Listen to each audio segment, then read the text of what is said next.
Well, happy Friday, everyone. Welcome to another lawn care live Q&A. I think I can officially say that it is springtime, right? I think, was it March 20th is when spring starts, so we're officially springtime, and hopefully all your lawns are starting to green up. Should be a great time. My name is Ron Henry, and I'm here to help answer your lawn care questions. I've got some help tonight, which is good because sometimes I need it.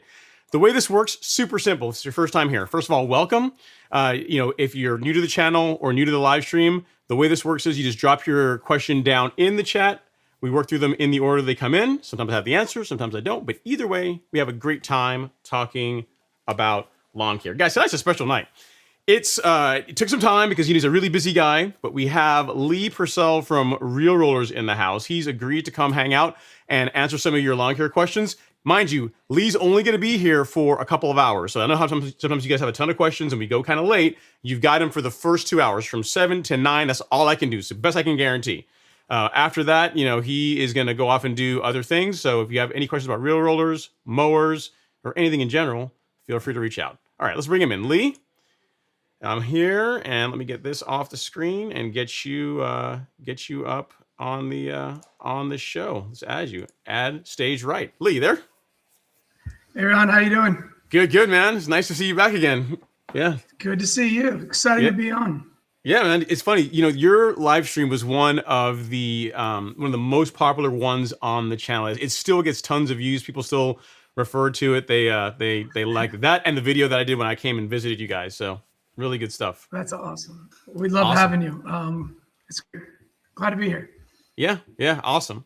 All right, so let's see who we have in the live stream.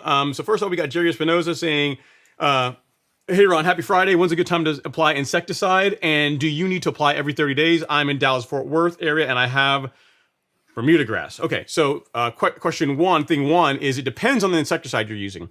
If you're using what I recommend, which is a celloprene, the window for applying that really opens in April. So I will either get mine down either Sunday or next weekend, but you're in the window now to apply a celloprene.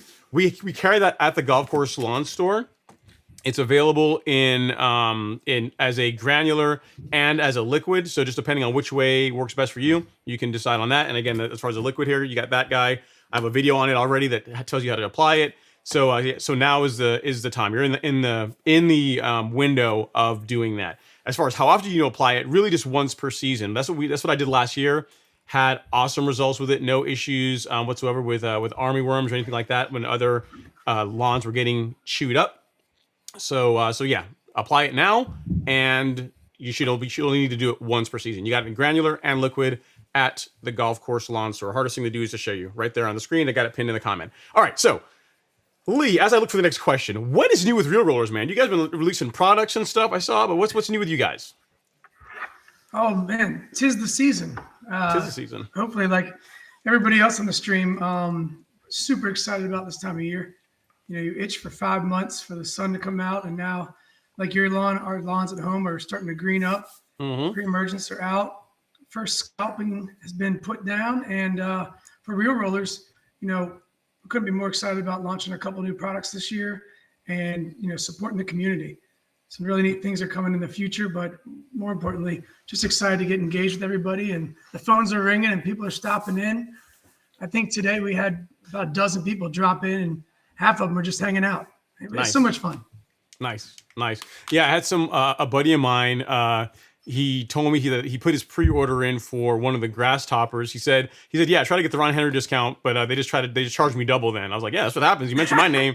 Might not be good, so.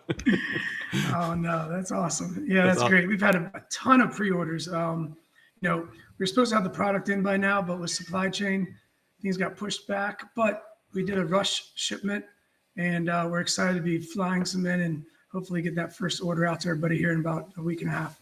Nice. So guys, if you gotten your GrassTopper yet, go check out realrollers.com. Here later on the show, make sure you stick around. I want to make sure we get more people in here first before we start showing you guys pictures, because they've got some pretty awesome pictures that show how well this product works. It's actually really cool. I'm excited to start using mine here soon. All right, next up we got Adrian Fraser in the house. He says, good evening, made it to the show, made it to Friday, got my first mow in after the frost. Yeah, man, the frost, man, was really rough this year. The lawn was green up super nice, and then the frost hit, and it came back and knocked it back quite a bit. All of us took a little step back. And then Lee, I guess that for the most part, the turf park, you have two types of zoysia, right? Two types of zoysia and Right. Bermuda. Right. Tiff Tuff Bermuda, Xeon Zoysia, and El Toro Zoysia. And El Toro zoysia. And you're also a zoysia guy at home too. Which one do you run? I have Empire, which is Oh, kind of like the El Toro. It's kind of like a fat blade. mm-hmm. I love it. I personally love it. But I've fallen in love with the Tiff Tuff Bermuda. I never thought I'd be a Bermuda guy, but I love that grass. It's great. Easy to maintain. It grows like kudzu. Can't kill it.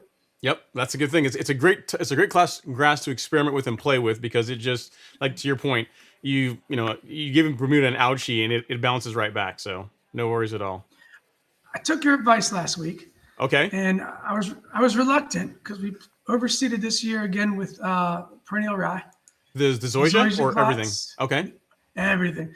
We just wanted to. Everybody said you can't overseed zoysia, so of course we wanted to try. Yeah. So we overseeded both the zoysia plots as well as the Bermuda, and actually the zoysia plots came through better than the Bermuda did, ironically. But I did take your advice last week, and we did spray it out finally. Mhm. I hate to see green, anything green. I hate to spray it out. Right. But I got a little nervous that maybe it'd choke out the zoysia or have a hard transition. So we applied it last week. So we're excited to see the warm season grasses start to take off. It should knock it back. I mean, I think you're using a product like Celsius, which is fairly mild. I mean, it's going to give it a little bit of knockback, but it shouldn't be too bad. Yeah, you do the right We'll thing. see. It should be good. All right, cool. So we got our first super chat. Merrill, thank you so much, man. I really appreciate it. Our first super chat of the evening. Super chat received. Wow. This is Merrill Williams says, "Happy Friday, Ron and Lee and everyone. Lee, I purchased a Swardman from your store last year. Is Real Rollers accepting Swardmans as a trade-in for TruCut since we can't receive yearly maintenance parts and blade sharpening anymore? Thanks." Great question, Merrill. So first off, the annual maintenance was done by a company called Real Rollers, the blade sharpening. They're here RealWorks. locally to us. I'm sorry, RealWorks. I apologize. RealWorks, and they're going to continue to do that. We basically stepped out of that to make sure that everybody that had a Swardman would still have that service. So they're getting the exact same service. If anything, maybe even faster because no longer are the reels coming to us; they're going directly to them. So that shouldn't change. We've been able to maintain and continue to keep all of the disposable parts for the Swardman mowers. I mean, it was a heartbreak for us, and honestly, it was never our plan. But answer your question directly, Merrill, we don't take trade-ins for any mowers. When I say trade-ins, we don't buy used mowers. We only sell new mowers.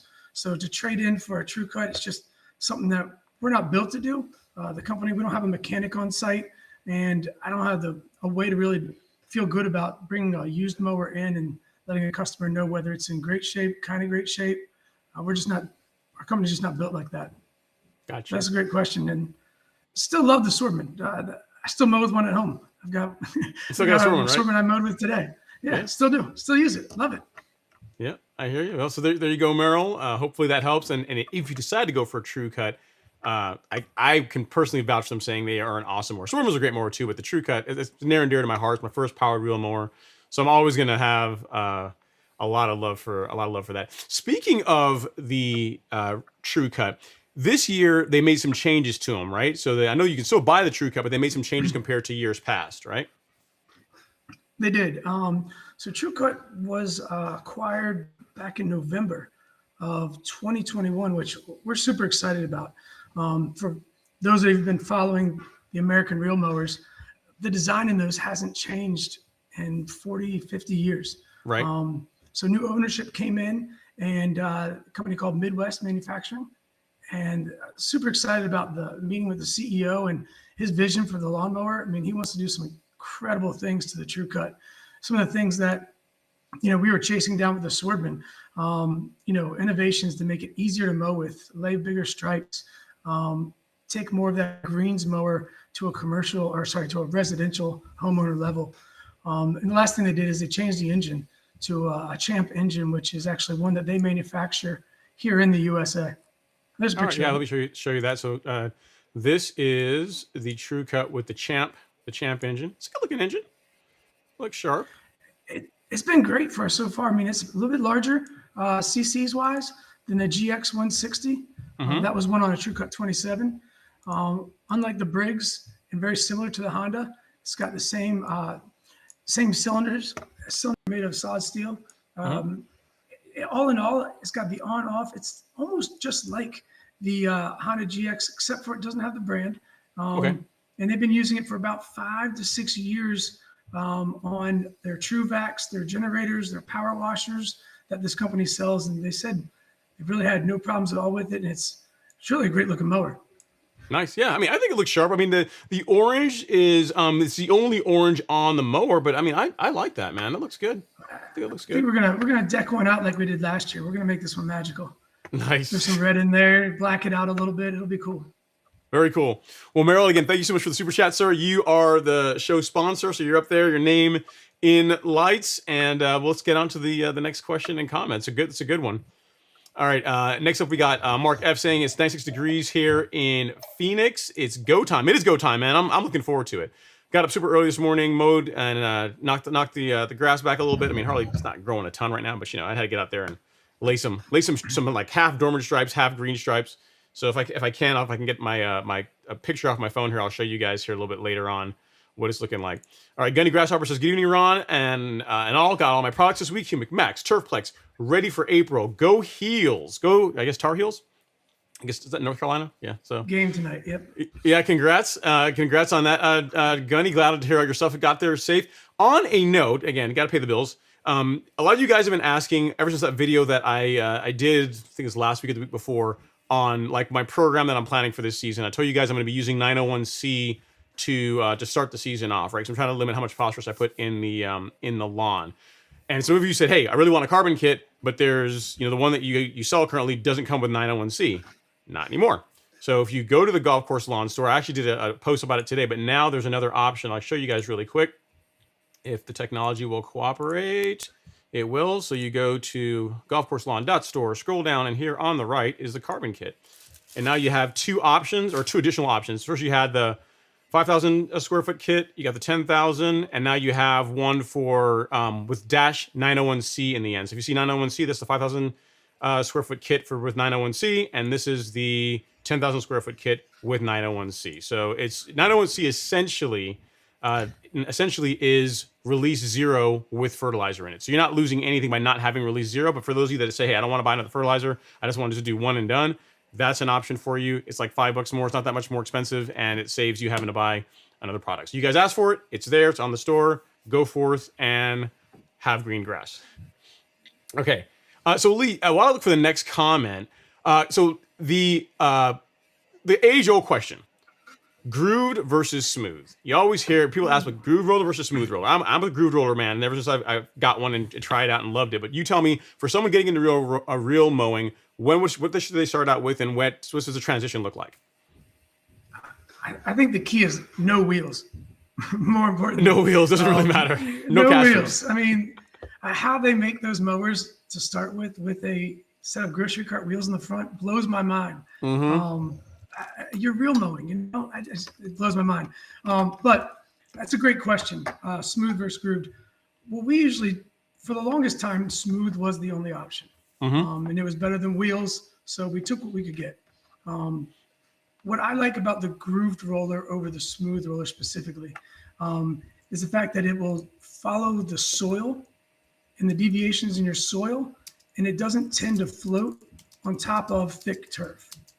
And what I mean by that, and what we tell people is, if you're just starting out real mowing or have new sod, grass isn't really dense and really thick yet, smooth rollers are a great way to go. One, it'll help smooth out some of the imperfections in the lawn. If the soil's a little bit moist or new sod being laid, it'll help even that out a little bit more.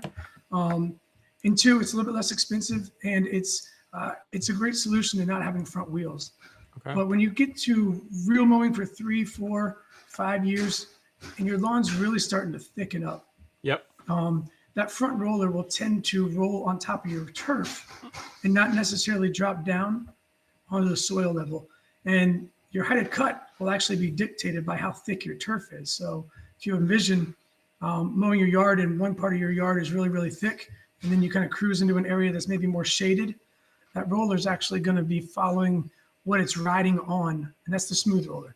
The groove roller will sink down, and it will give you a very, very tight, consistent cut. And not only that, those grooves sink down onto the soil, so it's constantly breaking up your thatch layer. Kind of like stepping on I always use the analogy of stepping on a dry leaf. You step on it 4 or 5 times, it starts to break down. The groove roller does the same thing, and it helps track better. If you have that really thick Xeon zoysia or maybe emerald zoysia that's really fine blade and super, super dense, almost matted, the groove roller tends to cut through it better. The smooth roller tends to kind of fishtail or slide around a little bit more as you get that really, really thick grass. So for stripes, if you want like the most help you can have for like nice stripe action, a groove roller can have some advantages, especially as you get thicker turf.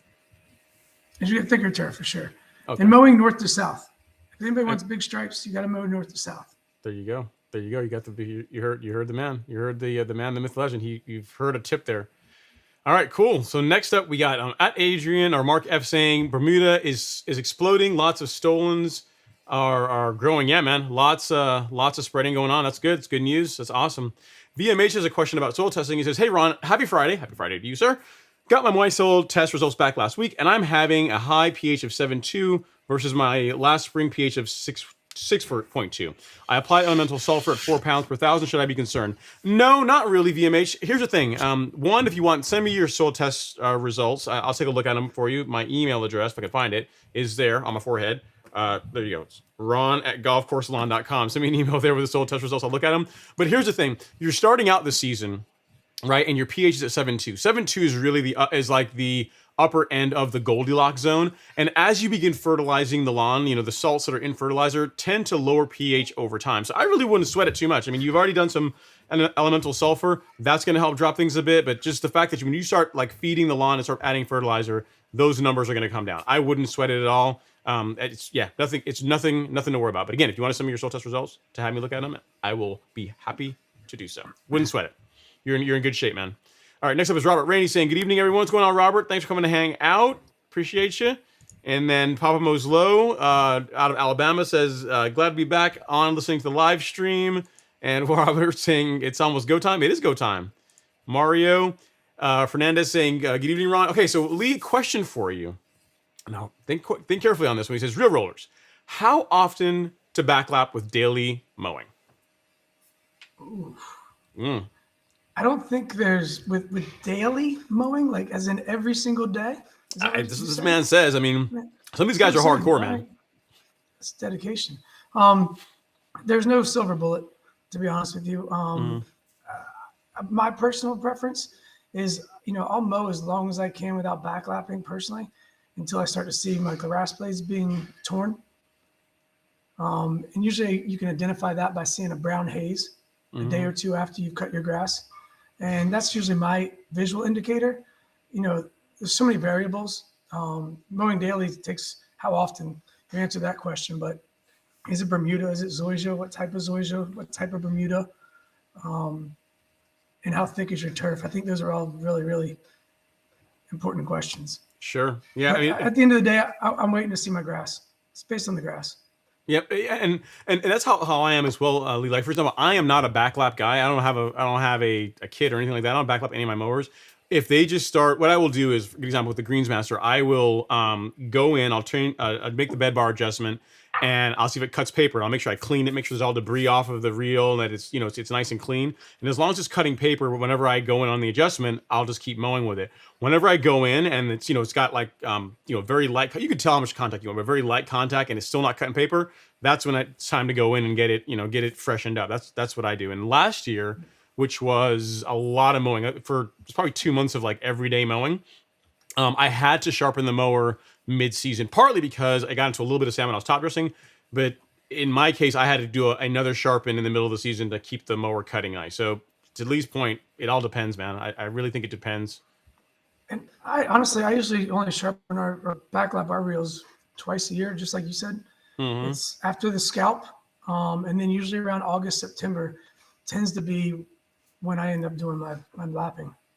Nice. Very cool. There you go, Robert. So like most things in life, the answer is it depends. But hopefully you got some guidance on it. When it stops cutting, then backlap it or sharpen it. All right, next up is John Storm. He says, "Hey Ron, no questions, just appreciate these streams and learning. I was the rebar guy from last week." Okay, cool. Yeah, no update for now. Just haven't gotten a place that will look at it yet. Okay, cool, John. Thanks for appreciate having you in the live stream. Higgy pops in the house saying hello, Ron. Happy weekend, everyone. Happy Friday. What's going on, Higgy? Jeffrey from Jonesboro. You're not too far away, man. Thanks for coming to hang out, Jeff. And then Eric Leon says, "Hey Ron, long time. My grass never greened up fully after being laid in December, which it shouldn't." He says, "Aerate, okay to do now and again when I top dress in a couple of months." Yeah, Eric. So if you laid Bermuda in December, you can do that. I mean, because Bermuda just doesn't care; it'll grow in concrete for the most part. I mean, not exactly, but I mean that's what I'm saying as an example. It'll grow in anything. So even if it was put down in December, what you probably saw is it greened up some, and then it's like, oh, it's cold. Forget this noise, and it went back to sleep, went dormant. So I wouldn't worry about it. Nothing's wrong. As far as aerating, we are the end of March. Really, it depends on how your grass is looking. You know, I would say if you want the lawn to recover quickly, wait until the grass is fully greened up, throw your aeration on, do your aeration, and then it's going to recover faster. As far as doing it now and then again when you top dress, nothing wrong with doing that. I've done it both ways. I've done it where I've aerated. I've aerated as early March just to test and see what would happen. What happened is my lawn just had a bunch of holes in it for a lot longer because the grass wasn't growing. And then I've done it later in April, like I recommend for most people, and the results were good too. So it's your choice. If you have the physical fortitude to do battle with an aerator twice in 6 weeks, by all means, go for it. It's not gonna hurt anything. So again, nothing's wrong with the grass. It will green up. The Bermuda did exactly what it should have done, given that it was put down in December. Lee, what about you? Are you an aerate every year kind of guy, or do you just scalp it and just mow it? I am, Okay. but I'm not as exciting as new sod is. I don't like to mess with it the first year. Okay. I like to let it get established, take root.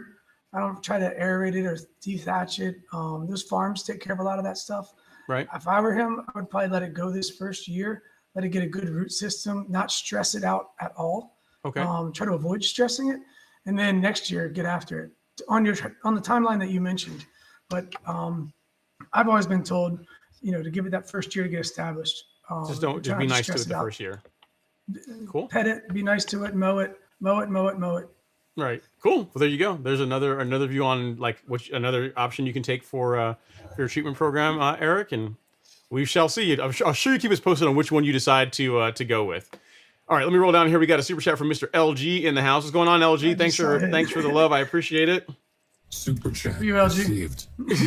He says, "Hey, Ron and Lee, had a beer, so I can't speak English right now. Good to be back, though." You had a beer, like as in one, and you're not speaking English? Oh, I don't know. What kind of beer? Would you make it yourself, LG?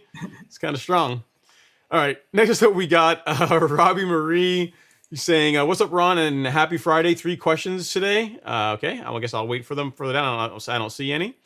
Paco Guibes is in the house. He says, "Hey Ron, good to be on the live stream again. My favorite thing to look forward to for the weekend. Hope this cold we have coming won't hit the green lawn like it did last time." I don't think it's going to get down quite as cold. Let me see. What is it going to get down into? I don't think it's going to get down in the 20s like that nonsense we got a couple of weeks ago. I don't believe so. Yes, we have one day where it's 38 on Sunday, and that's going to be okay. And the high is still 60, so we should be all right. Should be good. Should be good. Yeah, like you're saying, looks like 2 days in the 30s. Hopefully not too bad. I don't think it'll be a problem. I think it'll be a problem at all. All right, next up, we see here from LJ. He says, "What do I need to put on my grass right now, Bermuda, Atlanta, for a great season? I saw one of those moths fly out on my grass this week. Thank you." Yeah, so as far as a couple of different things, I am a fan of doing insecticides early in the season because grubs, and as everyone found out last year, army worms will wreck your lawn, and by the time you see them, it's too late. Like Bermuda will bounce back from a lot of things, right? Say you spill some fertilizer in Bermuda, you'll burn it, but it will bounce back quickly. But like stuff where the root system gets destroyed by insects, that takes a while. So it's best to avoid it in the first place. So for me, what I would tell you, LJ, if I were you, I would get a soil test done if you've not done one already, because based on that, you'll know what fertilizer you should be using on your lawn. So you're matching what the soil needs to what the fertilizer you're putting in the lawn is. That's thing one. Thing two, to address your question about moths, grubs, army worms like last year, I would highly recommend that you consider applying something like a Celiprin. Like we carry it on the golf course lawn store. It comes in 2 options, in a liquid and a granular. So depending on which way you want to go, I'll actually show you what I'm talking about. So you go to golfcourselawn.store, and then actually on the main page, you don't even have to click. All you have to do is scroll down, and there is the insecticide and fungicide aisle. So you've got the liquid, you have the granular. These both work equally well, both excellent products. And then over here we have our fungicide. So to start, like what I would do in the next week or two, if you want to just get ahead of the game, is get your insecticide down. It's a bit early still for fungicide, unless you've got some kind of historical reason why you would need this. But either Acelepryn SC or the Acelepryn G, either one of those are great options. I had awesome results with the granular last year. Just, it's really your preference.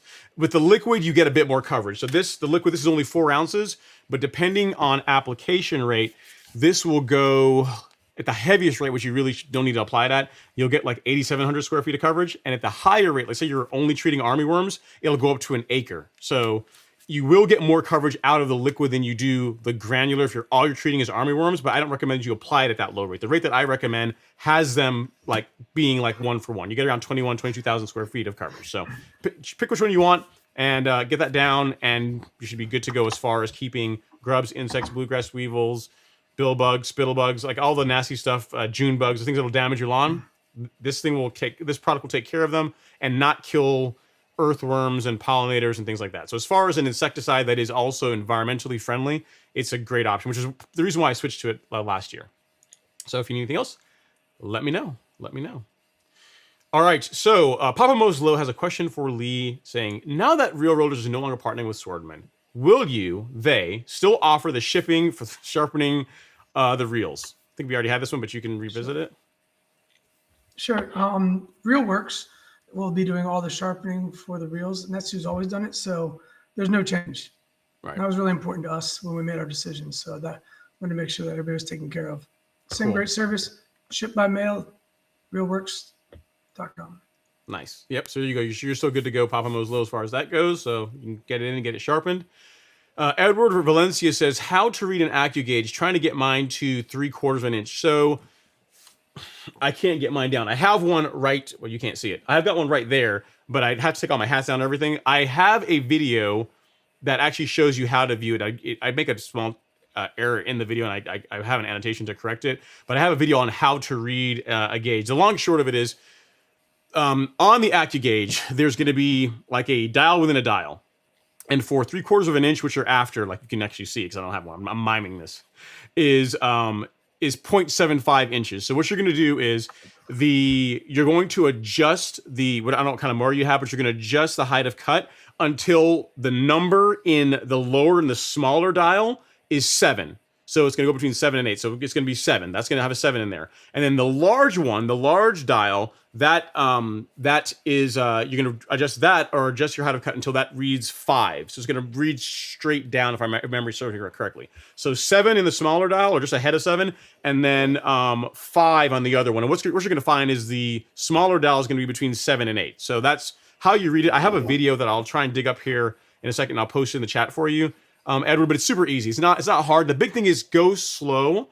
Adjust both sides of the mower. What I would not do is take one side. I get, crank, say you're at like, I don't know, 1/2 inch, and you crank it all the way up to say 0.75, just doing one side. What you're going to find is when you move the other side over, the side that you adjusted first is going to be, it's going to tend to be a bit higher on the height of cut. So go back and forth, move it up like in 20 thou increments. I mean, it's not that big a deal. If you do 0.75 on one side, and you come over here and you get 0.75, then you come back. You may take like one time going back to make a small adjustment, and then when you do, like, when you're tightening down to lock it in, go slow. Like, just snug the bolts up, check both sides, and add a little bit more torque, check them. It's really outside of, as long as you get it within 5 thousandths, for a home lawn, really even more than that, within 5 thousandths, you're not going to notice it. But if you can get it dead nuts, you can get it to, 2 thousandths or even closer if you really take your time and lock it in. And given that you're not going to be adjusting it that much, it's worth the time to take your time to really get the reel dialed in. But I'll look for that video and I will send it to you in the chat. I'll send it to you in the chat. Okay, next up, actually, no, so one question while I'm looking for the next comment.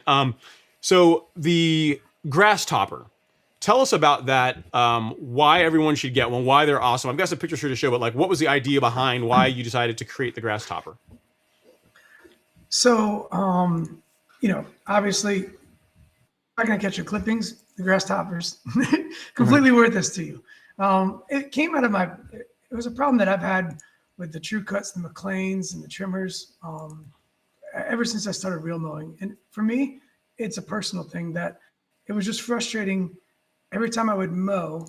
And if I felt like I needed to catch my clippings, and I don't always catch my clippings, but there's certain times when maybe the weather's been bad and the grass has grown too much, and I have to cut off more grass than I'd like. Or let's say I go on a vacation, or I have 2 young boys. If I have to get to the ball field with them on a Saturday to get to one of their sporting events, I don't always have time to mow the yard and then blow off the sidewalk and blow off the driveway and blow off any excess grass that's built up from cutting. So, I guess it was 5 years ago, I started to use a screen from Home Depot I cut out and kind of, ratchet strapped to the top, vice gripped it onto my grass catcher.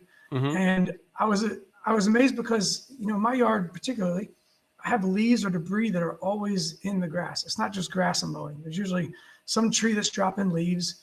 And I just would be frustrated that I always had to mow and blow. So for, I guess, 5 years is when this started and we made our first prototype. And then it kind of fell to the wayside with everything that was going on with the business. Okay. And then this last year, me and the guys went gung-ho, to try to develop different prototypes. What was the exact right mix? I wanted a window where you could see how much grass was in there. I didn't want a very loose fitting, not custom fit. That was really important to me to make one for each type of mower, each size of mower. I didn't want you to have to take it off to dump the grass. And I wanted it to be small and compact that when you're not using it, it's not like the grass catcher taking up 10 square feet in your house or your garage. So we designed that one. I think we went through probably 10 different iterations of hooks, belts, straps. Does it need to have bungee cords? Does it not? So at the end of the day, I think the biggest advantage that we initially started with was, can we make a topper that fits custom all the brands of the American-made mowers? Number one. Number two, will it work? My prototypes worked way back, 5 years ago. Right. And then when we started to test these, it's one of those moments where you think something's a good idea. And then when you actually see it in action, it's not always a good idea, but this one was. I mean, this one, it was like the roller. Like I say, best invention since the roller. I mean, it just works. I mean, it catches everything. And then when I went to dump my grass with the catcher full, I realized that it was dispersing the grass more evenly in the grass catcher. The TruCut, it always shoots left. I think with a trimmer McLane, it always shoots right because of the way the blades are oriented. And it just builds up. For some reason, the air circulation helps disperse the grass better, so I can hold more grass. And then the last thing, the other day I was mowing I was in like slacks at the shop. And usually I'd be covered in grass. I was just in a rush to try to get the turf park mowed before I had to go pick my kids up. And what was cool is I went to go dump the grass and I never realized now I can turn the grass catcher vertically and carry it more like a suitcase. Okay. Where before I had to hold it like a lunch tray way out in front of me because you got to keep it level. With the GrassTopper on, you can actually carry it easily. It just dawned on me when I was doing it the other day. I was like, this is made more than what I thought, much easier. It's a simple idea, but some of the best ideas are simple ideas. Definitely. And if you want to see how it works, so they sent me some pictures, guys, and I'm going to show them here. So this is a TruCut. Now, mind you, first of all, if you ever get a chance to talk to Andrew, if you ever call Real Rollers, tell him he's an awesome photographer. Because I mean, this man, I have yet to see a bad picture this man has produced. So this is a TruCut mowing at the turf park. That's without the grass topper. So you see it there. Still looking great looking picture. So you see the red door in the background, and now the mower with the GrassTopper.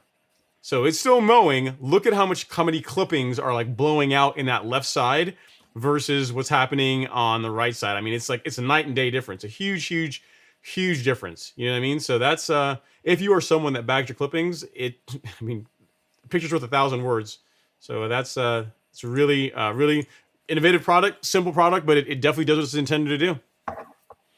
I was actually getting on Andrew because his picture was so good that doesn't look like the one mower's running. Like I had to ask him 3 or 4 times. I was like, can we make some kind of debris so that people don't think it's fake? It truly was running. I mean, I was running it. Yeah, you can see a little bit of clippings there bouncing around. We did it like 4 or 5 times. We kept trying to get the sun right so that it would, throw a silhouette up there. But it truly was just catching all the leaves, all the debris, all the grass. Just catches it. Nice. That's what they're supposed to do. Yeah. Catch grass. So there you go. That's what the GrassTopper. If you got a McLane trimmer or the almighty TruCut, then call up Real Rollers, go on realrollers.com, and you can get yours on the way. So very cool, awesome product.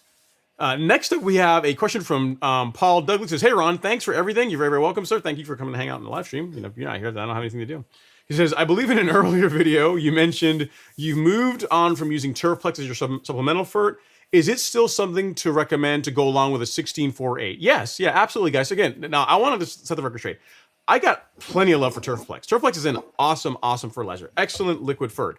In a case like you, where your looks like your granular is a 16-4-8, so you do need some put phosphorus into your soil, then it's a great option. I mean, you look at what Turfplex is. It's a 22-3, if memory serves me. I should know that, but yeah, it's a 22-3. So in your case, where you're already you're using a balance or like the makeup that is considered to be the makeup for Bermuda grass, right? That Turfplex is a great match to that, because in that case, and I'll show you real quick here. If you come again, you scroll down here at the very bottom, it has all those things. It's got nitrogen, it's got a little bit of phosphorus, and it's got a little bit of potassium. Now, in my case, where my phosphorus levels are moving up, again, a lot of that is just due to all the carbon I've been putting into the lawn, and it's making what's already been available, or the phosphorus is already in the soil, making it more available. That's why I think my phos levels are showing up higher in the soil tests. I'm just not trying to add anymore. So that is why I am using 901C, which you can see is 9% nitrogen, no phosphorus, and 1% potassium. So that's why I'm using this. But it's not because Turfplex is a bad fertilizer. There's absolutely nothing wrong with Turfplex. It's an excellent fertilizer, but this is a better fit for the way my soil is now. So that's why I'm running with that this season, and yeah, hopefully that helps clear that up. But yeah, if in your case, Paul, it's a great choice. I would highly recommend Turfplex. And if you don't need phosphorus, 901C is an excellent option. And again, now you can get it in the golf course lawn carbon kit if you decide you want to get it and Nutra Kelp and the microbial package as well. So the biospectrum.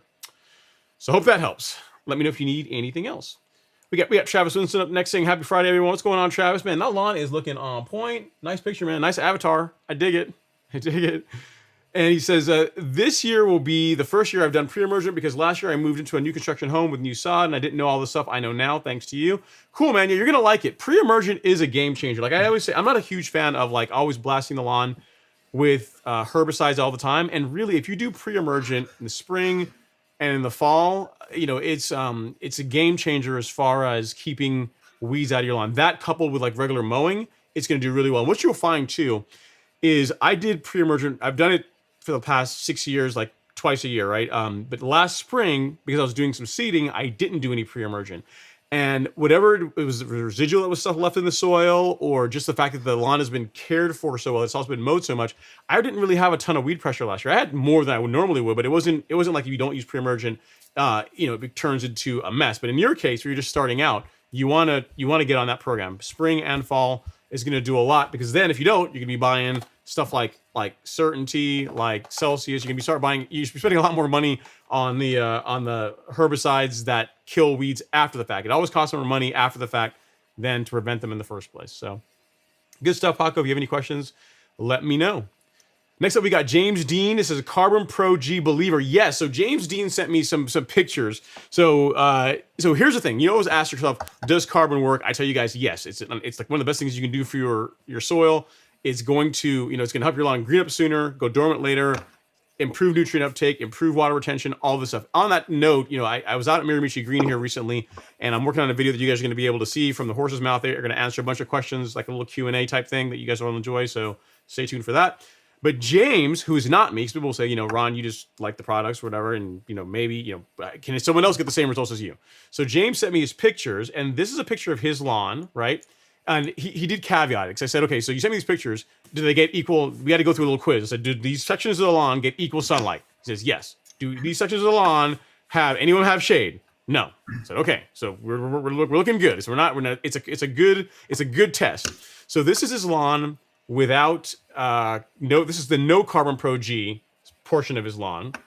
It's along the street. You can see the sidewalk there, there in the upper right hand corner, and this is his same lawn with Carbon Pro G. So he did one section without Carbon Pro G, one with.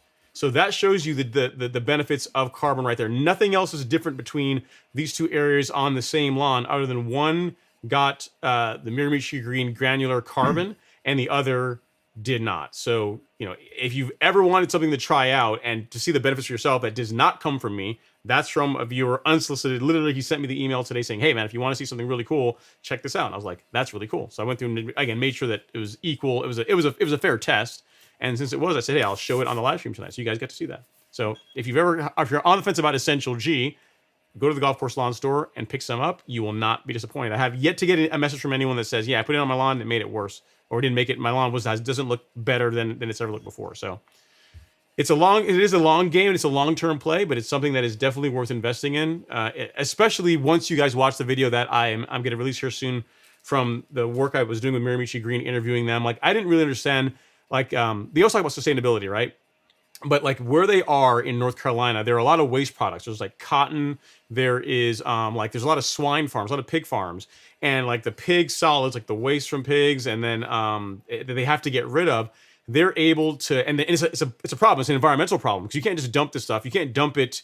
There's only so much you can put in a certain you spread it over a certain area of land before it actually begins to damage the soil. So they're able to take that, put it through their process, which you guys will see in this video, which is really cool, and then take something that smells like absolute death, it smells disgusting, and turn it into, literally, you're gonna see in the video, when they're finished with it, I'm literally picking it up, I can hold it up to my nose, and there's like no scent, no fragrance, nothing.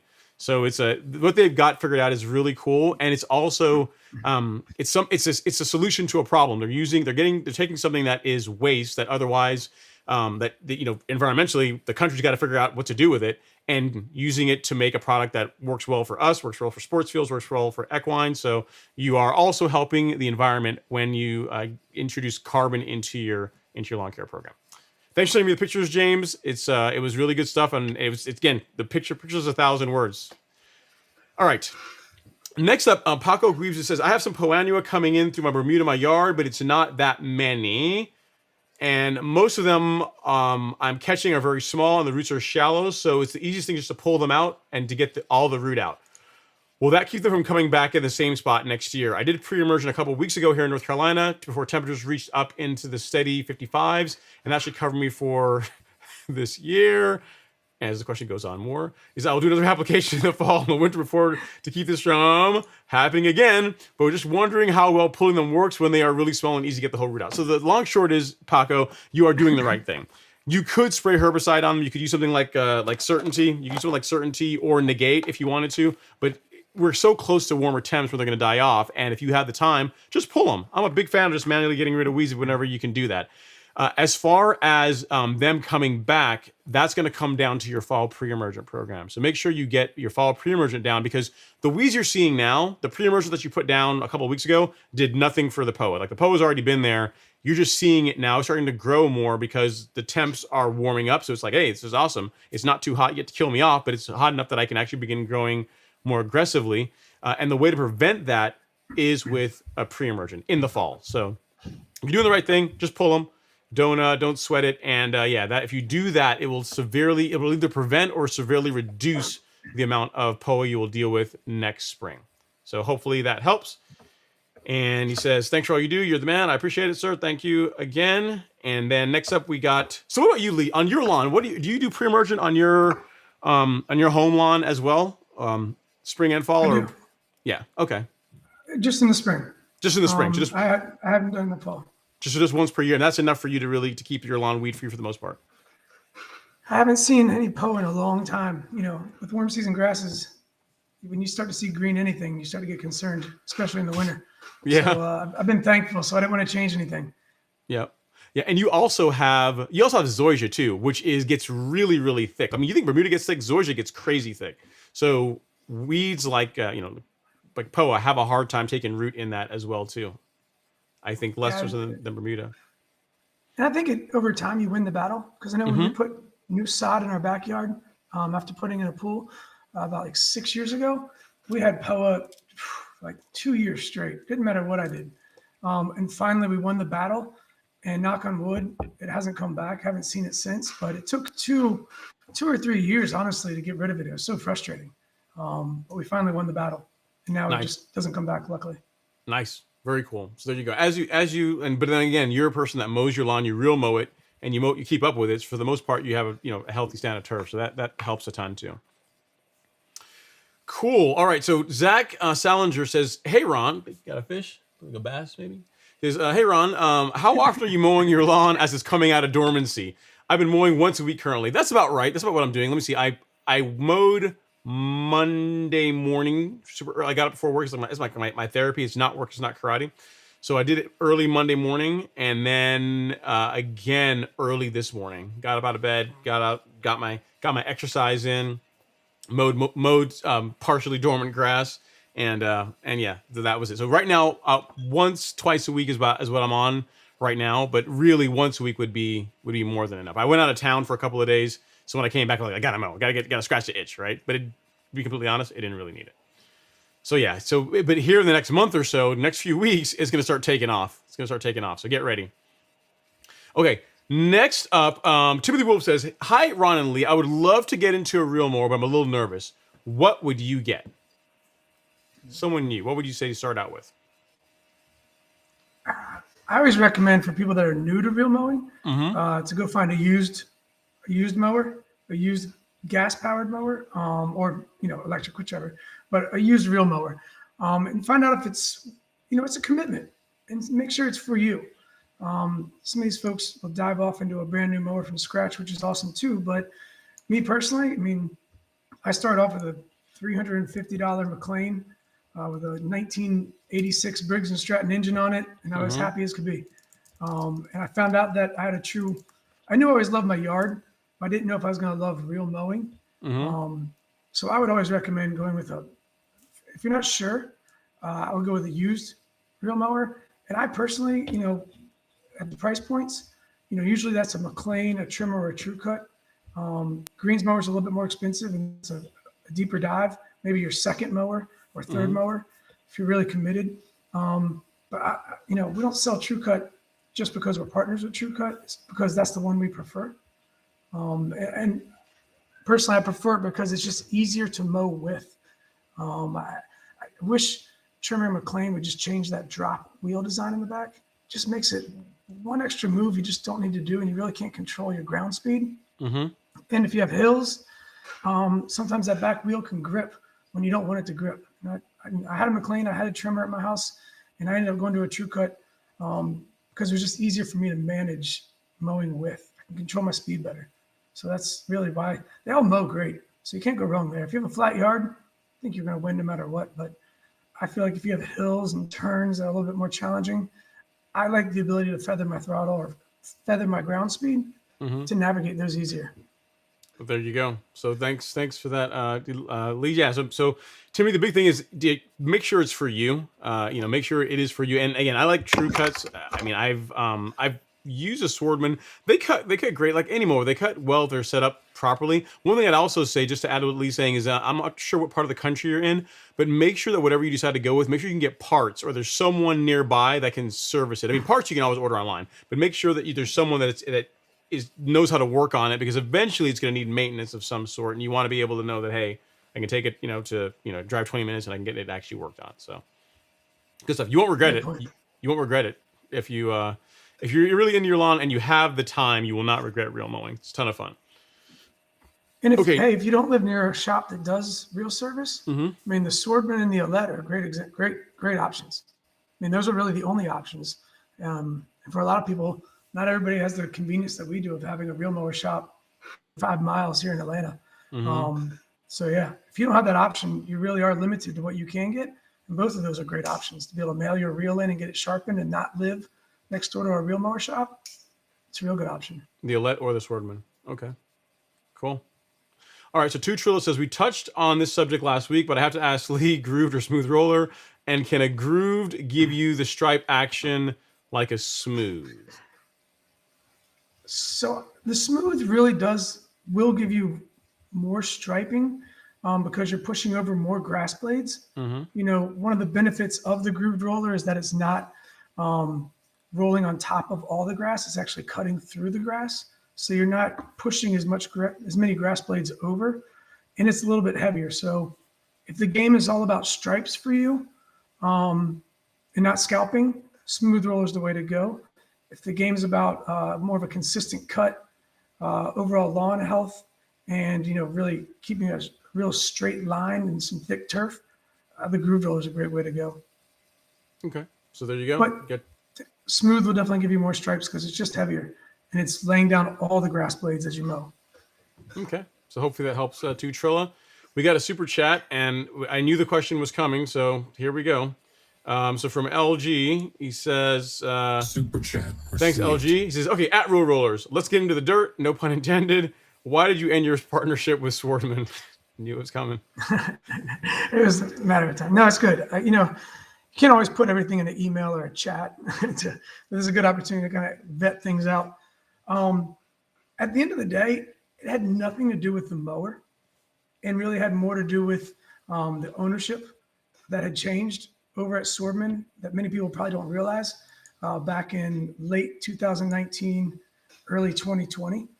To give you guys just a small history lesson, because it may give you some context, it broke our heart to stop selling Swardman. It was a decision that took 6 to 8 months of just racking our brains, trying to find any avenue not to stop. I mean, that was the thing. It wasn't that we were looking for a way to get out. It was quite the opposite. We were looking for a way, how do we continue this partnership with Swardman? Because we truly, I still love the mower. The cartridge design, the rear drum, the ease of maneuvering the mower, the enclosed grass catcher, again, kind of back to why the GrassTopper's out, is another invigoration for me. Like, hey, this is really a good benefit. The ability to mail the cartridges, but the reality of the story and the history of it is, keep it pretty high level. Won't get into the nitty gritty, but, back in 2017, we're looking at 5 years ago, we were approached by Swardman, by their founder and the inventor of the mower, a guy named Tomas. Gentleman's over in Europe. Visualize this. He's like the Bob Vila for home improvement, but over there for lawns. Like, this is the guy. If this guy says something about grass, people listen and people respect it. He's been doing it forever. He's built a career out of it. So he's the Bob Vila of grass over in Europe. A gentleman by the name of Tomas. So he was the founder, the inventor, and the one that eventually launched Swardman, the Edwin, and the Electra. We met with him and his passion, where he wanted to take the business and do with the reel mower.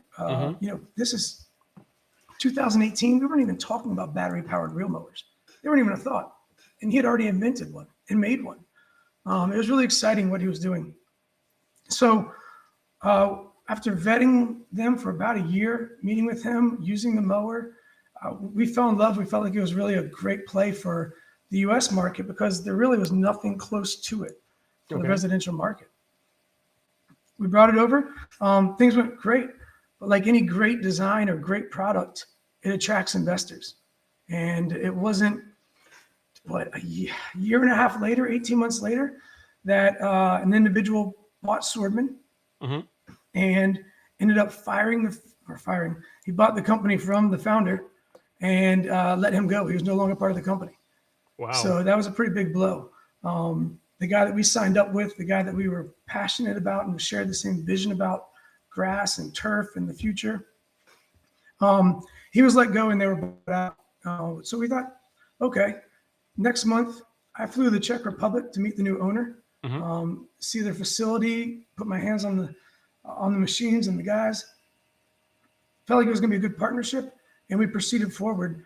And things were going along pretty well through 2019 and 20, but then midway through 20, Swardman decided to let go of their CEO and the U.S. sales manager at the same time. Mm-hmm. And those were our only English-speaking contacts, one. But two, they were also our biggest ambassadors for the U.S. market. They were supporting us. They were fighting for us, helping us make improvements in the vision for the mower going forward. It was tough. But again, we continued on and really tried to work with the new owner. And at the end of the day, once the CEO and our sales manager, that was our direct contact for the U.S., once they were gone, our relationship with them changed dramatically. And it went away from a business that was driven by passion to more of a business driven by profit. And we just couldn't find ourselves aligned as business partners so much as the mower. It really had nothing to do with the mower. It had to do with being able to move long-term forward with the new ownership. And the mowers are tremendous. I feel bad that we weren't able to come to an agreement on how to take care of things with them. But at the end of the day, they found a partner in Landsey who's supporting all the Swardman customers as it relates to warranties and new sales and new products. Mm-hmm. Great company.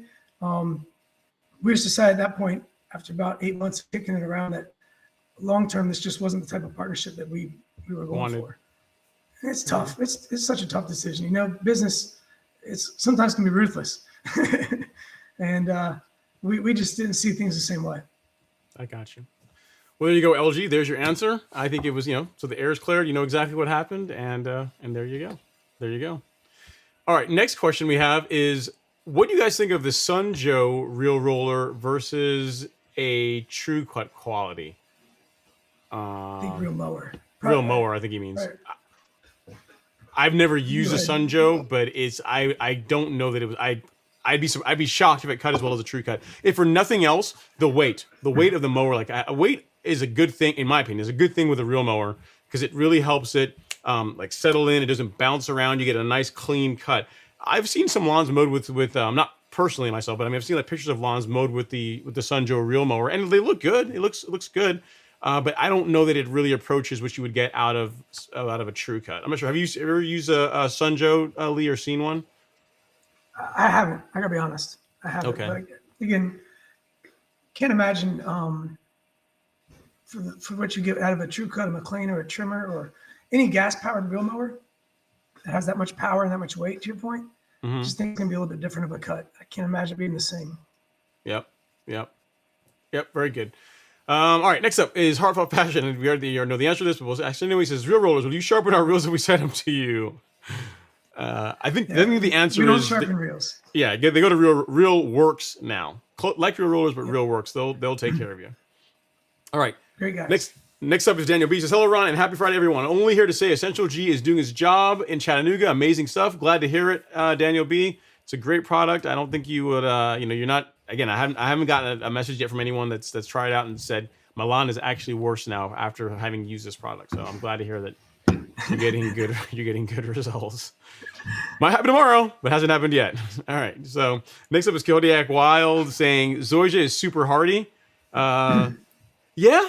I will say, I mean, it's slow growing. Like I grew Bermuda from seed, Zoysia from seed, and ryegrass from seed. So, ryegrass shot up like 4 days later it was growing.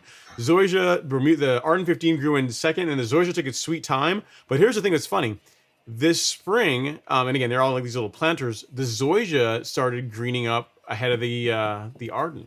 Started greening up ahead of the Arden. So it's it took its sweet time, but it finally got in. It finally grew in. Okay. Hey, now, go ahead. Oh, when he says hardy, I don't know. I just feel like you have to be a little more sensitive with Zoysia. Everything you hear about, I watch a lot of live chats, a lot of these guys that are PhD'd in, growing grass and turf management. Mm-hmm. They're always saying that Zoysia is always a lot more finicky. Yeah, I mean, compared be as to aggressive with it. Yeah, compared to like what? Like I mean, compared to Bermuda, I don't know that it's as it won't take a beating as much as Bermuda will. But I mean, it's a great looking grass. I'll tell you, like Kodiak Wild, a fun story. Like a buddy of mine that has a Zoysia lawn. This was probably 2-3 years ago at this point. Actually, more than 2 years. Just like it's been more than 2 years. We were playing volleyball on his front lawn, and for maybe 5-6 hours, it was like an afternoon, and that smoked his front Zoysia lawn. I mean, it took like the rest of the season. It was never the same. From one time with people out there like really, I mean, we were on it for hours, and people were beating on it and moving around and falling on it and this kind of thing. So It looks good, but as a grass to use like a really hard, I don't know that it's as good as say Bermuda. So lawn you're going to use a lot. But I don't know if that's been your experience, Lee. I mean, you have a zoysia line that seems to hold up well, but you guys don't play football. You guys don't. It holds up well. My kids beat it up a lot actually in the backyard, but it doesn't recover very well. I gotta be honest. You know, my oldest son sprayed weed killer somehow, I don't know how, halfway across my zoysia yard 2 years ago. And here we sit, and I can still see, it's almost like he did it on purpose. I can still look in my backyard, and I can still see this 12-inch stripe where he somehow sprayed weed killer all the way across the yard. It's now 3 inches, but Bermuda, it would have grown over in a month. Yeah. And here I sit a year and a half later, and it still hasn't grown back together in that spot. So it definitely creeps slower. That I can validate. So I imagine if it gets damaged, for it to recover, it takes a little bit longer as well. Sure.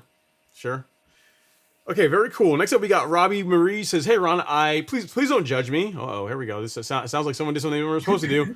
He says, "Please don't judge me. I eyeball the Nutrizolve and overuse it. I think. Did I do any long-term damage to St. Augustine?" Okay, so you mean that you did not go out and spend like the few dollars on Amazon and get one of these, a measuring container. You're like, close enough.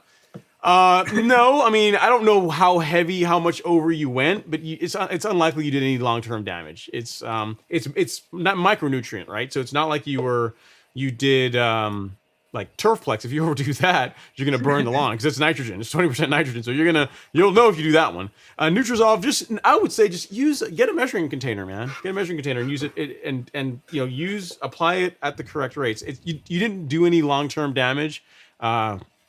Yeah, nothing to really worry about, but I just wouldn't do that. If anything, if for nothing else, you don't want to waste product. You don't want to use more of it than you actually need to get a good response, right? So if for that reason alone, get yourself a set of measuring cups. I like these. They're cheap. You can get them on Amazon. I'm not sure what the thing brand with this one. Accupore. That's what it is.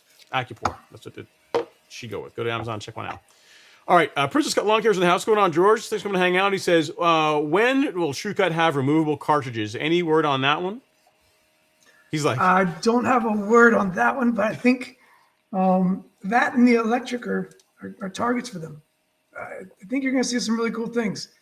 Right now, Nice. The new ownership's just trying to get things all organized. I mean, the parts, get production caught up for the year, but I really think y'all are going to be surprised here in the next 2 years. It's not going to be the same TruCut you see now. I think they're really going to do some really cool things with it. Or have new models, I guess you could say. nice. Very cool.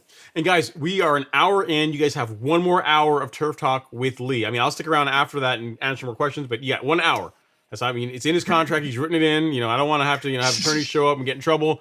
Yeah, 2 hours of them. So we got 1 hour done. You got one more left. And on that note, we have 104, 115 people in the live stream right now, and there's only 66 likes. Come on, guys. We can do better than that. It doesn't cost you guys anything to reach over, to take your mouse and just kind of slowly move it over to the like button and touch it ever so gently. It's free to do. It's a great way to support the channel. Sends good vibes to the algorithm, says more people are away. So if you guys wouldn't mind doing that, I would really... Is it weird that I just like this as well? Well, I mean, it's not weird. I mean, it's you know what? I should like my own. I've already liked my own. So yeah, I mean, but it's... So you mean you're part of the problem? I had one. Is that what I'm I was hearing? number 68. You're number 68? So... All right, guys. Well, give me a like if you guys if you guys don't mind. I'd really appreciate it. Helps me out. Doesn't cost you anything. All right. Next up is Demir in the house. Devin. So, guys, if you guys remember the Turf Pro, the golf superintendent from Colorado Springs, Colorado, Flying Horse. I think it's the club at Flying Horse. I think is the name of the course that he's on. So he's here tonight, just hanging out, and he's saying, looking forward to some good turf talk. Good day here. Acquired an old Flex 2120 for my new yard from work that we were trading in. Just finished aerating and verticutting the current yard.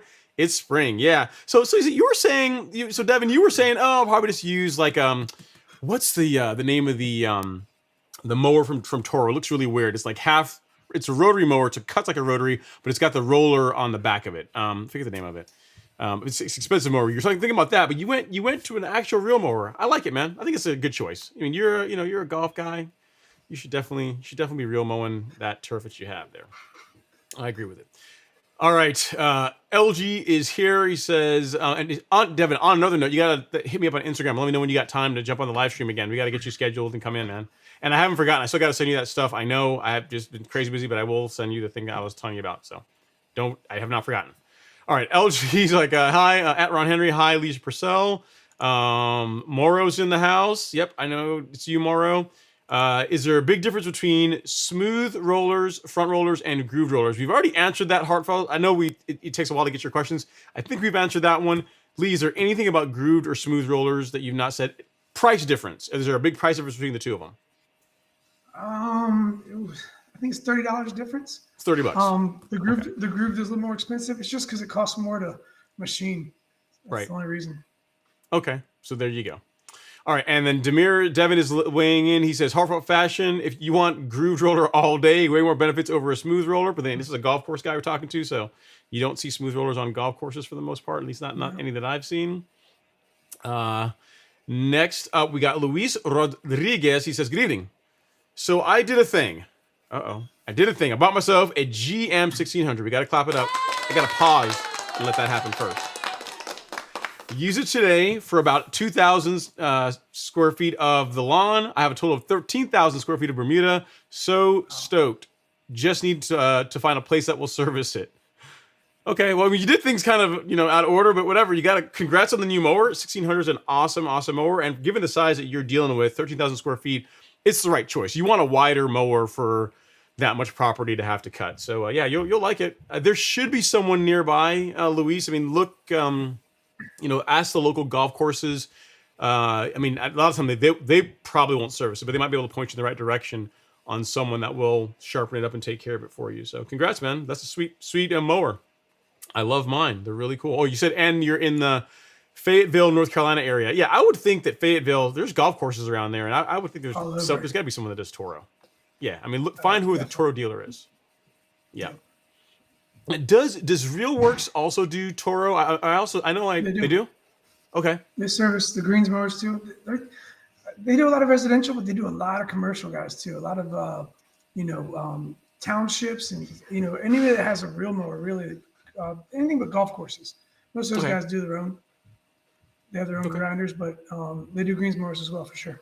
Cool. So there you go. So you got a couple options. Well, in the Atlanta area, I know I take mine down to Jerry Pate. But you got another option if you're local and you do want to take it down there, because when I take it down, I have them go through it, put belts on if they need it, whatever it needs. So, and they come and pick it up for me and all that jazz. I mean, I think RealWorks will probably pick it up for you too, right? I think, yeah. But yeah, the guys at Jerry Pate, I like Bruce.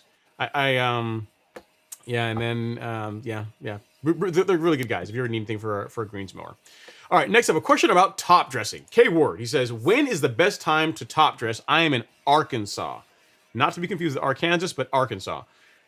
So when the grass is actively growing, K Ward, if you were my neighbor in Georgia, I would tell you early May is the right time. Really, a lot of the services around here that do top dressing recommend that people do their top dressing in like late May, early June. So you being in Arkansas, you're a little bit north of us. You're probably a little bit further behind as far as green up. So again, May, June time frame. I'm a fan of doing it a little bit earlier in the season for a couple of reasons. Reason one, it's cooler. It's not crazy hot outside if you're doing it yourself.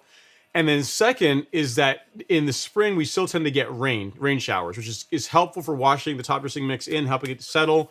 So there's a lot of benefits to doing it early in the season. And I said two, but really there's three reasons. And thing three is that after you top dress it, if you see areas of your lawn that are not perfect, and I'm just going to, just let you know now, I'll let you know a secret, you're going to see areas that, I could put a little more sand here, or that needs a touch up, those types of things. If you do it early in the season, you've got enough season left to do another one. So you could do one, you could top dress literally in May, and then top dress again late June, and then you still got plenty of time in between to enjoy the lawn and that kind of thing. So doing it a little bit earlier is what I tend to like, reason why I recommend it for those three reasons. So starting mid-May in your case, all the way through July, mid to late July, you should be good to go as far as top dressing. Great stuff. All right. Papa Mo's Low says, Ron, I purchased the liquid acetylene product. Did your video cover what T-jet nozzle is recommended? Thank you. Come on, Papa Mo's Low. You think I'm going to put out a video and I'm not going to cover the nozzle? Come on. I mean, this is not Ron Henry of like 2 months ago. This is Ron Henry of like now. I make sure I have all those details in the video. I mean, all jokes aside, yes, there is there's a couple of nozzle options. Or actually, the links are in the description.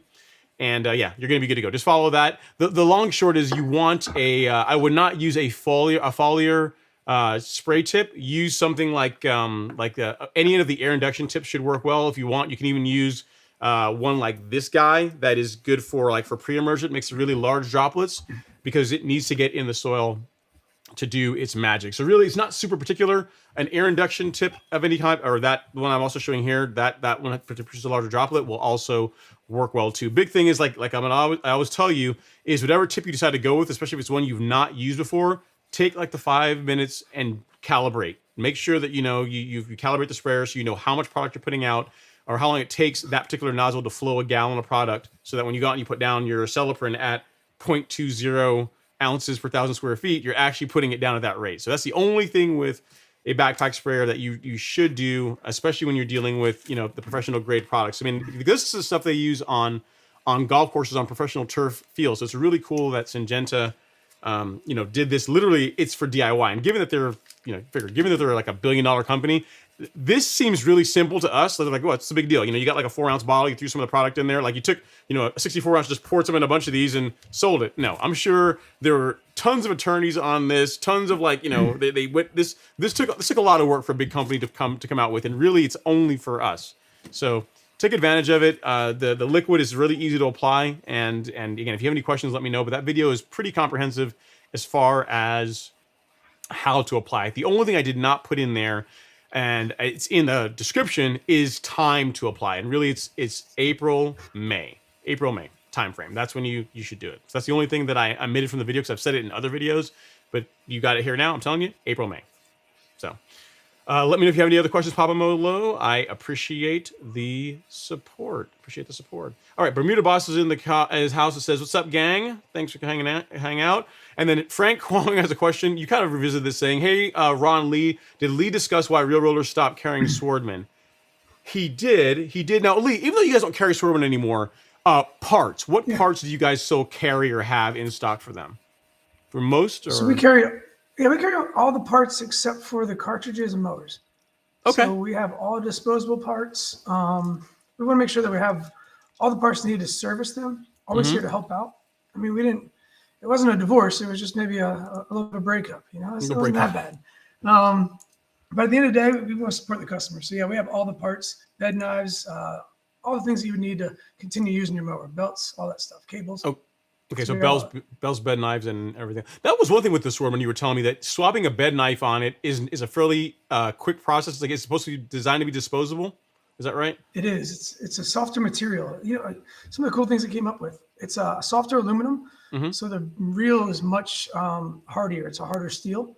Okay. It literally carves away at the bed knife. So even if your bed knife isn't perfectly aligned with your reel, after about a mow or two, it actually realigns it by carving out the bed knife. Unlike a traditional reel mower that's really hard steel versus really hard steel, and you're trying to slide across it. And you really can't manipulate the bed knife too much or the reel by them making contact. Sure. Swardman actually kind of has a little bit of a room for error, where even if you're off, it'll carve itself out to be back in line, just because it's a softer metal. Nice. They don't last as long. Doesn't last as long. The bed knives don't last as long because it's a softer material, but they're cheap. They're $20. Okay. Pretty inexpensive. I could see that, because that way you don't have to be, because with a Toro or any of the greens mowers, there are a lot of adjustments to make sure that the bed knife is square to the reel. It's a very, the way it's all set up, that's a really important part. So they ensure that, but I'm sure that adds a lot of cost to the product.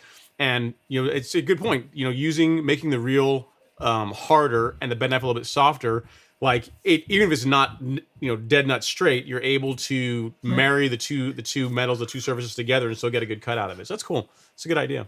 That's pretty cool. Nice. All right. Next up is Robbie Marie. Says, "Good news. After applying my soil test results, or after applying the products that my soil results recommended, I have green everywhere and also new growth. Love to hear that." Says, "The lawn store, Golf Lawrence knows its stuff. Thank you so much, Ron. Forward to the summer in Texas." You're very, very welcome, Robbie. I appreciate it. And again, I always tell you guys, It's not because I'm just trying to sell soil test kits, because I am not the only place to buy these. You can buy them from My Soil yourself. You can get them in other places if you want.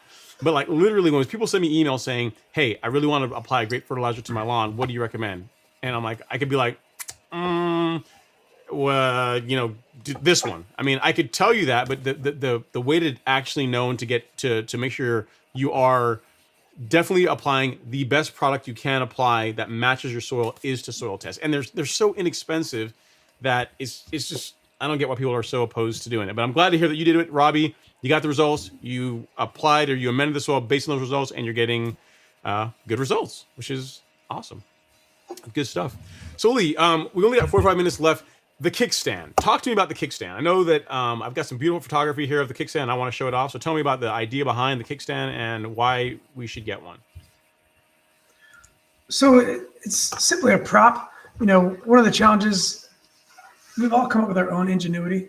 Anyone that owns a reel mower has become pretty handy on how to get away with being short of something, I guess you would say. Mm-hmm. So that's just when we were backlapping, it started originally with the Swardman. We needed a way to hold the reels out of the cartridge, okay, so that we could adjust them. So if you have a Swardman reel and you're holding it out of the mower, you're holding it vertically, actually, the handle can sit in that holder, and it makes it really easy. It's probably don't have a picture of it. I don't have one. It's on the website, but nonetheless, it makes it really easy to hold the cartridge out of the mower vertically, so you can adjust the reel to bed knife. Okay. And mess with it. And then that kind of went a little bit further, where we started doing a lot more backlapping, and people were asking us, how do I adjust it? How far should I lean the mower back? And we had a lot of folks that were leaning their mowers all the way back on their handlebars and flooding the engines and then vapor lapping the engines. So this came kind of out of maybe a need for ourselves a little bit. We needed something that would hold the mower up, make it sturdy enough to be able to backlap, and then also be able to get a piece of paper under there and actually true up your reel to bed knife. So again, another simple design, nothing real rocket science here. But the cool thing is it's adjustable. When you're not using it, those two pins come out and you can put it away and put it in your workbench or in your cabinet until you need it again. But it's one of those extra arms that make things just way easier. I mean, if you don't do that, you have to find blocks of wood. You've got to come up with all sorts of, concrete blocks, bricks. Just makes things a little bit harder just to get your reel up to adjust it. That makes sense. Yeah. And it looks good too. I've actually seen them in person. It's a good looking unit. And yeah, to your point, it's a simple solution, but sometimes the best products really are simple solutions to a problem. So great stuff. All right. Next up is Frank Huang. He says, Ron/Lee, to catch or not catch your clippings for Bermuda grass when cutting? That is the question. All right. So I have my thoughts on it. What say you, Lee? What say you on catching your clippings? Rumor has it, they say that, if you don't catch your clippings, you can use 25% less fertilizer. I don't know if it's true or not. No way to really measure it. They always say it's better to not catch your clippings, but I'll be honest, I like to catch my clippings. I don't like the mess everywhere. I don't like the grass flying into my flower beds, into my mulch. I'm a catcher. You're a That's catcher? me. Okay, I got you. I'm a catcher. I don't know if it's the right thing to do, but it's what I do. No, and it's a fair point. For me, I will tell you, like I don't normally catch my clippings. Big reason why I don't, Frank, is because given the amount of square footage that I have, like it's a logistical problem to get rid of all the clippings. Because like the trash people that come by will only take 5 bags if I'm really nice to them, maybe 6.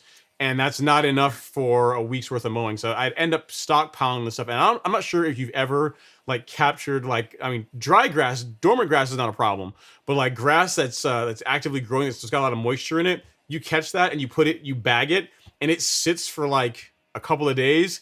It's rank, man. It gives off a lot of gas, a lot of odor. So it's just kind of a pain. So for me, it's I don't do it because I don't have disposing of the clippings is a problem.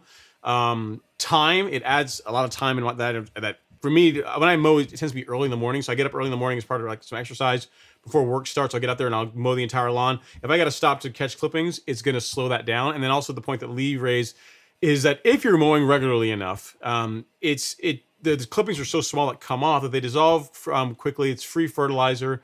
So there is that. So really outside of scalping, and also like say 4th of July weekend, like I want the lawn to look really nice, because it does look better when you catch your clippings. I will admit that it does look better. outside of those events, I tend to not catch my clippings because, again, it's free fertilizer and it's a disposal problem that I don't have to deal with if I just mulch them back into the lawn. But either way will work. Full disclosure, Ron, how often do you mow your yard? I don't know if I tell you that, people are gonna think I'm crazy. I mean, I mow enough, man. I mean, you ask a man how often you mow a bit. So right now, like once a week,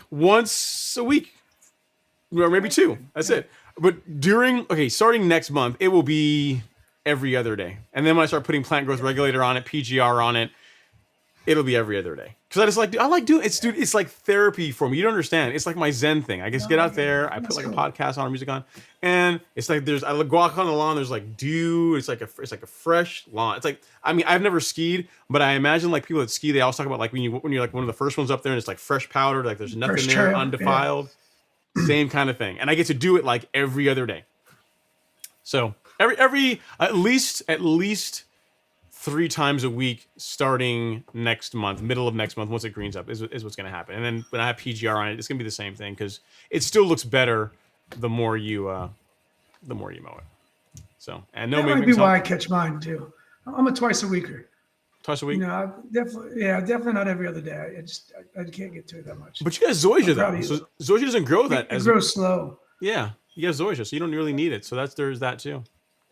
I was gonna say once a week in the spring and fall early, but I didn't want to look bad. Oh no, don't do that. I mean now because the zoysia goes slow. The zoysia goes slow. It really does. It's a lazy man's grass. That empire. But even once a week, could you get away with once a week and not have some brown, like the brown fuzz? It does. It does good. Okay. Again, late fall, early spring, but come the heat of the summer, it's definitely twice a week. There's no twice choice. A week. Gotcha. And Okay. it looks great. So there you go, Frank. So you got like clippings to catch or not catch on you. You've heard both points.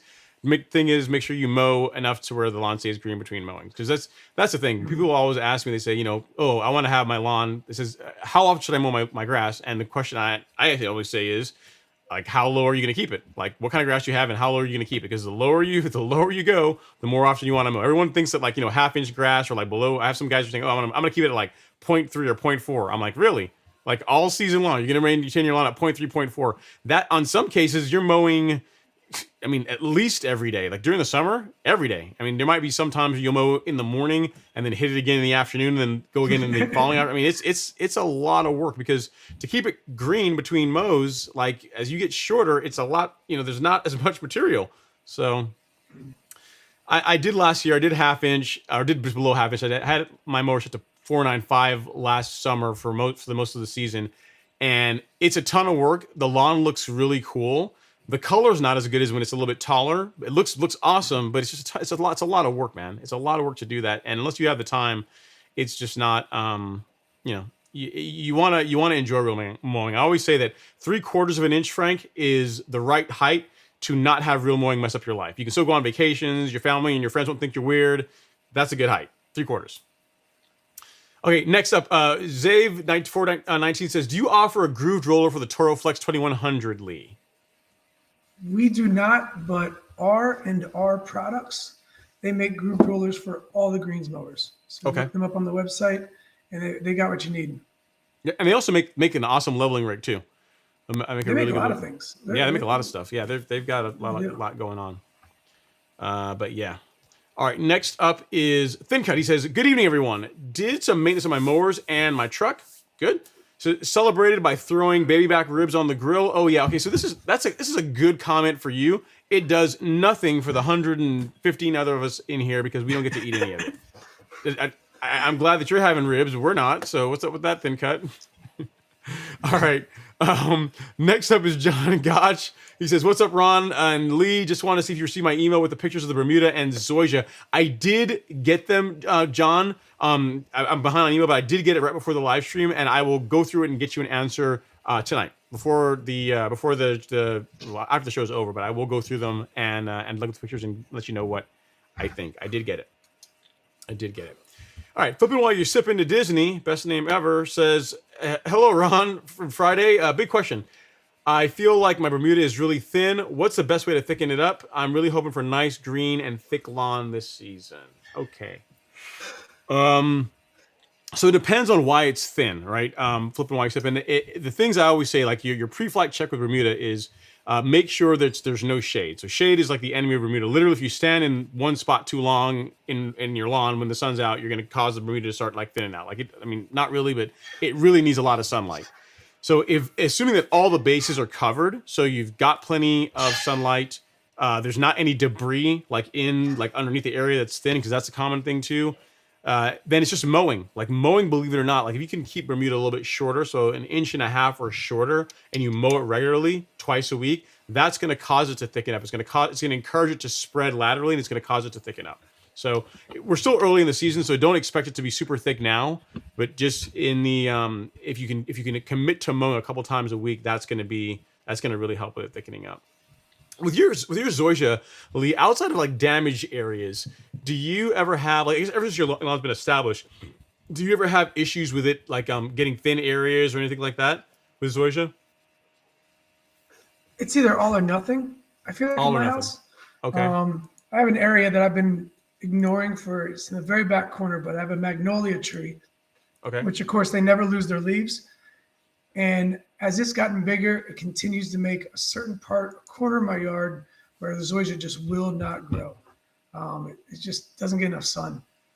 And I keep telling myself I'm going to turn that into a mulch bed or extend my mulch bed every year. And I keep thinking this is the year it's going to come back. So I keep cutting my magnolia higher and higher. This is the year.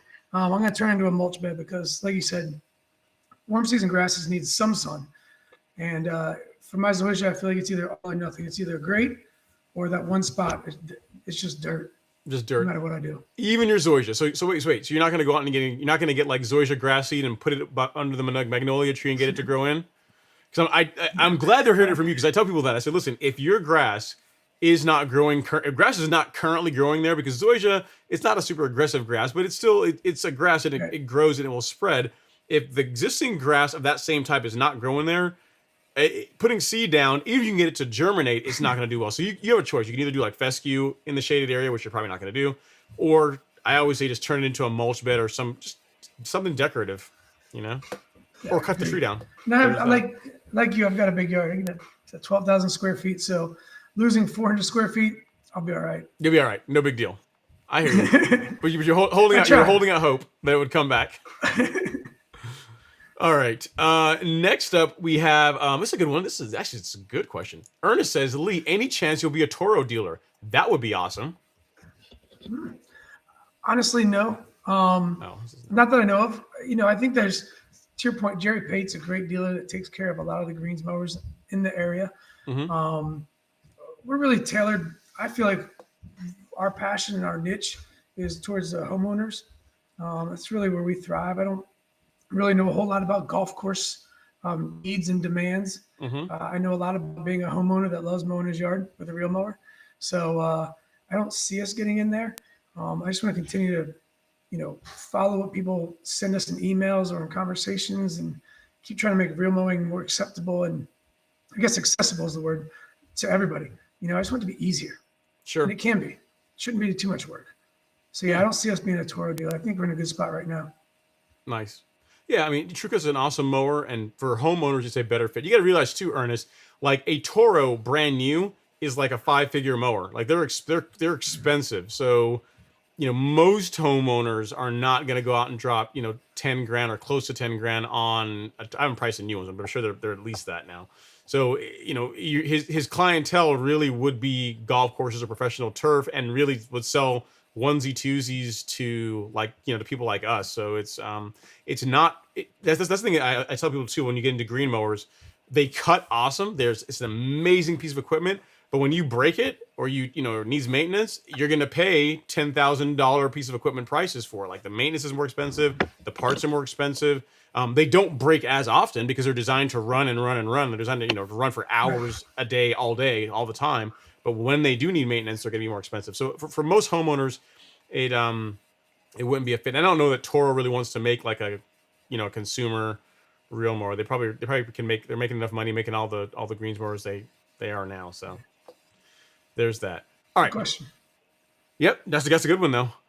Next up is Kelby Ruiz. He says, a crazy week of weather down here in Texas. Tornadoes galore. Not fun. It says, question for reel rollers. I'm getting my dad's old Craftsman reel this season. It has the cast wheels. Can I replace it with y'all's roller? Absolutely. Back in the day, McLane put Craftsman paint on some of their mowers and sold them as Craftsman. Exact same mower, and John Deere too. There's a couple of John Deeres out there that are McLanes under their skin. I didn't know that. They look identical. So the roller works on the Craftsman, the John Deere, or the McLane. The John Deeres that look like a McLane, not all the John Deeres. I want to be clear. Nice. Okay. But I didn't know that. That's cool. So you might find a Craftsman or a John Deere that is a McLane. That's actually cool. Did not know that. All right. Next up, we got ThinCut in the house. He says, hey, Ron, had an awesome interaction with two of my customers. Our conversation got around to yard work. One gentleman had a beautiful Bermuda lawn, and the lady follows BYD, and you didn't get her name. That's awesome. Yeah. They like for Bermuda. You know, that's us. Let me see. BYD, myself. Who else? There's Doc and Sunny Bermuda. I think there's probably others, but those are like the main ones that I think as far as the do Bermuda guys. There's not really that many of us that do Bermuda. So yeah, it's good to hear that that I'm one of the ones they follow, which is kind of cool. She says her father-in-law owns a lawn service in Concord, North Carolina. Very cool. Eric Leon says, I'm in South Florida, by the way, and it's not cold. In regards to Bermuda, not really greening up. Okay, so you're saying you are in South Florida and it's not, but also, yeah, you said it was, are you the one that was talking earlier, Eric, that said it was put down in, it was in December? Still, I mean, I don't know if the temps are where you are, but just give it time. I promise you. Here's the thing. You've got Bermuda in your lawn. It's going to grow. Like if as long as you got sunlight, direct sunlight, I promise you it's going to take off. It may take a week or two longer than the lawns around you, but eventually it's going to pick up and take off. And then you're going to wish it wasn't growing because you have to be out there mowing it all the time. So it will start growing. Fear not. Fear not. All right. Xavier Morrow says, salute LG. Question for Lee. This is a good one here. It's a good one you can answer. Robert Wallace says, hey, Lee, just wondering if it matters if I use the 80 grit or 120 grit backlapping compound. Oof, good question. So the 80 grit will get it done faster. Okay. So when it comes to backlapping and actually getting a sharp edge, the 80 grit's a little more aggressive. It's almost like sanding a drywall. I'm looking at my wall in the background. You know, there's different 80 versus 120 grit of sanding paper. It really wants to do with how finely tuned you want to be with your actual reel to bed knife. Okay. You know, if you're looking to get a really good cut, do it somewhat quickly. And it's not some of these greens mowers you can be very, very precise with as it relates to the bed knife to reel. Some of the other mowers, it's a little bit less precise. So using 120 over 80, you're probably not going to make the adjustment necessary to get the benefit. Okay. In my opinion. I also base this off of working with the folks at ReelWorks who do, 4,000 to 5,000 reel mowers a season that they service and sharpen. I mean, it's the numbers. They're the largest reel mower service shop in the country. I mean, it's astronomical. I was there yesterday and they had about 300 mowers outside. Just insane. They only use 80 grit. And they do 80% residential type of reel mowers. Okay. So, I know I went around the circle on that one. I prefer 80 grit because I know it's going to get me the job that I need done in a somewhat faster period of time and give me the accuracy I need. If you want to top it off with a 120 and you feel that you can be really precise with your reel to bed knife, you will get a better edge. I just don't know if the average mower, not being a greens mower, can dial in that precise. I got you. Okay. So does that make sense? It does. It makes a lot of sense. So yeah, I mean, if anything else, you are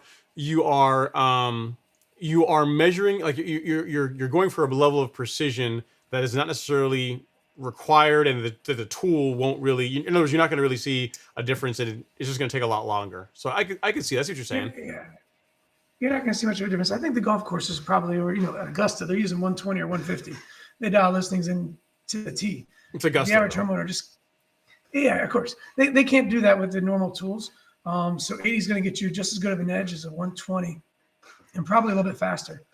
I've also heard folks start with the 80 and they try to finish off with a 120. Okay. I can't say that I have any proof one's better than the other, though, for the average homeowner. Gotcha.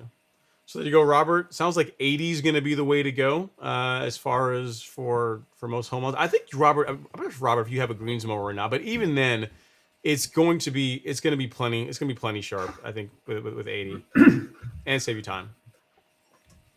All right. Next up, we got your nightmare from New Mexico. Says New Mexico, Bermuda. Hey Ron, I am getting ready to reseed. I have a large tree roots exposed, 1 to 2 inches on the ground. How do I seed around it? I would say I'm going to say you don't, but I'll keep going. It says, how do I keep from tearing up my mower in the root area? Yeah, I wouldn't, man. I don't know that. I haven't seen it, but grass, especially near trees, just doesn't go, and especially Bermuda is not gonna do well. Even if you could get it to germinate, even if you could, it's gonna struggle. It's gonna be thin. It's just not gonna be as good. Like I'd say you have to kind of pick what you want. If you have the tree and it sounds like it's an established tree and you like the tree, if you're gonna keep it, then do what Lee's doing and like create like a mulch bed around there. I mean, here's what you can do. If you went out and you decided you're gonna build up the area with like topsoil or whatever and cover the roots and put grass seed in there and try and get it to grow, you could try it. But Bermuda's not, of all the grass types, Bermuda, without even looking at it, I can tell you, Bermuda's not going to grow in well in that, because if the tree roots are enough that an inch or two of it are exposed out of the ground, it's a big tree. It's a large enough tree that it's going to cast enough shade to keep Bermuda from doing well. So I wouldn't even attempt it if it were me.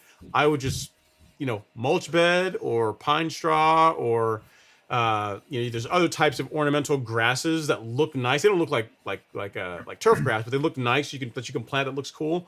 I would lean more towards that than trying to get Bermuda there. And also for the reason which you're saying, you're going to tear your mower up trying to get near, trying to mow it. Even if you could get it to grow, which it won't. I can assure you it's not going to grow, regardless of the prep that you do, unless you get rid of the tree. So if you want grass there, no tree. If you like the tree, no grass. It's like tree or grass. Like choose one. Choose one. All right. Next is Dimitri. Says, hello, Lee and Ron. Thanks, Dimitri. Thanks for coming to hang out. We appreciate it. Happy to see you both. Thank you for coming to hang out with us. Let's see. Ben Rich says, hey, Ron, I picked up the golf course lawn carbon kit recently. Too soon to apply to Bermuda or wait for the green up? I've already applied it this year already, Ben. So the carbon kit, it depends on which one, because now we have another one now. If you have the original carbon kit, the OG carbon kit, which is Release Zero, NutriKelp, and BioSpectrum, then yes, you could have applied that.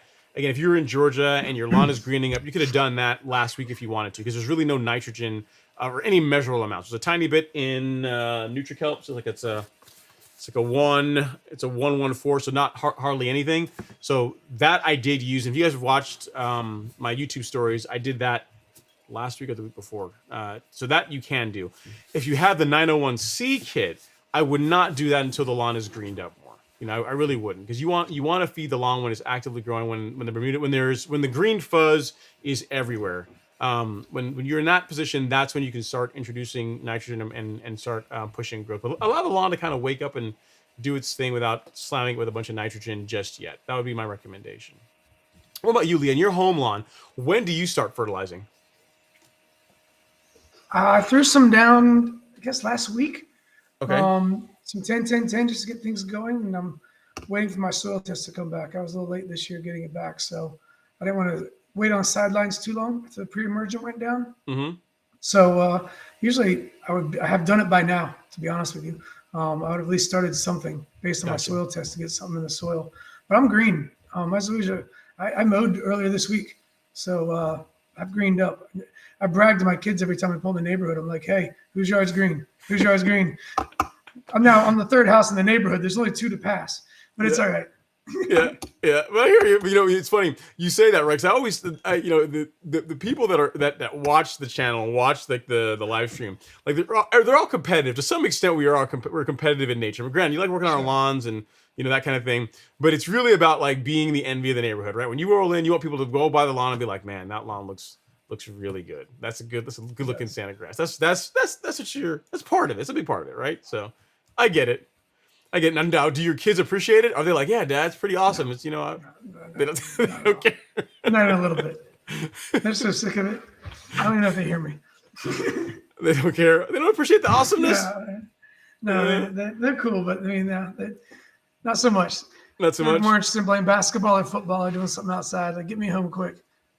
I hear you. Okay. Well, Don't worry, fear not. One day they'll turn into you, and then you'll be like, see. Baby. There you go. And they will. It happens. Yeah. I'm the last person I would have picked to be like a really big like lawn care guy. And look at me. I used to hate mowing grass when I was younger. Hated it. All right. Next up is Timothy Smith. He says, "Hey Ron, Lee, and everyone." He says, "I actually met Lee and Andrew last year. Got a TruCut. If you're in Georgia, go visit them. They're amazing people, and Lee loves to cut." I agree. They are amazing people. They do a great job. The turf park is really cool. If you just want to go cool places to go see different types of grass and run a real mower, turf park is awesome. It's a great place to go check out and hang out. Thanks for coming, Tim. Yeah, definitely. He's a cool guy. Is it G Free says, "Hey Ron, real rollers, stripe action gang." And then Azave 19 says, "Ron, does the golf course lawn store accept PayPal and Apple Pay?" Why, yes. I mean, I want to make sure that you can pay the way you want. You can you can put your credit card in directly if you want. I mean, it's done by Shopify, so there's no chance. I'm saying there's no chance, but I mean, there's like it's secure, right? They're like one of the biggest e-commerce platforms out there, so that you can pay directly. You can pay with PayPal. You can pay with Amazon Pay. You can pay with Apple Pay. You can also pay with Google Pay if you want. So if you take all the payment platforms, the only thing I don't do, and I've been asked about it, but I haven't really decided. I don't know if I really want to get into it as yet. Is like Klarna, like one of those things where you can pay over time, like the 4 installments kind of thing. I've been asked about that and I've considered it, but the problem is the fees they charge mean that I would have to raise the price on the products, and I don't want to do that. You know what I mean? There's believe it or not, there's actually not a ton of margin on a lot of the products in most of the products in the store. And I want everything to be priced at a rate that you guys can actually use them, right? You can buy it, you like with Essential G, like that's priced the way it is, because literally that's enough to where that covers shipping and the cut and the price of the product, and a little bit to keep the lights on. You know what I mean? So I have everything priced fairly aggressively to where you guys can buy the products and use the products. That's what I'm after. And if I pick payment options that have, relatively expensive fees, at least for me anyway, then the price of everything's got to go up, and I don't want to do that. But yes, to answer your question, Apple Pay, PayPal, and all the other ones, other than like the pay over times, are currently supported. If there's something else that I'm missing, let me know, and I can do my best to try and get down there. But I think I should have you covered with all those, Zabe. Let me know if you have any problems tomorrow with when you're checking out on the store. Guys, on the topic of the store, here's the thing. So I know I've been saying this for a couple of weeks, but I truly do now have a tracking number on the plant growth regulator. It is inbound, like the PGR that I told you guys I've been trying to get my hands on. It's actually inbound. It's supposed to show up tomorrow. It's supposed to. That's what tracking says. The worst case, it'll be Monday. It's FedEx, so Lord knows what's going to happen. But it's on its way. It's coming to Georgia. Here's the thing. I got some in last week, and literally I put it up on the store. I didn't really even tell anyone about it. But the people that signed up for the to notify them whenever things come back in stock, they all jumped on it, and literally, I forget how many bottles I had. It was like it's probably 12 bottles. It was like a case or so. It was a small amount, and it was all gone within like 5 hours, with the first 5 hours. So if you want it, like I'll show you guys really quick here. Mainly because I just want to get hate mail from people. Is go to the golf course lawn store, scroll down. The very bottom here is Primo Max. So if you want to get PGR and you want to get your hand on it, because this is going to be a continuous thing this season, keeping this in stock.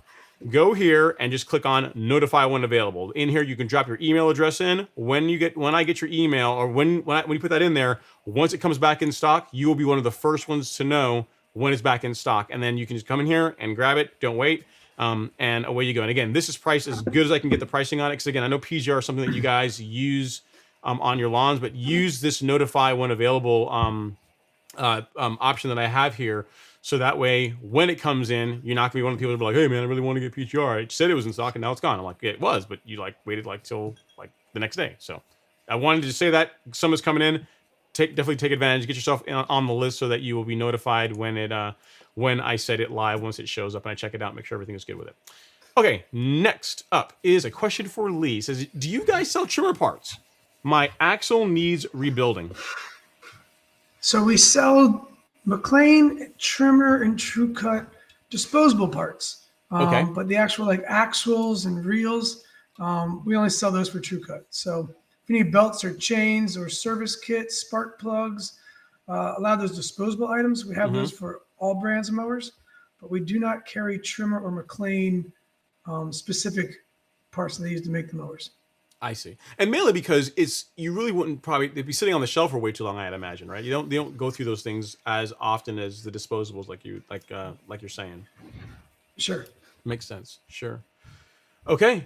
Next up is a question from Your Nightmare. It says, what causes openings in turf 3 to 4 inches wide? Last year, I reseeded them and they grew in, but I'm seeing them start again this year in different areas of the lawn.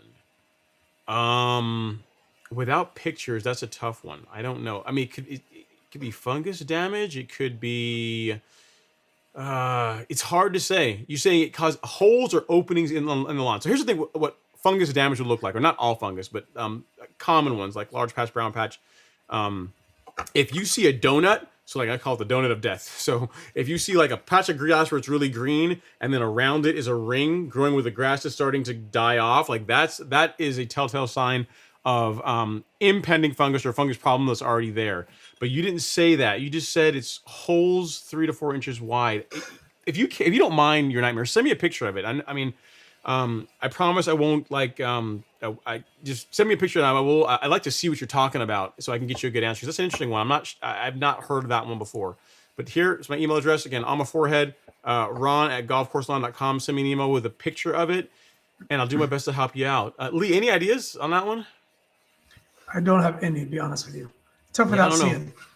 Yeah, I mean Bermuda. I'm not sure if Demir's still in here, but without seeing pictures, I'm not sure, because 3 to 4 inches wide is a lot. That's pretty big. Yeah, send a picture of it and let me know Your Nightmare. And you say you reseeded to get rid of them. So is this an area of your lawn that's also Bermuda? Because you really shouldn't have to reseed Bermuda every year to get it to, get it to grow in. It would just grow. Yeah, should just grow. So send me pictures, give me some more details of what's going on, and I'll do my best to help you out. Again, that's my email address, ron@golfcourselawn.com, and we'll do our best. Dimitri says, cheers, Lee. So there you go. I guess he's having a beer with you as well. Okay, and then next up is LG. He says, at Real Rollers. So you got a fan. You may not know. You got a fan. He watches you. He follows. He says, I want to go meet LG. I got to go meet him. I'm going to find him. Yeah, I've never met you. I've never seen you without a hat. I'll send you a bottle of 901C. Just send me an address. There you go. Well, see, I'm not at my house. Look, I had the hat, but you couldn't see me with the lighting. It felt like it was too dark. It's not bad. Not bad. So not really. Let LG see the hair. Yeah, so he's got that. He's got one nearby. In a different setting. Yeah, so it's there. It's still there. And as far as sending him an address of the ball 901C for fertilizer, I don't know. You could probably send it to the store, I imagine, right? If he wants to, or find LG. I'm gonna find him. Yeah, you gotta find LG. Yeah. So just yeah. I mean, yeah. If you look at their store, LG, or if you want, send it to me and I'll take it over to him. I'm like 20 minutes from there if I drive slow. So yeah, either way, yeah, you can either send it to Real Rollers or you can send it to me and I'll take it over to him. I'll hand deliver it. Make sure you have a written note. If it's just a bottle, I'm not taking it. You make sure it's gotta be handwritten, nothing typed up. Handwritten, maybe to spur a little, I don't know, whatever your favorite, like the spray you use in your Real Mower. Something that lets them know that this is, it's personalized. Special. I'll make sure he gets it. All right. Next up is Your Nightmare. He says, I'm sure it's been asked before, but what makes up an effective and inexpensive topsoil? Effective and inexpensive. Okay, I can tell you what makes. Okay, I can tell you like what makes up a good I don't want inexpensive. What I would look for in a topsoil. How about this? I'll answer it this way. First of all, Lee, do you have any thoughts on the matter? I'll let you weigh in first because you're the guest. No, I don't know if I've priced it out. I've just gone with the folks that I know are good and just had to bite the bullet, to be honest. And just buy it. Yeah. Yeah, I don't know. So for me, Your Nightmare, like if you're talking about like big box topsoil, the one thing you're going to run into is unless you get the more expensive stuff or the stuff that costs a little bit more, is that it's cleaner. Like you're actually getting topsoil. If you get like a 50-pound bag of soil, it's actually soil instead of like bark and twigs and other garbage that they put in there.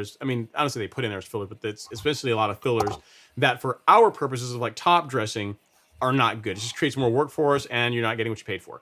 You take a product like, let's say like carbonized PN, right? So which I actually got to see how it's made that's Wednesday and Thursday. Let's see how it's actually made. It's actually really pretty cool process. You take something like this and you say, why on earth is this bag of why on earth this bag of topsoil costs $59.99? First of all, part of it is because like more than half of that's shipping.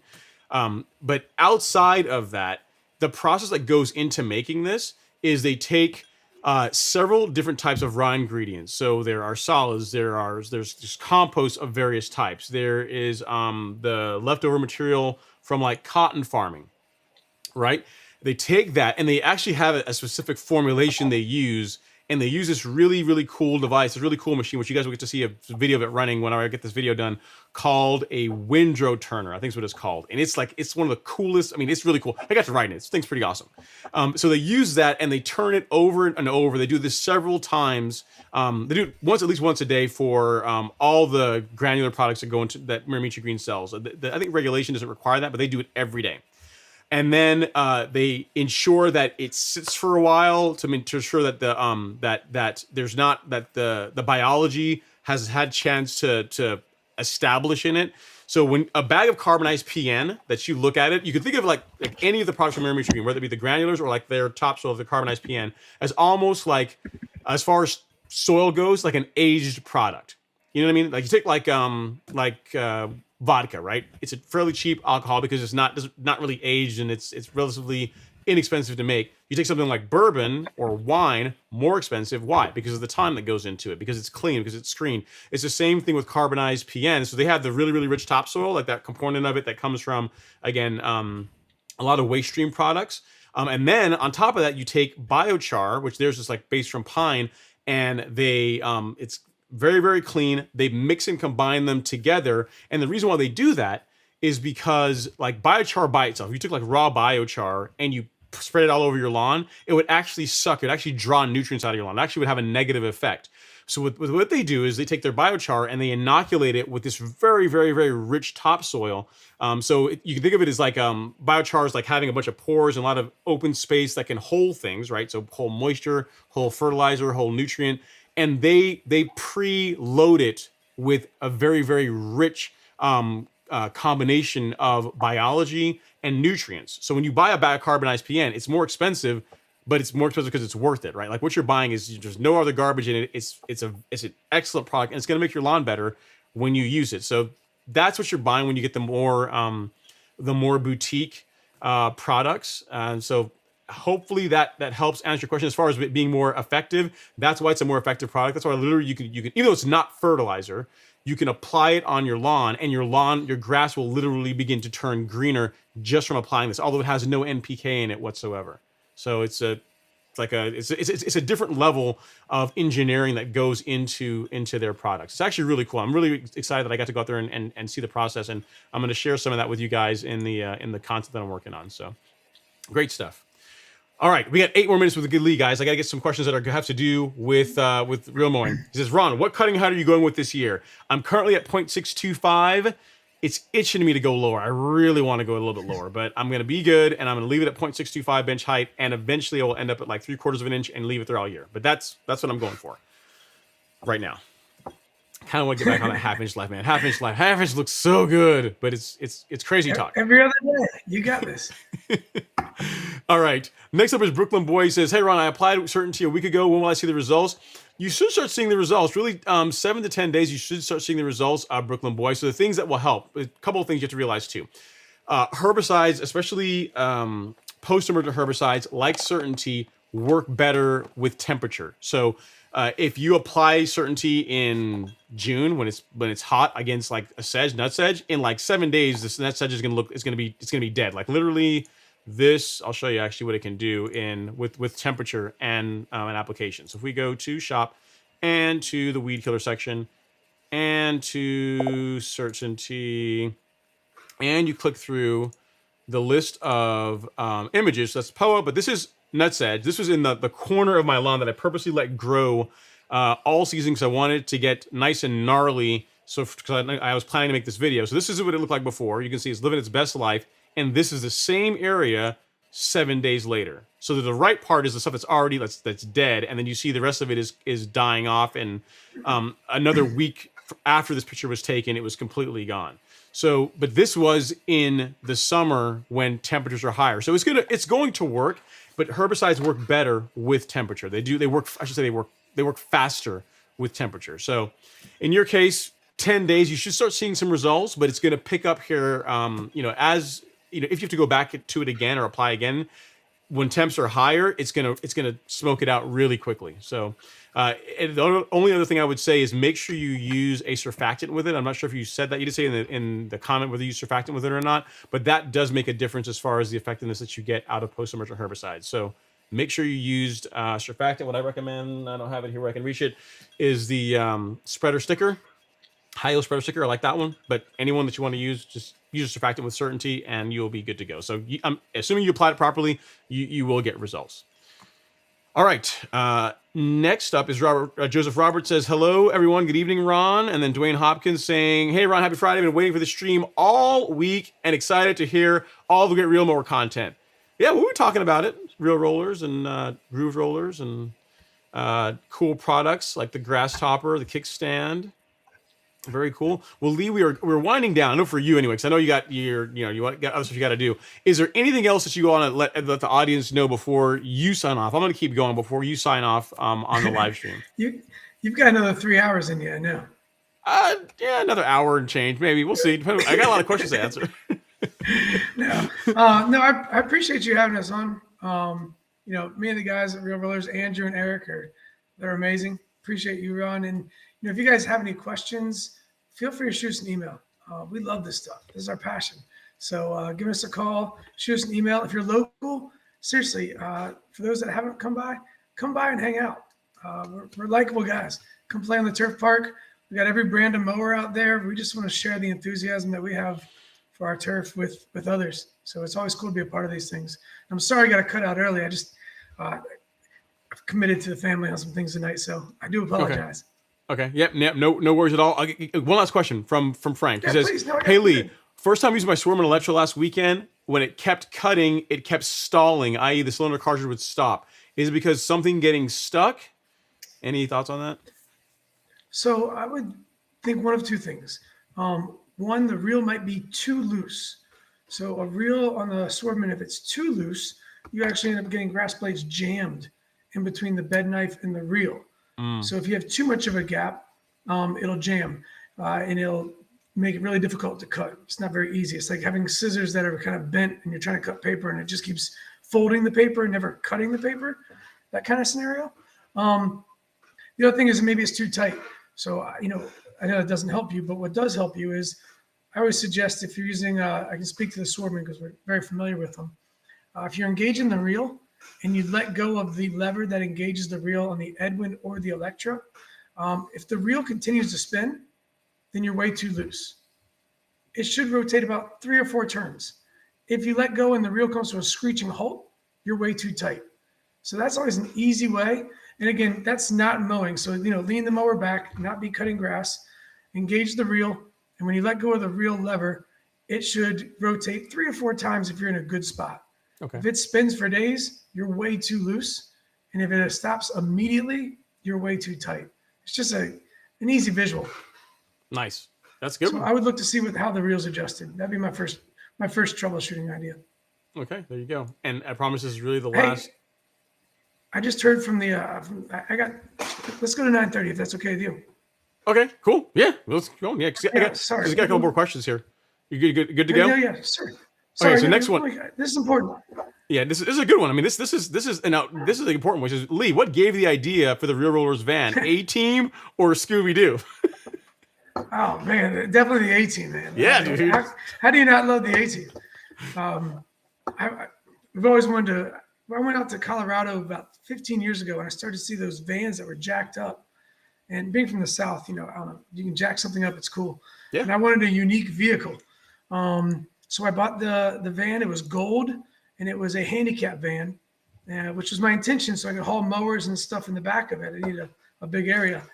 And then it just kept evolving. And once we lifted it and put the bumpers on the front and the back, and then I painted it black to go with the Reel Rollers, a bunch of my buddies were looking at it and were like, man, you could make that the A-Team van. And just like that, we went and got it wrapped. And that was it. It's pretty simple. It's cool. It looks cool, man. turns It's pretty heads. awesome. I mean, it turns heads like a Lamborghini would. I mean, it's amazing. It's not the greatest thing in the world, but people are just in shock. It's definitely a head turner. I wonder if I have a picture. If I can put it. Have you guys? I'm not sure if you guys have seen the. I'm gonna look for that picture. You actually sent it to me in text, and I'll put it up here. I'll get you your next question. Real Roller, what are your thoughts? We're doing it. We're doing it with a new vehicle now too, the box truck. We Oh, yeah? lifted our box truck and put mud tires on it. It's gonna be the next 18 van, but kind of a box truck version. It's 3/4 of the way there. It's about to be revealed. Not about to be real soon. Yeah, All it's cool. Yeah. So the next question we got here, and while I look for the Real Rollers van, if you guys have not seen it, it's like the coolest. And you guys actually deliver mowers with this thing too, right? So it's a It has a little crane in the back that rolls out. It's pretty wild.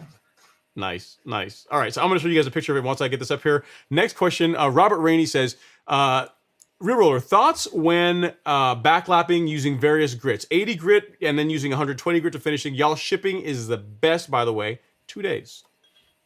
Thank you, sir. We touched on this earlier, but most folks use an 80 grit because it's a little bit faster and you can get the precision of the reel to bed knife fairly quickly, especially if you're doing it at home using like a powered corded drill. If you want to start with an 80 and end with a 120, you'll definitely get a sharper edge, but I don't know if it'll be a noticeable difference. I can't speak to whether I've been able to recognize the 80 versus 120 giving me a different cut. So that's probably the best answer I can give you, but I've heard of people doing that. Gotcha. Yeah. So it's not. So it's There we go. I got it. Yeah. Guys, this thing is pretty sweet. Okay, so let me pull this up here. I'll throw it up here on the screen now. Technology, do not fail me now. See if it will load. You guys get to check out the Real Rollers van. If you guys have never seen it, this thing is pretty awesome. I mean, look at that. Look at that. Look at that. That's one sexy vehicle right there, man. Let me check. Robert, I'm gonna get you off the screen here real quick. Look at that. I mean, imagine your mower showing up being delivered by that thing. That's pretty. And cool. it's got an exhaust on it too, guys. So it's not even quiet. It's not like, it's obnoxious. Like it sounds like the A-team rolling up. You guys to jump out. You expect BA and Hannibal to jump out of it.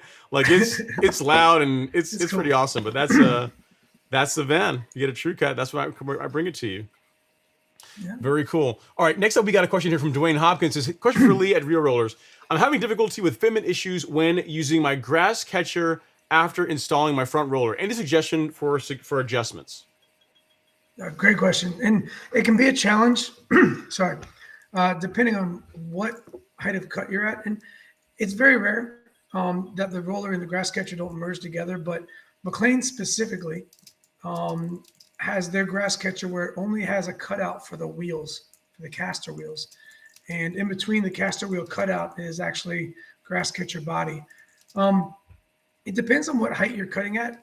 I'm happy to send you a manual, but you could be in the, it's tough to explain, but a McLane has 3 holes that you can put the horizontal roller into or the casters. And the more horizontal that roller becomes, the more chance it has to hit the grass catcher. Okay. The reason I tell you this story is you can actually just drop the whole of the entire roller down one, and then your roller is going to be more vertical. And you can also adjust the grass catchers.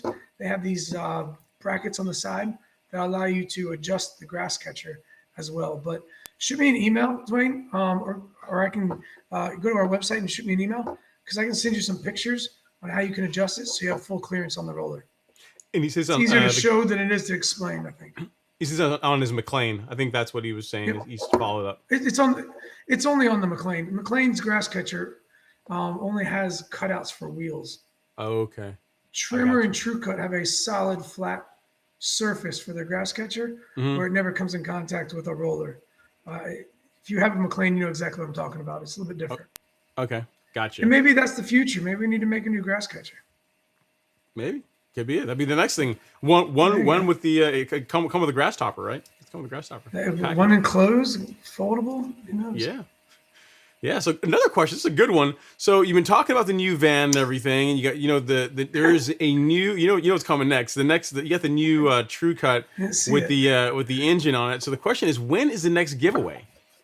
That's a great question. This year, I don't know if we're going to be able to get away with a giveaway. We did a couple of things with my son's school, and we did some sponsorships here locally, and our school's Buford, where we're giving away a lawnmower at a golf tournament. So I promised I would commit to that last year after we did the big giveaway. So we aren't giving away a big giveaway this year for the Real Rollers nationwide. Unfortunately, I think we'll get back to it next year. But I already committed one to the local high school. Sorry. There you go. So there you go. Guys, just stick around. I mean, it'll be back next year. Very cool. I will, Todd, I'm going to answer your question about surfactant. Let me get this other question here really quick from Ogsan. He says, hey, Ron and Lee, I went to purchase a TruCut. When, when is the new, he wants to purchase one. When is the new version? Do you ship to Charlotte or can I come pick it up? Ron, the T-Jet nozzles are the truth. I'm glad to hear that, sir. They are good. I didn't use them for years, but once I got turned on to them and really just made the switch, they are a game changer. I agree. It says, thanks for your suggestion via Friday chat. So I guess, Lee, a couple of things there. Cool. If you buy a TruCut now from you guys, do you get the new version? Yes, you buy the TruCut 20-inch. So we have the last 20-inch TruCuts in the country, I believe. Okay. We've got about 40 of them left. We bought everything we could this over the winter, knowing that there was going to be a transition for TruCut. We wanted to make sure that there wasn't going to be a lag, not only in parts, but also in mowers. So we kind of anteed up this winter more than normal to make sure we had inventory. So the 27-inch are those that are coming with the new engine currently, with the Champ engine. Mm-hmm. And we do have those in stock, and you can pick them up, or we can ship them and deliver them to your door with liftgate service. Completely up to you. Nice. So it's kind of a catch-22 if you. Oh, sorry. If you buy out of state, you don't have to pay sales tax, so you save yourself sales tax. If you want it delivered, then you have to pay the delivery fee. But if you come to us in person, you don't pay the shipping, and you do have to pay sales tax. So it's kind of a give or take both ways. Depends how you want to run. Right. Right. And if you want to have the A-Team van pull up to you, which is kind of cool. So that's always fun. There is that. And as far as mowers, so you have the 20 and the 27. 25s are not really a thing this year. It's a unicorn for 2022. Okay. I don't think you'll find a new one in the country. The new owners are focusing on the biggest bang for their buck as far as their demand, and that's the 27-inch. They're not even making the 20-inch this year. We just bought all of TruCut's 20 inches from last year. Okay. And kind of hoarded them. So they're only doing 27 this year. Next year, they'll have the whole gamut once they're all ramped up. Okay. Very cool.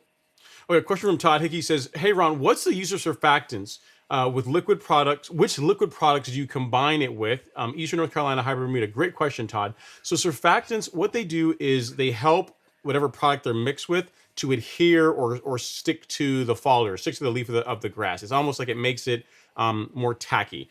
So the positive of surfactants is that if you're using it with something that like a herbicide, like certain herbicides, like something like Certainty or Celsius, or like most herbicides will work better. Most post-emergent herbicides anyway will work better with the use of a surfactant. So they will say that on the product label.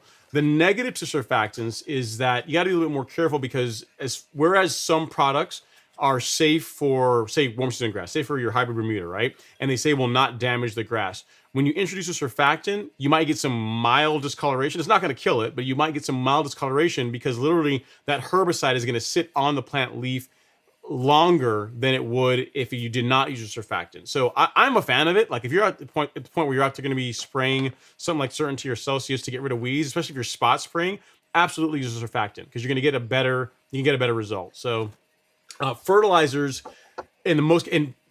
for the most part, I have not seen many fertilizers that recommend or require these for surfactants. So like, for example, 901C or Turfplex or Bloomplex, none of those require the use of a surfactant to work. They don't need that. But it's mainly a herbicide thing that what you'll find. So herbicides, most of the time on the label, they'll say use a surfactant for enhanced performance, but liquid fertilizers, not necessary. Also, like the Miramichi Green pest control, which you can't see here, which I'll bring over.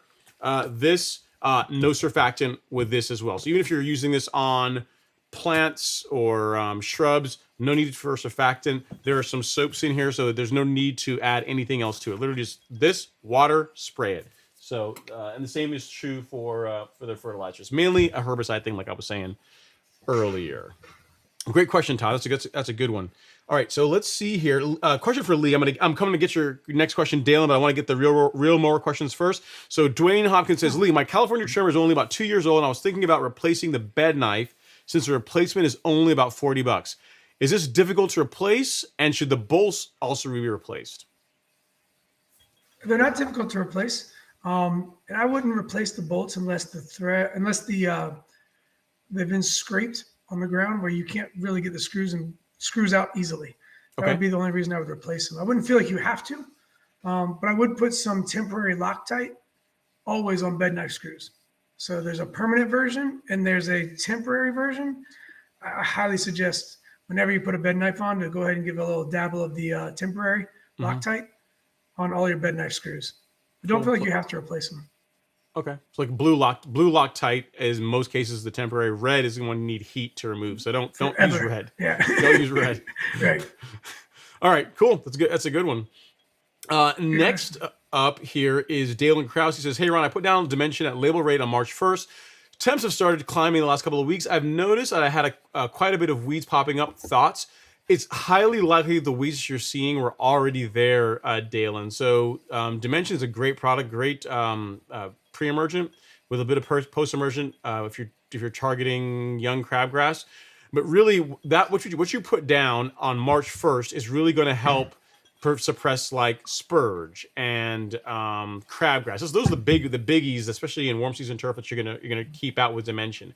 The weeds that you're seeing now, those started in the fall or late winter. So the fact that we're getting a little bit of warm temperature now, like the grass wants to grow, but also the weeds start growing from that as well too, right? So we're not at the point now where it's so hot that the heat is going to kill the weeds, but we're warm enough that it's going to encourage them to grow. So what you're seeing, don't think that you didn't do it correctly.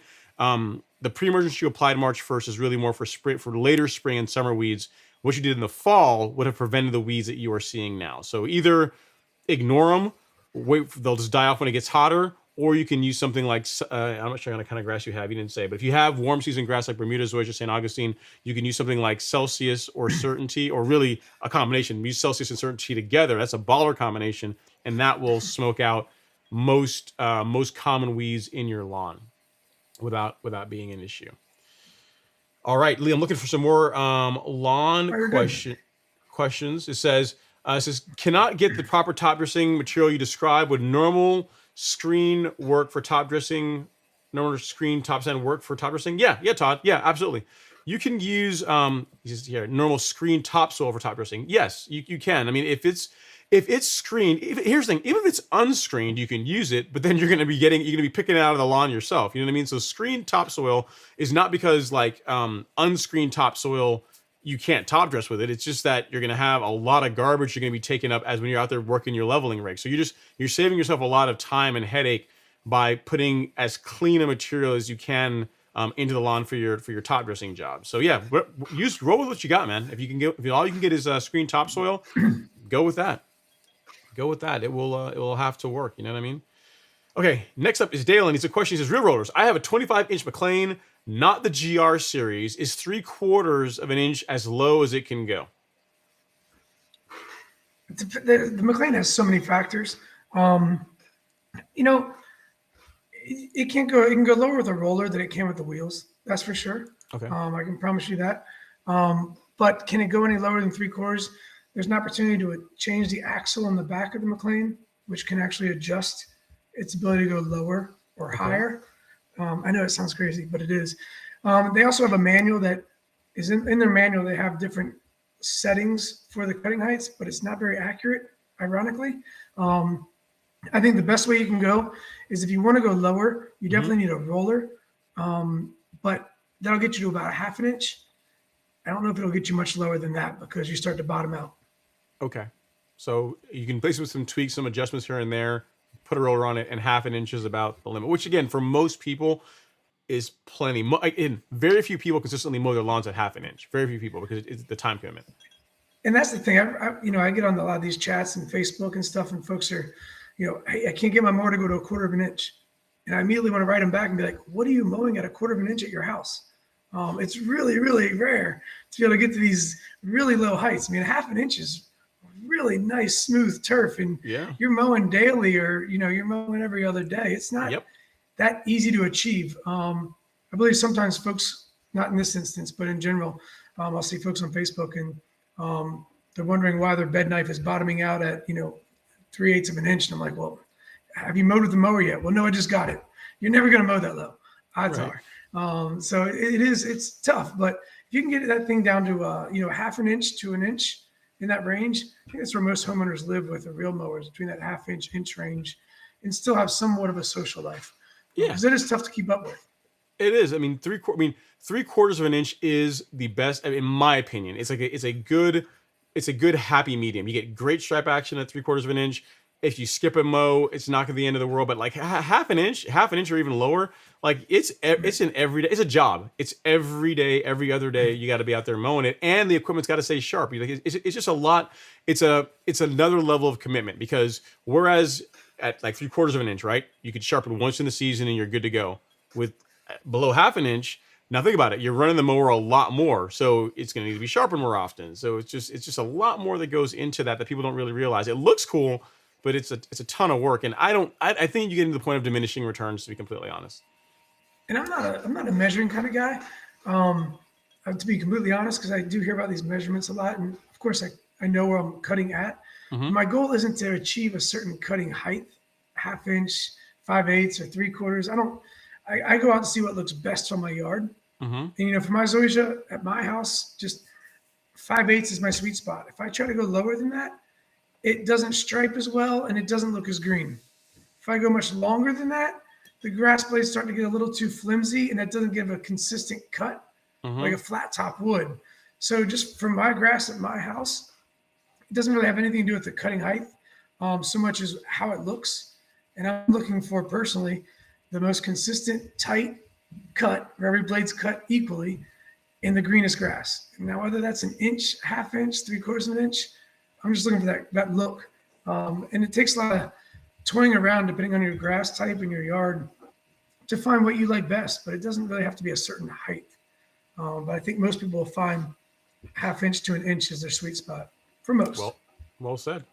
Well said. Yeah, I could not agree with you more. Like I was mowing it like half an inch all last year, and we had people over for 4th of July, and I was like, "What do you guys think?" And they're like, "It looks cool," but like last year it was greener. I'm like, "You have no idea all the work that went into this." She said, "Are you not entertained?"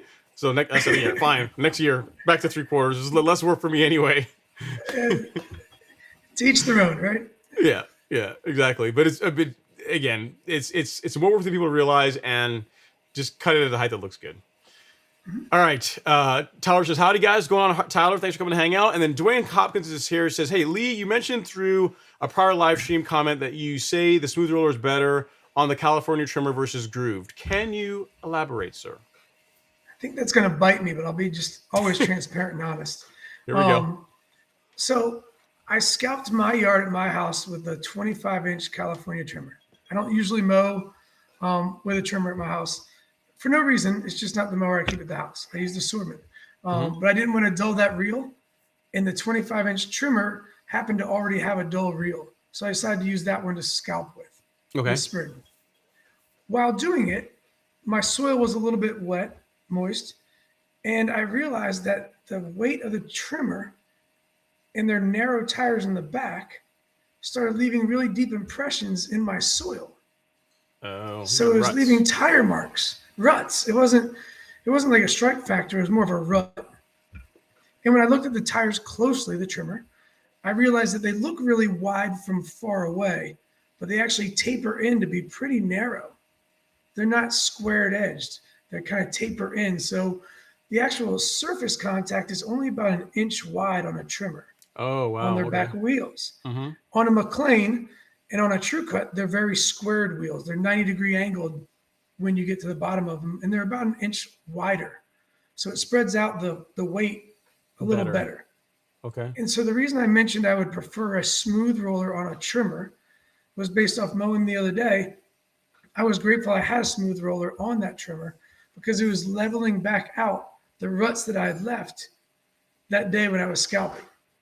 So if you mow when your soil's dry, no problem. But I was surprised that it left these indentions in my soil so easily with the trimmer. And that's why I liked the smooth roller. Because almost like a wedge. You almost had like a wedge pushing on as you're making your scalp. It left a ton of them. I was so upset. Oh, I no, didn't I- think I- about it. I feel you. I was like, come on. Yeah, I feel So I was like running over trying to run back over everything with the smooth roller to try to get it back to be a level surface. But maybe I should have let it dry out more. I didn't think that was going to happen. I hear you. Yeah, that's part. Even with between the TruCut and the greens mower, same kind of thing. TruCut is really not as bad as it sounds like what the trimmer is, but the greens mower, there's like no hot spots or anything. It just Right. looks great. Yep. All right, next up is No Name. He says, hey, Ron and fellow lawn enthusiasts, any tips on Dallas grass? I have patches starting to grow less than a year, but I really want the stuff gone. In warm season grass, physically remove it. Like in Bermuda, you're going to want to just dig it out. Like there used to be a product, well, there still is a product, but you're not supposed to use it on residential turf. MSMA, that is not labeled for residential use any longer. That would have controlled Dallas grass, but really for warm season grass, I'm not aware of anything that will kill it like permanently. I mean, like you look at like even like Celsius, they say that if you mix it with again a product you're not supposed to be using anymore, like that, there are concoctions you can put together that will help knock it back and control it. Like Tribute Total, that's a good selection of herbicides. It's that's Celsius, Revolver, and one other one from Bayer. I forget the name of the third one, but it's pretty much 3 products in one. Like that it's not going to even that won't kill Dallas grass, but it will suppress it. The best way to get rid of Dallas grass and warm season grass and a warm season lawn is to just physically remove it. Like dig it out. Like you said, you only have a few patches. I would just physically remove it. That's going to be your best bet. There's other options out there. Let's see. Princess Cut is saying No Name Pylex, but it's expensive. Yeah, so Pylex is I believe that does work for Dallas grass, but that really is for cooler season grass. Like I'm not sure if it's going to damage the Bermuda if you spray that on Bermuda. So don't do that on warm season turf. Just remove it. Let's get out there with a shovel or like a tool and physically remove it. I would not spray Pylex on warm season grass. Not unless you're trying to kill it or damage it. So there is that. All right. Next up is Dwayne Hopkins. He says, Ron and Lee, I was so excited when I saw the Real Roller video on the GrassTopper. I ordered one so quickly. I didn't even watch the full 90 seconds before ordering. Can't wait till it arrives. That's cool. I think he likes to hear that. It was a really cool video. I got to say, cool. when they like, yeah, the videos were really cool. The backlapping video was really cool. Have you ever seen the intro, like him riding in on the TruCut? It's pretty kind of cool too. Yeah. Andrew's super creative. He comes up with these things, especially you'll know when I came up with an idea video-wise and when Andrew came up with one, because mine are just like dry and to the point. Andrew's got, spaceships flying in and, dancers in the background. He's very, very creative, and it's really cool to see some of the stuff he comes up with. So yeah, GrassTopper was all his creation. He did it all. It's pretty cool. Yeah, and it works. And it works again. I mean, you got so I can show it here again. You got without the GrassTopper, you got like it's throwing up grass clippings everywhere. Same day, same lawn with the GrassTopper. And that mower's running. It's not just sitting there. You can actually, if you look really super close, you can see a tiny amount of clippings there, but it's just a night and day between with and without the GrassTopper. So if you're a person that catches your clippings and you got a TruCut McLane or trimmer, that's what you want. You want to get one of those. It's going to make it better. Make it better. All right. Ernest says, Lee, I love my Swardman. Purchase it from you. If I ever need to replace it, what is the best replacement? Also, who is making the next electric reel mower for the homeowner market? It's good questions. Great question. Sorry, I'm trying to read it. My own pictures over part of the text. Sorry. So the next reel mower out there that's going to be electric, I don't know who's making it. I think TruCut's going to be chasing that down, but I don't know what McLane or Trimmer has in their plans. I do believe long-term that that's the direction things are going. I mean, it's obvious, right? Mm-hmm. The challenge with electric reel mowers is unique because the whole idea of a reel mower is causing friction of a reel to a bed knife. That's unique. Unlike a rotary mower, where you're just humming along as fast as you can and just cutting grass, a reel mower, you put a lot of strain on that electric motor because you are causing friction. That's been the biggest challenge, I think, with some of the battery-powered reel mowers is you're causing a constant friction to make that cut. Whoever can master that, think it's going to be a grand slam. Swardman, I mean, really close. I've gotten a lecture at the shop, and it works great. They've mastered that, but I don't know who's going to be the next one that has one that's lights out and a reasonable price. They're starting to get a little pricey, you know. I know Let's got one, but you're in the $3,000 to $5,000 range for some of these battery-powered reel mowers, which is starting to get a little pricey, in my opinion. If we can find something in the 2,000 range, I think you got something to run with. But I don't know who's next. It's not us, unfortunately. It's not our strength. I need to find some people that really are really good at that stuff. It's not something that I know how to do personally. Gotcha. Okay. So stay tuned. I'm sure someone's Can going you to say what's the best? I was reading the rest of it. The best replacement for a Swardman? Is that what this question was? Yep. Next question. Replacement. Oh, man, I hope you're not replacing. I still like the Swardman. You know, I don't want to run away from that one. I think it's a great mower, depending on where you live. Back to your question or your comment earlier, Ron. Depends if you live near a shop that can service reels. If you do, then I would go with the TruCut or stick with the Swardman because the cartridges are cool. I mean, it's nice to be able to dethatch. It's nice to be able to verticut. They've got a new groomer out. If you live close to a reel mower shop and you just want a reel mower, I'm going TruCut. It is my favorite, no question. There you go. So hopefully that helps, Ernest. You already got one of the man's top recommendation, and you know if outside of that, a TruCut is always a great choice.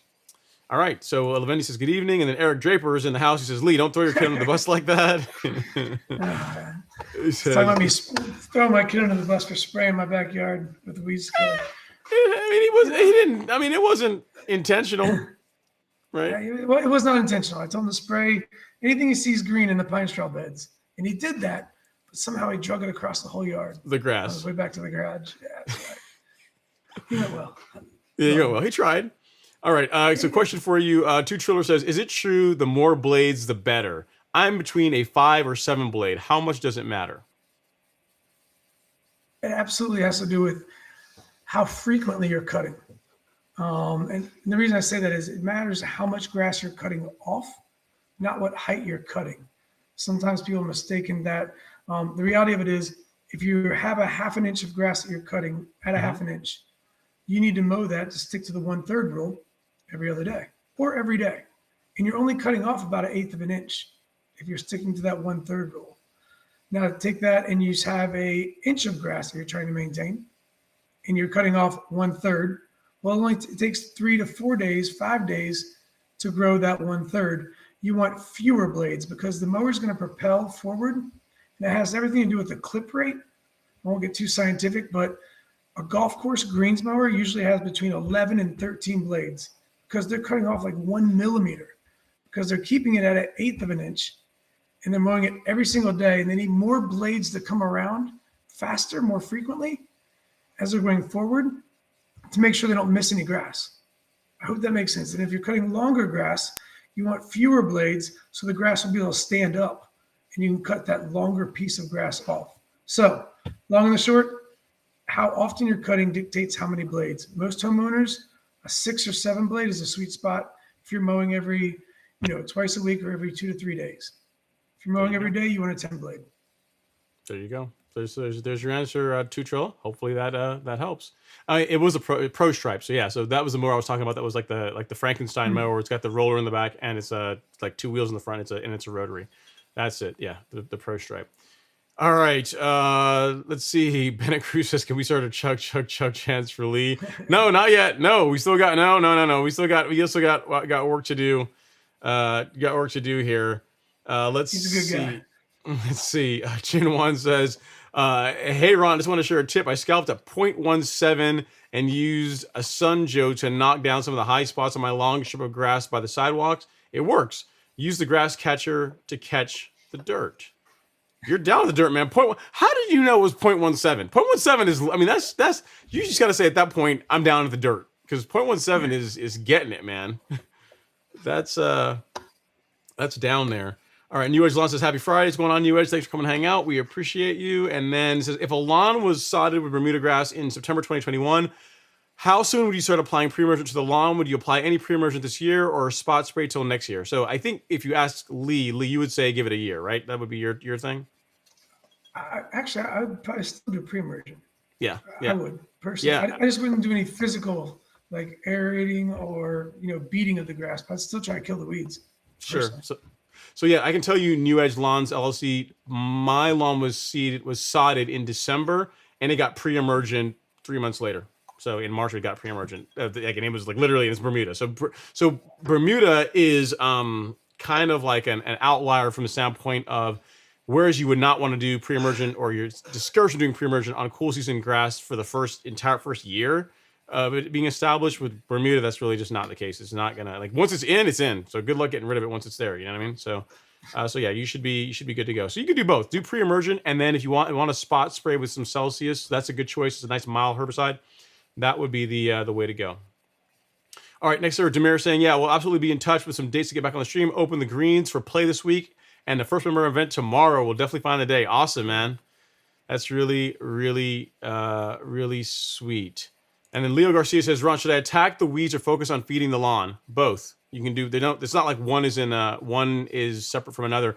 You can kill the weeds and feed the lawn. So here's the thing: I like to get rid of weeds. I like to get rid of the weeds because that's the thing that most people really care about. Like, you look at a lawn and it's got weeds all in it. It's just not appealing regardless of what you're doing. So getting rid of the weeds, killing that is like one of the initial things I recommend for people to do. You can feed the lawn along with that, because if you're doing everything else, so let's say you got a lawn, got tons of weeds, a Bermuda lawn, you're my next door neighbor. You go out there with a Celsius Certainty combo, that's going to smack and kill a lot of the stuff that's in the lawn. And then you get your soil test done. You can begin feeding the lawn right away to help the grass start growing. And then, secret sauce, most important thing that people don't do enough is mow it. Mow it a lot, because you're going to encourage you've knocked the weeds back, right? Because we've hit it with this selective herbicide that puts the weeds at a disadvantage. And we're feeding the Bermuda, and we're also cutting the Bermuda, which is going to help it thicken up and just crowd the weeds out.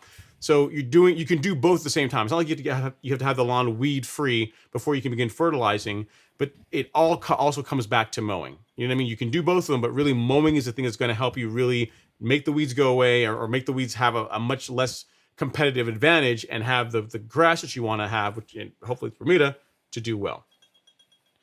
That is my take on the matter. Demir, I like your design. He says, hey, that kickstand is actually pretty sweet. Nice design. If you guys don't know what he's talking about, guys, I will show off Andrew's handiwork. I'm sure he wants to. He's like, hey, man, the lighting on this picture took me a long while to get back. That one is good. This one is, no, it's not my favorite one. Where's my favorite one? My favorite one is that one. That's a sweet picture right there. Nicely done. So yeah, so it's great for holding up the mower just enough to do your adjustments, and also where you're not tipping it back too far to where you cause flooding issues. So simple product, but again, some of the best products are the simple ones, right? And is that one available now, Lee? If someone wants it, it is. Yep. Okay, great. Okay, guys. The shipping. Oh, sorry. The shipping. No. It'll be in about a week. Everything's coming in the same ship. Right. Okay. Yep. Exactly. So, Lee, you were gracious to give us another 30 minutes. We are at 9:32, so I don't want to, you could just say, hey, listen, I'm out now. You're good, or we can keep going. It's your I call. Appreciate it. I do have to get back. I can hear him in the background clamoring. Okay. All right. Yeah. No worries. Well, Lee, again, thank you so much, guys. Talk to Lee, Andrew, Eric, Hayes, any of the guys. You can reach them at realrollers.com. That's the best way to find you guys. Absolutely. Come visit us in person, hang out. Let's have fun. We share your passion. So we love ideas. We love to help where we can. So call us if you need anything. Thanks for having me, Ron. Seriously, I love coming on the show. Yeah, I appreciate it, man. Yeah, thanks so much again. And guys, I will continue the live stream. I'm going to keep going through your questions here, and definitely give Lee some love. We thank you. Thanks again for coming to hang out. Really, really do appreciate it. So I'll let you go. You can go hang out with your family. All right. Awesome. Thanks. Appreciate it, bud. Thanks, sir.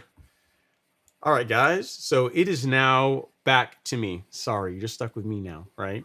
But Lee, thanks for coming to hang out. And let's see, what other questions do we have? And be sure you guys give Lee some love. Get out there and support Real Rollers. Go check out their their assortment of products that these guys engineered and put together for you, and definitely take advantage of that. I'm putting Merrill back up here on the as the show sponsor, because he still is, but I didn't have it on this scene, so it is now done, and he is now up and good to go. Guys, we are 2 hours and a half in. If you guys wouldn't mind, while I look for the next comment, if you guys wouldn't mind touching that like button ever so gently. I mean, if you want to hit it hard, you can too, but I'm more of an ever so gently kind of guy. If you guys wouldn't mind doing that, I'd really, really appreciate it. It doesn't cost you anything, and it's a great way to support the channel. If you guys have any other really good questions for Lee, I will I'll make note of them, I'll screenshot them, whatever, and then I will let him know. I'll reach out to him and let him go. All right, next up we have, I guess let's do a bunch of chat back and forth, and then Miss Tara says, "Hey Ron, I got started. Congrats, Miss Tara. I guess on your lawn. That's glad to hear that. That's awesome." And then next we have Blue Jay 3000. You're back, man. It says, "Happy Friday, Ron. I'm in Conyers, Georgia. New home. Congrats. Weeds in the front. What is the best Bermuda grass seed to start a 500 square foot lawn?" So you got a brand new home and you're going with seed. Very cool. Brave man. Good thing to do if you have irrigation, because Bermuda is really not that hard to grow from seed, assuming you have irrigation to keep it, to get it to germinate. It's your call. There's a lot of different ones out there. I do like Arden 15. Arden 15 is a great grass seed. It's Princess 77 and Arden 15 are the two that I have direct experience with, so that's what I would recommend. Princess is a little harder to come by these days. It's because Arden 15 is the successor to Princess 77. So if you want to go with seed, I would say Arden 15. I heard a rumor though that Arden 15 is going away here soon. That they are, or Pennington is working on another, like something new that's gonna supersede Arden. So I don't know if it's gonna be ready this year, because if it were, they'd already have it out. But if you're starting a brand new home, it sounds like you need something before like next year. So Arden is what I would recommend. That would be my my take on the matter. And congrats, man. That's cool. That's cool. Getting to do a lawn from scratch. That's always really cool stuff. Next up is R. Reed says, "Hey Ron, late to the party, but how's everyone doing?" Doing well. It was awesome. If you didn't catch the first part of the show where we had Lee from Real Rollers on, he answered tons of real mowing questions, groove roller questions, their products that they launched, the GrassTopper, the kickstand. Yeah, just reach out. Be sure to reach out to them if you have any need for those products. And just in general, if you have questions about reel mowers, those guys know a ton about the reel mowers, especially the ones for that we use on our residential lawns. So always great stuff. Tap That Grass says, "What's going on, Ron? Happy Friday. Happy Friday, Tap That Grass. Tap That Grass. Glad that you are you're doing well." And then next up is Miss Tara says, "Hey Ron, I live in Atlanta, and I must admit I just started laying down post-emergent to deal with last year's dirty mower from a local vendor."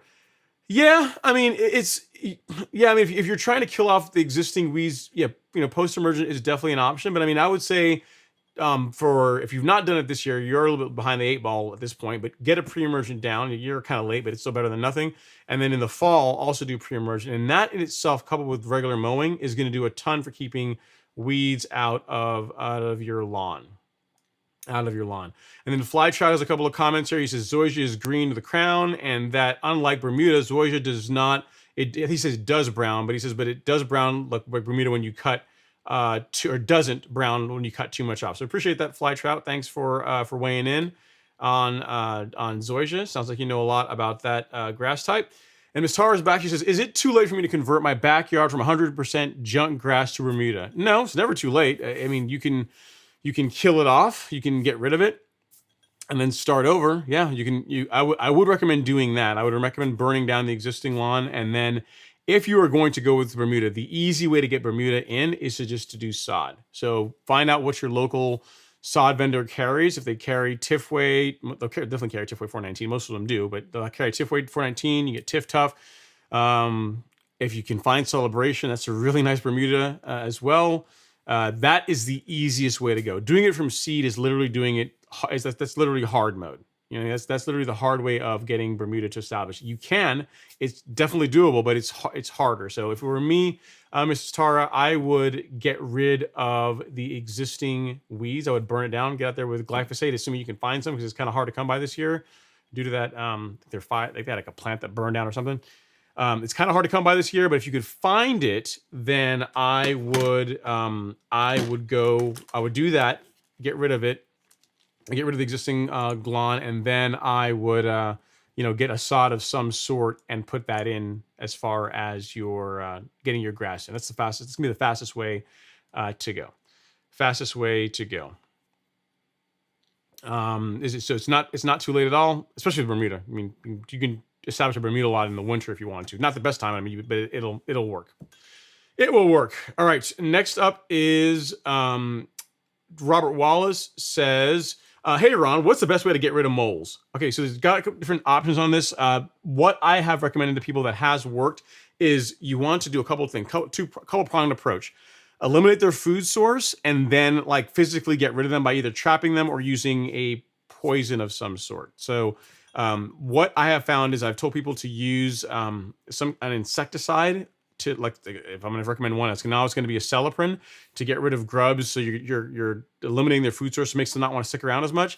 And then use a mole poison. There's a couple of them out there. There's one there's one called Talprid that works well, and there's another one from Tomcat that works well too. I can see if I can find a link for you for that, but I mean, it's I would say a celiprin, Robert, and then a mole poison of some sort. If people from Peter are listening to me, sorry, but you know, moles do make a mess of a lawn. Yep, so that link does work. So I'll make sure it's still good. So here you go, Robert, at Robert Wallace. This is, we got a lot of Roberts in here tonight. So this is the mole poison I was talking about. And then for eliminating the food source, a celiprin, you got a couple different options to that. We got both of them in the golf course lawn store. So I'll show you that. We'll go for a ride. Simply scroll down here. And on the aisle that has your fungicides and insecticides, you have a celiprin as a granular, super easy to apply. Liquid, also easy to apply, a little bit more involved, but either of them will work well. They both work equally well. Both are great options. Not like one is better than the other. With the liquid, you do get a bit more coverage. So you have a little bit more options as far as application rate, more control over it, and you get a bit more coverage with the liquid than you do with the granular. And then you got your fungicides, which you don't really need to worry about that as yet. But I would get one of these two, and then I would also use a mole poison, and that's going to do a lot for taking care of your mole problem, Robert. So sorry that you're dealing with that. Kind of stinks, but there is a way around it. There is a way around it. All right, John Clark is here. He says, I took a TruCut P20 to a golf course shop for a spin. I should get myself back up here. For a spin grind, relief grind, and bed knife for reface. At home, it wouldn't cut paper. I tried to adjust it, but it wouldn't either cut paper or too tight. What was wrong? It sounds like, so did you see the video that Real Rollers did on backlapping?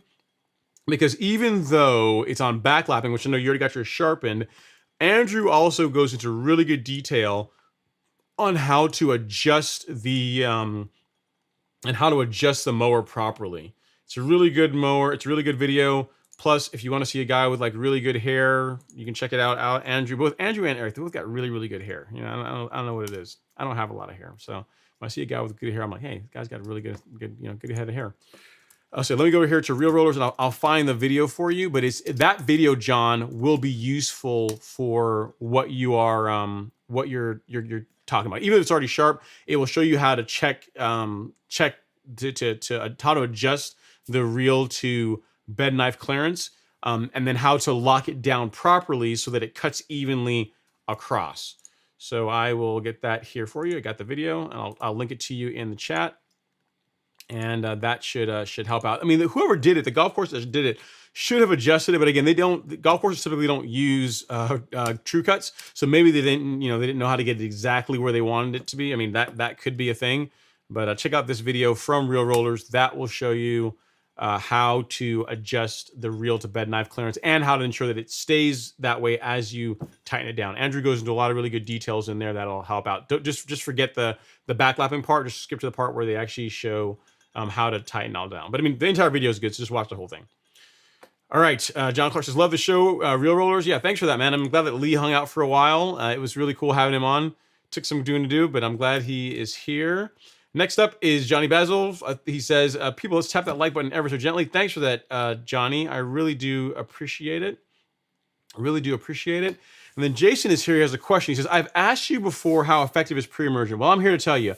I have huge bare spots in the yard, LOL. So it works and knocked it back a ton. So should I plug St. Augustine soon, Florida? Yeah. If you've already if you had an area that was dominated by weeds and well, here's the thing. Yeah, if you had an area that was dominated by weeds and they are not growing back because the pre-emergent is preventing them from, they're not coming back, then yeah, I would do that. That is really the best way to ensure that the area that you're going to fix matches your existing grass. It just is. So you can go out and you can buy more St. Augustine and you can bring it in and install it, but you're always running the risk that it's not going to match it perfectly. Now, the negative to plugging, Jason, is that it's going to take longer. It's going to take longer to spread and to grow in.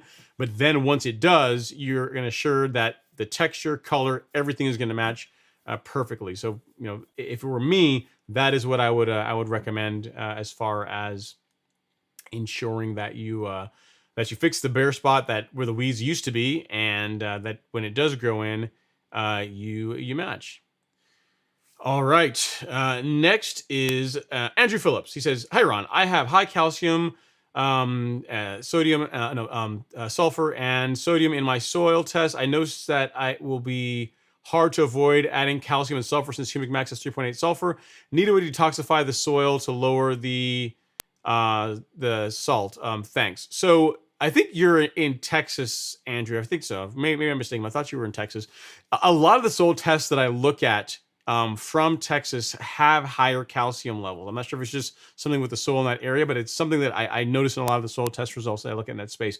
It hasn't negatively affected the lawns that I've looked at. So in other words, when assuming the pH was right and they're on a good nutrient program, the grass looked great. So I don't know that I would put a ton of work into trying to lower your calcium levels. Yeah, you're right. Humic max has 3.8 sulfur in it, but again, those two, it might be out there, but I've yet to see a soil test result where that was the smoking gun. That were like higher sulfur and higher calcium levels. And again, it likely can be a problem if it gets too high, but I've not come across soil test results where that has been the reason why a person's lawn didn't look good. In most cases, it's a combination of the macros being off. That's normally the thing. And then macros, and then combined with like pH being out of kilter. So if pH is good, your macros are good, and then your micros are where they need to be. In particular, iron. You're gonna have a great looking lawn, despite what the middle guys, the middle nutrients on the soil tests say. So hopefully that helps. As far as removing removing the salt, I mean, flushing it is a way to do that. Getting a lot of water and flushing the soil. But the issue with that is that you're not only flushing out salt, you're flushing out everything else too, right? So I'm not a huge fan of doing that. There is a product. I mean, there is one here that is really targeted for areas of the country that where they get a lot of salt over the winter. So I can find it here. I think it's called Salt NX or Sol. Yeah, there it is. So this is a product from BioPro that is a salt flush product, right? So this is designed to help remove sodium out of the soil. You can, if you want to try this, you absolutely can. A couple people have bought it, and I haven't gotten any negative feedback from it. So this is an option that, for what you're trying to do, if you really want to go that route, that you can try, that will lower sodium levels in the soil in your lawn. So hope that helps. The calcium and the sulfur, honestly, I wouldn't worry about it too much. All right, next up is Adam Carter. He says, "I just started watching and I heard you say Real Roller sells levers. I was looking on the website and I do not see them." When you say the levers, oh, you mean like the kickstand? The kickstand should be on there. The kickstand should be on there. If you're talking about leveling rakes, I don't believe they sell that. I think it was what we mentioned was R&R Products. So R&R Products sells leveling rakes, but Real Rollers doesn't sell leveling rakes. So maybe that was the confusion that you heard.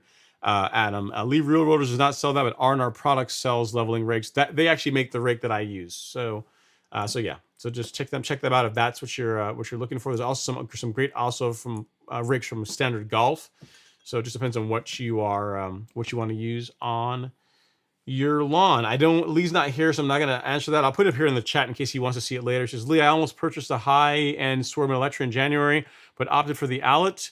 What are your opinions of the outlet? I joined late, but it should work. But would the stand work on my outlet? Thanks. Yes, if you're talking about, I don't have it in this one, unfortunately, but if you're talking about the kickstand, the little prop, it will work on your outlet, Andrew. That's not going to be a problem. It'll work pretty much on any reel mower. So any reel mower that has a roller on it. So yes, it will work on your outlet. Lee's not here, unfortunately, right now to answer that question. But as far as the one part that I can't answer, the stand will work on your outlet. Should not be a problem there. I can't.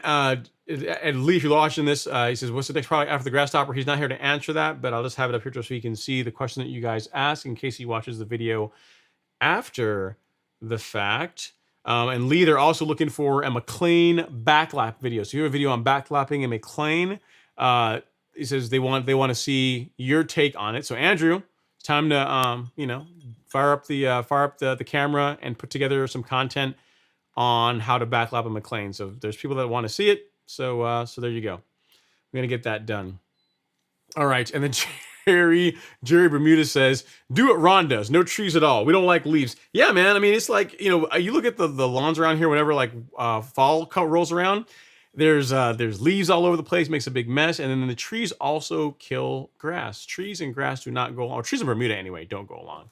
Like Fescue, you can do all right with trees, but Bermuda, it does not like trees. So yeah, in my case, unfortunately, the trees got someone came rob the trees in the middle of the night. Some got hit. There's just a bunch of different issues, and I'm treeless now, unfortunately. So there you go.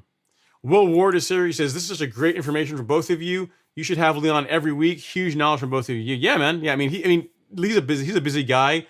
He has a life outside of live streams and that kind of thing. So, but I will try to have him on more than once a year. How about that? So we had him on now, kind of like Devin. I'll work on having him on again, and we'll see if we can make that happen. I don't know what his preferred fertilizer is, Dwayne. He's really a mowing guy. As far as like chemicals, he doesn't get too much into that. So we can ask him, but he'll, if he wants to chime in and wants to give a fertilizer option, he can, but he is not here now. But I know his main thing is mowing. It's all the cultural practices. Next up is Robert Mahorais. He says, told my boy about the cover for his C27, which he ended up getting. Too bad he already scalped his Bermuda. Well, if he decides that he's also going to mow and catch clippings throughout the year, he can use the GrassTopper for that. So what Robert is referring to is this guy. This is the GrassTopper edition from Real Rollers. Check it out on their website. You can pre-order it. I think they're going to be shipping here in the next week or so once the shipment comes in. So yeah, if he catches his clippings, he can still use that, Robert. So, all love is not lost. All hope is not lost at all. Next up is Christopher Bennett. He says, planning on top dressing my Zenith zoysia this summer. Should I hold off on using plant growth regulator to encourage vertical growth? This is my first top dressing, so may have some deep areas, maybe up to 1 inch in depth. In that case, yeah, Christopher, yeah, hold off. If you're planning a top dressing, May timeframe, that's when zoysia is going to start growing aggressively, or as aggressively as zoysia tends to grow. You're entering that window. So yeah, if you're planning on doing a heavier than I like to go as far as top dressing, then I wouldn't do plant growth regulator, because you're going to want it to be able to grow through that. And while with Bermuda, I have top dressed my Bermuda with PGR on it when it's under regulation. With zoysia, it likely will take even longer to recover. So if you have a plan to top dress and you are going to go a bit heavier than the 1/4 to 1/2 inch that I recommend, then I would hold off on the plant growth regulator. I really would, just so you don't have your lawn looking, like a parking lot any longer than it needs to. All right, so I got a super chat here. Let me run down and grab it from Mr. Johnny Bizzle. He says, Super chat received. Thanks for that, sir. He says, question as old as time. What is your go-to weapon against broadleaf weeds? Celsius. That's what I would use. I would use Celsius. That's what I like. If you want a cheaper option, a less expensive option, Triad Select is also good. So I'm going to show you the what I would recommend, Johnny Bizzle. So if we go back to the golf course lawn store, we go to the weed killer section. So go to shop weed killer, and in there you will see Celsius and Certainty. Now this is not really for Certainty is not really for broadleaf. It's more for your sedges and POA. But Celsius is a great option for killing broadleaf weeds. And I like the reason why I like Celsius, even though it's a little bit more expensive, is that as temperatures go up, you can still use Celsius. There are other options, 2,4-D and some other projects that are a little bit less expensive that are very effective against broadleaf weeds, but you got to be careful about the temperatures that you spray them, or you're gonna ding your grass. Whereas Celsius, there's not really temperature restrictions around using the product. So my favorite would be, get my face off of here so I'm not blocking this. My favorite would be Celsius. This is what I would go with. Again, if you're really trying to be a boss and you're trying to also knock out your sedges as well, I would buy Celsius and Certainty, mix them together. There are videos in the descriptions for both of these that show you how to do that. A more economical option is to scroll down a little bit more and to get to Triad Select. This is a broadleaf product. It's mainly for broadleafs. And you can think of Triad Select as like Spectricide, but for grown-ups. It's Spectricide on steroids. So it's you mix this at a rate of I think it's like 1.5 ounces, 1.5 ounces per gallon. You have more control over the rate than you do with, say, like again, Spectricide product. And if all you're after is broadleaf and you're spraying them around this time of year where before temps get too hot, Triad Select is a good option as well too. You're gonna save a little bit of money over Celsius.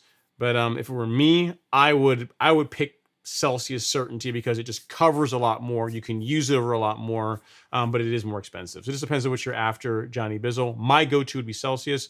But if you want a less expensive option, there's also Triad Select. So hope that helps. Let me know if I can help answer anything else. Let me go find where I was. And just for LG, I'm going to put the cha-cha-cha music on while I find where I am to get rid of the uncomfortable silence. All right, we are there. Jerry Bermuda, it's a great name, says, when someone stops their car, gets out, touches the lawn and says, oh crap, this is real grass, you know you did it right. I bet they do that in your neighborhood. Yeah, so the big question I get often is, what kind of grass do you have? And I say it's Bermuda. It's the same kind of grass you have. I mean, granted, mine is a mutt lawn. It has a little bit of everything in it, right? It's got some Arden in there. It's got some Princess in there. So it's a bit of everything in it. But for the most part, it is Tifway Bermuda. It's the same stuff that's in your lawn, and they can't believe it. And they say it's just because big thing is the mower. It's like it gets mowed a lot. It gets treated properly. It gets biostimulants, gets carbon. It gets pampered, it gets babied, and the result of all of that, along with regular mowing, is an amazing lawn. So, but you're right. When people drive by and they question whether it's real or not, you are doing it right. Or they drive by and they slow down and just kind of they do that slow creep through the neighborhood to look at the grass, and then they drive off. Also lets you know that you did it right. That's why the tagline for the store, it used to be golf course grass at home, but I was repeating that, so now it is be the envy of your neighborhood, because most of the people on here that are on the live stream, whether you guys will admit it or not, that is what that's part of why you work on your lawns, right? To kind of have people recognize it and see it, and to get to win like lawn of the month, lawn of the year, lawn of the season, that type of thing. So that is what the products that we offer in the golf course lawn store, that's the goal, to help you achieve that goal, to have the lawn that your neighbors will envy. And then you can help your neighbors out and help them have awesome lawns too. So don't hold it all back. Once you get your lawn the way you want it, it's your job to pass it on. All right, Dwayne Hopkins says, Lee, did you kill off the ryegrass on the turf park, or do you have other plans? He did. He kills it off. He did get rid of the ryegrass. I was there the day he was mixing everything to spray it out. So yes, he did get rid of it. That is a thing. All right, Troy Ridley says, hey, Ron, I think I remember you used to use Milorganite. What happened? You went to Carbon Pro G and then Essential G after years of throwing these things down. Is this why you have 3 inches of dark soil? Yeah, so I used to use Milorganite, but Milorganite got too expensive, man. When Milorganite was like $17 a bag, like that doesn't sound like a lot, but it is a lot when you have to do like 12,000 square feet. So it's actually more expensive to apply Milorganite than it is to apply Humic Max. And it doesn't have all the goodies that Humic Max has. You don't have the humic acid in it, and you don't have also the very fine prill size. Now there is I believe a greens grade version of Milorganite, but it's really hard to find. So for my lawn where I don't need phosphorus and I'm looking for a smaller prill to get down through the canopy and to get down to the grass, like the Lebanon turf fertilizers are a better option. So you look at like the prill size of this guy. See how small that is? It's tiny. It's like the tip of a pen. It's really, really, really small. So this gets down in the soil, starts working. And then as far as the carbon products, I started now coming up on 2 years. I started with Carbon Pro G and then moved to Essential G. And yeah, that is a big part of why the line, if you look at the soil profile over the last couple of years that I've built up from using carbon, it's made a huge difference. I mean, if you don't believe it works, so we had a viewer earlier. Again, this is James. This is results from him the first time using it this year. So this is no carbon on his lawn, the area with none. And this is the area with, if I can make this work. So actually, I don't have them both together, but that's without. And then this is with. So I got it side by side. These areas of the lawn get equal sunlight. There's no shade. And that's the difference between lawn carbon.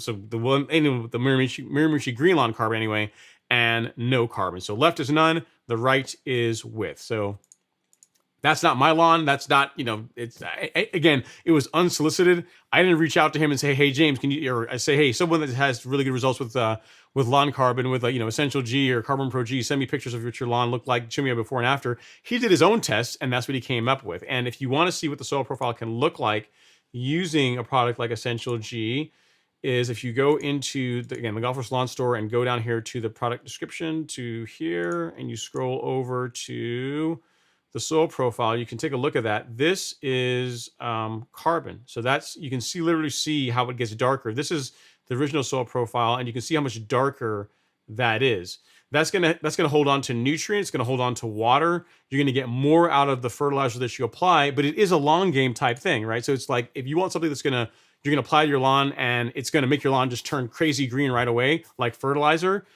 Carbon or Essential G is really not that product. The product that will do that is carbonized PN, even though it's not fertilizer. So this will do that to your lawn. Like I'm not sure if I still have the picture from last week. Do I have it? I don't know. I have the picture from last week where I showed you guys. Like there's a spot in the lawn that I filled with some carbonized PN, and it's luscious. It just started popping. It turned really green. I actually have the picture. I can show you guys that. So like one of those carbonized PN, Essential G, either one of those are great options for building up the amount of carbon in your soil to help build up nutrient levels in your soil. So if I got that picture, I can show you guys. Yeah, so this is the picture from last week, and again, it's not an awesome picture, but you can kind of make it out here. Where this is when the lawn is completely dormant. And that's one little spot there was filled with carbonized PN, and you can see how much greener it is compared to the areas around it. Again, there's no NPK in any of that. It's just a very, very rich organic product that you're putting into the soil, and the grass is like, yeah, give me more, just from using that alone. The only negative to carbonized PN is that it's something that really you have to spread manually. It will not go down in a broadcast spreader. So if you want it in prill form, or then that's when Essential G comes in. So hope that helps. That is the reason why my soil looks the way it is and why the grass looks the way that it does, Troy. I'm a huge believer in that. Like my lawn went up another level when I started introducing the granular and the liquid carbon products that are in the golf course lawn kit and the carbon kit.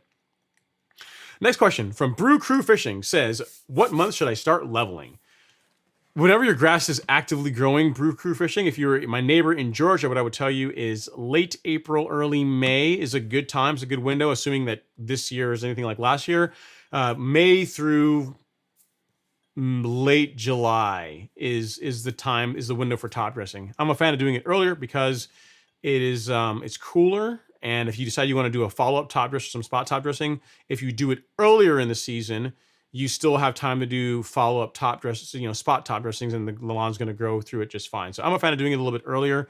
Again, late April, early May is a good time to go about doing that.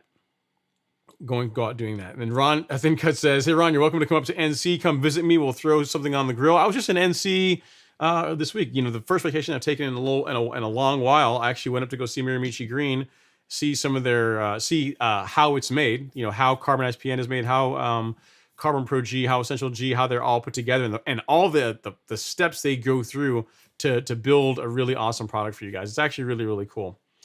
And then there's also a Q&A section too that answers some questions like, how much biochar is too much biochar? Does it help with water retention. It's just like all those questions are going to be answered in a video, in a series of 2 different videos that you guys will see here on the channel as well. All right, Fly Trout is chiming in here. He says, just use sand to top dress and save yourself the trouble of getting crappy topsoil. A soil test will tell you all the nutrients you need. The root cycling of your turf will fix your soil. Yeah, so I mean, I would tend to agree with that to an extent. Fly Trout, I do like a sand soil mix personally. But if I had a choice between using 100% like a river sand or a masonry sand, or using like a material that has a lot of debris and garbage in it, I would opt for the sand, because you don't realize how much work you're signing up for if you use like a really dirty leveling mix. If you have stuff that has like stones in it and again just a lot of debris, it's just a pain to get rid of, because especially if you're reel mowing, you got to get all that stuff out before you put the mower back on it, or you'll nick the reel or bed knife, and then you're on backlap or sharpen status. So it is worth it to spend a bit more and get a cleaner top dressing mix, in my opinion. One of the better mixes I've used that's already blended, if you live in South Carolina, Alabama, Georgia, I think Florida, is Super Sod. Like, they make a really good one. That is what I would go with. It's going to cost a little bit more, but it's really, really good product. Really good product. I mean, if I were looking for a leveling mix that had sand and soil, I would use the Super Sod mix. If I were just top dressing, like I wasn't really trying to add any structure, I was just trying to add nutrients to the soil, then carbonized PN. Like, carbonized PN is by far, like, the color that you get from it is insane. Again, if you go to this Golf Force Lawn Store, go look in the product description. One of the thumbnails that are in, or one of the images in there, show you like how the lawn developer, how it bounced back after being top dressed with carbonized PN. So it's a great product if leveling is not your goal. If you're trying to level, you need some sand. If you're not trying to level, then just carbonized PN is great to use. All right, next up is Fairway Bermuda Lawn. It says, hey Ron, I stopped by Site 1 yesterday and picked up some Carbon Pro G, $33. So there you go. And if you got a Site 1 nearby, you can go grab some Carbon Pro G and save yourself some money, save yourself on shipping. So that's an option as well too. And then D-Dom says, Ron, they let you film the process for making their product. In my field of work, we have to check all electronic devices when entering manufacturing areas or big data centers. Yeah, so I saw the entire process. What you guys will see is what you guys are permitted to see. So there is some secret sauce that's not on camera that you guys you're not gonna see around how I'm not gonna say exactly which parts of it, but there are some secret sauce that were not captured on film that you guys are not gonna see. So yeah, but I mean, as far as at a macro level, how they produce the product and everything that you guys are really going to care about, it's all going to be in this video. Really, the only people that would care about the stuff that I'm not showing are people that are trying to make a competing product, which you guys aren't trying to do, right? So you're going to see all the cool stuff as far as like the raw materials. You're going to see the raw materials come in, and then you're going to get to see the windrow turner, which is awesome. It's an awesome piece of equipment. If you ever see one of these things run, they're super cool. Like, I filmed a ton of footage of it. You guys are only going to see a few seconds of it running, but I've got like a ton of footage of this thing running. It's just a really cool machine. I got to ride it and everything. Got to go in the cab and sit on top. It's really cool. It's like Tonka trucks for big kids.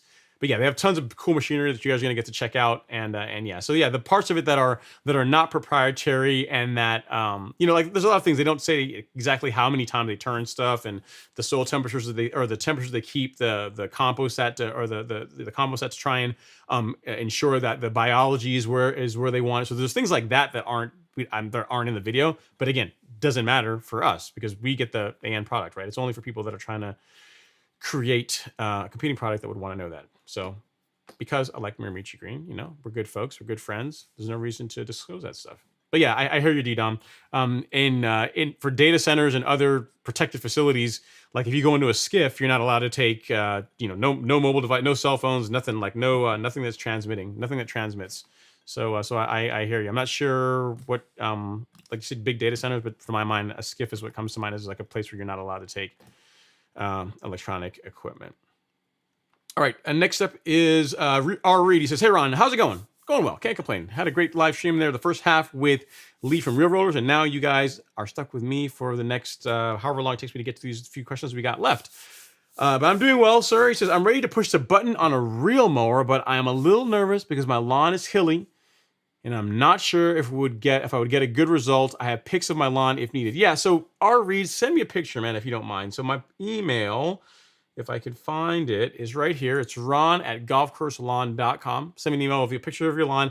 I think you're going to be just fine, because here's why. I'll show you a picture of my lawn, which is, it's a fairly steep front lawn. I mean, you might have one that's a little bit steeper, but I'll show you a picture here. If we go into Essential G, so we can do a twofer. You guys can see a bit of everything. You can see what it looks like and what my lawn looks like. So if you look at that, that's pretty steep. Like this is this is like a couple days after applying Essential G, and then this was like, I think 10 days later after carbonized PN.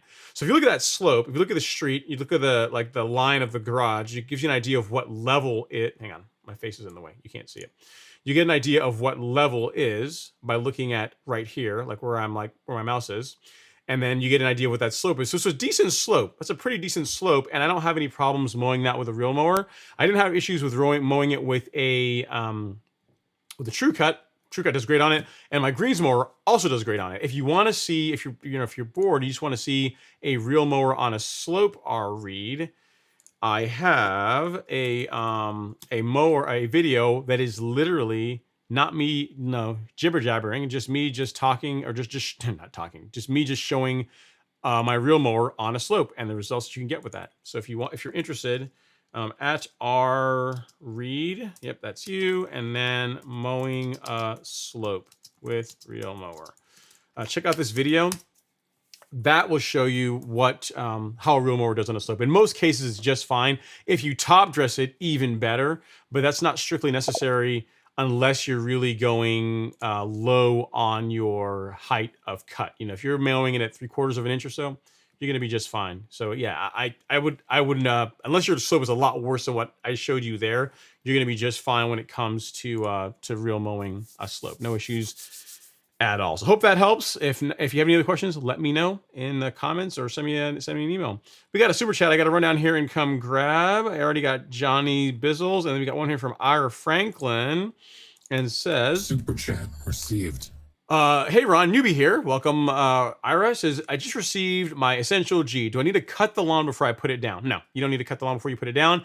The only thing I would say is if you're going to scalp the lawn, if you haven't scalped it yet, I would scalp prior to putting down Essential G, because you don't want to put it down and then like you're literally taking some of it out if you're scalping it down super low. So if you're not going to scalp the lawn, then no, by all means, go for it. You're good to go. You're absolutely good to go. You don't need to mow before you put it down, and you don't really have to water it in. You can if you want, but none of the Mirimichi Green products require that you water them. And I was talking to Webb, who is you guys will get to meet like virtually anyway in the videos, about watering, the need to water in their products. He says, nope, we're all about sustainability. You don't really need to wait for it to rain. When there's dew in the morning on the lawn, like that's enough to help things work their way in. You don't need to actually go out and run an irrigation cycle specifically for Essential G. No need to do that. But I'm glad that product made it to you safe. Ira, if you have any other questions, let me know. Feel free to throw it down and get going. Get going on it. Okay, next is Robert Mahora. She says, I have two friends. One has fescue and one with Bermuda. Neither applied pre-emergent. Is it too late to apply now, and what type should they use? It is not too late to apply now. You're outside the window to get the best result. So, and depending on where you are, Robert, if you're further north, you're not outside the window. You're still okay. But if you are in Georgia, you really want to have gotten it down already. But it's still better than nothing, right? It's still like putting down pre-emergent on a lawn now in Georgia. Say you're my next door neighbor and you didn't put pre-emergent down. Is it going to work as well as if you'd applied it in like late February or early March? No. But is it going to work? Are you going to have less weeds in your lawn by applying pre-emergent than if you didn't do it at all? I'm trying to see would you have less weeds? Yes, you will have less weeds in your lawn. So I would still tell them to do it. Have them apply prodiamine. That's a great option for cool season and warm season lawns. If they want to, because they're new, it sounds like they're not really into lawn care yet. I'm sure you're going to turn them around on that once they start seeing how awesome your lawn is, right? You're going to turn them into lawn care nuts. Just have them go with the granular, unless you're doing it for them. But go with the granular product. So again, go over here to the Golf Course Lawn Store, go to shop, go to weed killer, and then you've got a couple of options. You've got a dithiopyr in a granular, which is a little bit more expensive. You got two options for that, and then you've got prodiamine, which is the less expensive way to go. And that, if for the fescue lawn, you could do something like that. Here's the advantage. Either of them will work on any of them. They'll both work on fescue or Bermuda. They're both safe for those grass types. Here's the advantage of going with dithiopyr. If you have any young crabgrass, so any baby crabgrass that has already started germinating, that is where either one of these will work, are a better option, because dithiopyr, unlike prodiamine, which is only a pre-emergent, dithiopyr has a bit of post-emergent properties in it that it will kill young crabgrass. Keyword young crabgrass. So, I say if money's not an option, spending a couple dollars more isn't going to break the bank for them. Go with one of the dithiopyrs. Like we've got a 50-pound bag here, which is a bit more, and you've got a 45-pound bag here, which is a little bit less. So just decide between those two. But I would get pre-emergent down on their lawns. If someone came to me and said, "Hey, Ron, I want help with my lawn, and I need to apply pre-emergent," if they came to me in April, late April, they said, "Hey, I want to get started on my lawn," I would still put something. I would still apply something like the Spectricide that has pre-emergent in it. Again, is it going to be as effective as it would be had you done it sooner? No, but it's still going to help. It's going to be better than not doing anything at all. And you're still fine, Robert. I mean, we're in late March. There's still like True Green trucks running all around here spraying pre-emergent. So you're good to go. I would get something down. I would not say just throw your hands up and just say let things fall where they may. And I agree with that, Dimitri. That is a really sweet van. They do have a really, really nice van. It is a nice van. Okay, next is No Alamanza says, would you recommend the big yellow bag leveling mix? I live in Gainesville, Georgia, and don't have any heavy duty truck to pick it up. Will an F-150 work? An F-150 will work for like a yard, maybe a yard and a half. But I mean, yeah, what I would recommend, to answer your question, question one, would I recommend the big yellow bag leveling mix? Yes, it's a great product, best leveling mix that I've used on my lawn to date.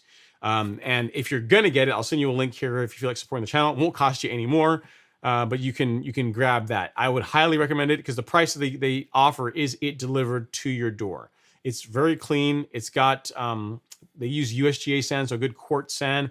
And they also have their soil cube compost they blend with it. So it's a ready to go product. Really good stuff. Can you pick it up with it? Can you pick up sand with a F-150? You could. You're going to be limited about how much you can carry. I mean, again, a yard is about as much as I would do. And it's also going to be kind of messy, right? You're going to have sand all in your truck. So there is that. And unless you have a small lawn, a yard is really only going to cover about 1,000 square feet. In a pinch, if you stretch it, maybe 1,200, 1,300 square feet.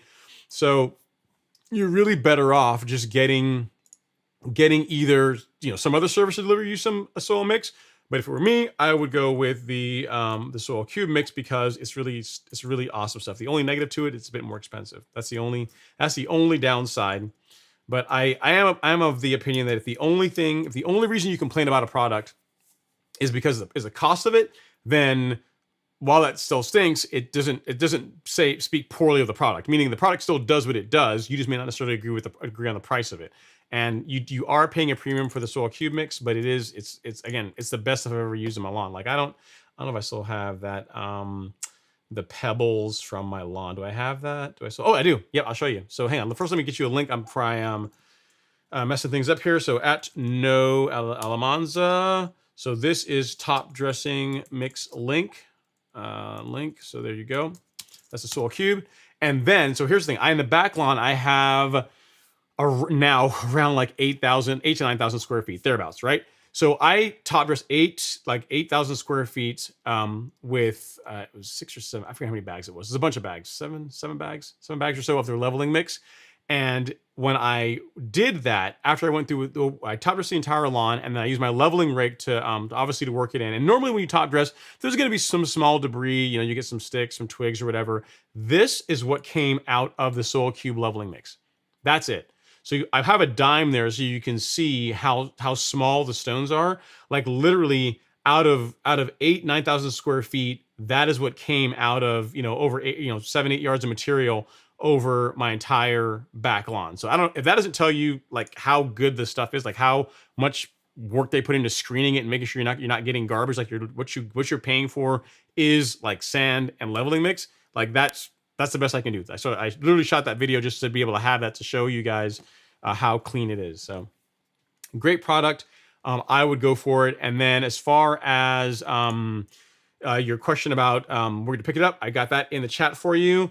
Looks like you have a follow-up question there. You said, I saw your video installing sprinklers at your neighbor's house. Do you have his contact information? Yes, it's in the description. It's Mike at, there's a couple people. There's Mike at Rainbird, but those guys are always crazy busy. So I'll give you a couple. In the video that you saw where we're doing the irrigation at Alex's lawn, in that video description has their contact information. But if you also want someone else that will maybe get out here sooner, because Mike and those guys are always covered up in work, there's also Austin from Mayfield Irrigation, who did my sprinkler head replacements last year. I'm gonna see if I can find his number here. And because I think that's also in the chat, in the description. Yeah, it is. It is. So this video here, if you want to see how to get your sprinkler head, or sprinkler heads, if you want to get irrigation installed, Austin can also do it as well too. So at No Alamanza. So this guy here, actually, I'm gonna just give you the video so you can see this video. In the description of that video, you'll meet Austin, and this is his number for Mayfield Irrigation. I'll put that in the chat for you. So there you go. I'm not sure if that's going to work. Is it going to work? There you go. Then I hit enter. So there's Austin. And then for Mike, if you want to try finding Mike from Rainbird, in that same video, just go look. Just go look, and in there is his contact information. So hopefully that helps. If I can find it really quickly here, I'll put it in. Yep, I can find it. Yep, there you go. It's rainwater lawn sprinklers. So I'll put both those in the chat for you. Call both of them so you can get out sooner. Rainwater is nice in that they use like the ditch witch. They have that the vibratory trenching, which does less trauma to your lawn. So that's a good reason for them if you want to go that route. But everything I know about as far as people that do really good work on irrigation is in the chat for you now. So hopefully that helps out. Let me know if you have any other questions. If you have any other questions. And then Matt says, I'm excited you guys are offering the bag toppers for the California Trimmer, game changer. Yep, so Lee is very proud of that product. And Dimitri, he's not here, so I'll put your question up, but I'm not going to be able to answer it because he's not here. And then next is Matt G. He says, Ron, any reason for not going 100% liquid? Because I use granulars for other things anyway, Matt. So a good example, could I just simply use the carbon kit? Could I just go with like Release 901C, NutriKelp, and BioSpectrum, because that has micronized carbon in it in my program? I could, but I like the granular products. I like the Essential G, so I've been using that. So in other words, I'm going to be using a granular product anyway. So I am a fan of doing a blend. Like if I want like 8.9% humic acid in a granular, like Humic Max has that. So there's the benefit from that aspect of it, and then I can use the liquids just for spoon feeding. So I got this question. I think I'm not sure if it was you asked this last week, Matt, but I got it either last week or the week before. You can run primarily a liquid program. That's absolutely possible. I just prefer a hybrid approach. You know, I prefer to use like my granular as the base, and then use liquids to supplement that. So that's my reasoning for it. Other than it's just preference. That's the big thing, Matt. Given how often, you make a good point, because given how often I'm out there spraying, so every couple of weeks, I very well could just go 100% liquid and still get a pretty good result doing that. It's just, I like Humic Max. I like the results I get with it, so I'm not really going to change it up, you know? Okay, next is Lance F. says, why would you catch your grass clippings if you mow every other day? Me, I would not. That's why I said in the video, I don't do it, because it slows me down. It's more work, and I have to, big thing is I have to dispose of all this stuff, and that's going to be a pain for me. So that's why. Because don't grass clippings help add nutrients to the soil, or does it help on thatch buildup? So yes to both, Lance. If you are, because My Soil did a video on this, their Soil Lab channel, and they took the same lawn, they mulched one half, and they bagged the clippings on another half. And when they did their testing, there was more nutrient retained in the half where the clippings were allowed to fall back on the lawn and just break down.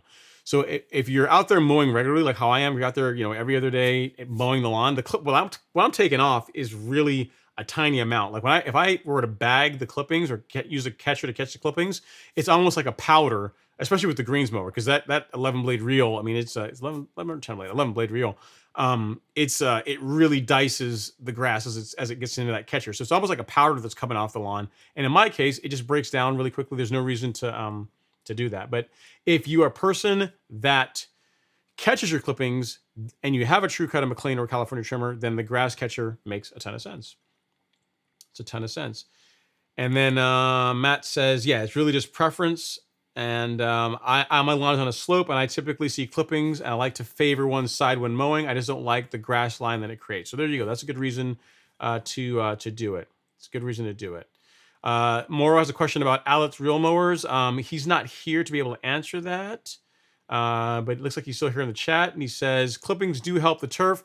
I'm not able to mow my yard every other day, to be honest, and I don't like the look of clippings on turf. So for me, I like catching my clippings. So that is the reason why reel rollers invented the GrassTopper. He had a problem, and he's like, you know what? No one has solved this. I will solve it. And now it's solved also for you guys too, which is really cool, right? Can't beat it. All right. David Lee says, so much information. Thank you, Ron. You're very, very welcome. I'm really happy that we were able to get Leon. He's always a wealth of knowledge. Great guy. Next up, Dwayne Hopkins says, Ron, I did my first carbon kit treatment. I have 6,700 square feet of hybrid Bermuda. I only used 5 gallons to cover 6,700. Okay, so you went a little thin on the rate. That'll work. Should I be good with this rate to stretch the product? Sure, you will. I mean, it's going to be a lower application rate. You're still going to get benefits from it. It's not going to be as good as if you applied it at the higher rates, but it's still going to work. Yeah, so it's no worries with that, Dwayne. I'd like to see you get closer to that, to that lower, closer to 5. If you have the 5,000 square foot kit, I'd like to see 5 gallons really covering closer to 5,000 square feet. You really are kind of thinning. You really are thinning things out a bit by going to almost 7,000 square feet, but it's still going to work. You're still going to get results. You still are. So if that's what you got to do to be able to apply it more, like get more applications out of it, then I would do that. In other words, if you told me, hey, Ron, I'm going to buy the 5,000 square foot golf course lawn carbon kit, and because I have 6,700 square feet, I can only apply it twice. If I go at a rate that actually puts down 7-ish gallons over 6,700 square feet, I can only do it twice, or I can back the rate down a little bit and I can get 3 applications out of it. I would say back the rate down and get your 3 apps out. That's what I would recommend. That's what I would do. And again, for those of you guys that are new in the live stream, in the store, we also now have a 901C carbon kit as well. So you can get Release Zero, NutriKelp, and BioSpectrum if you have your own ferts like Turfplex or something else that you want to use.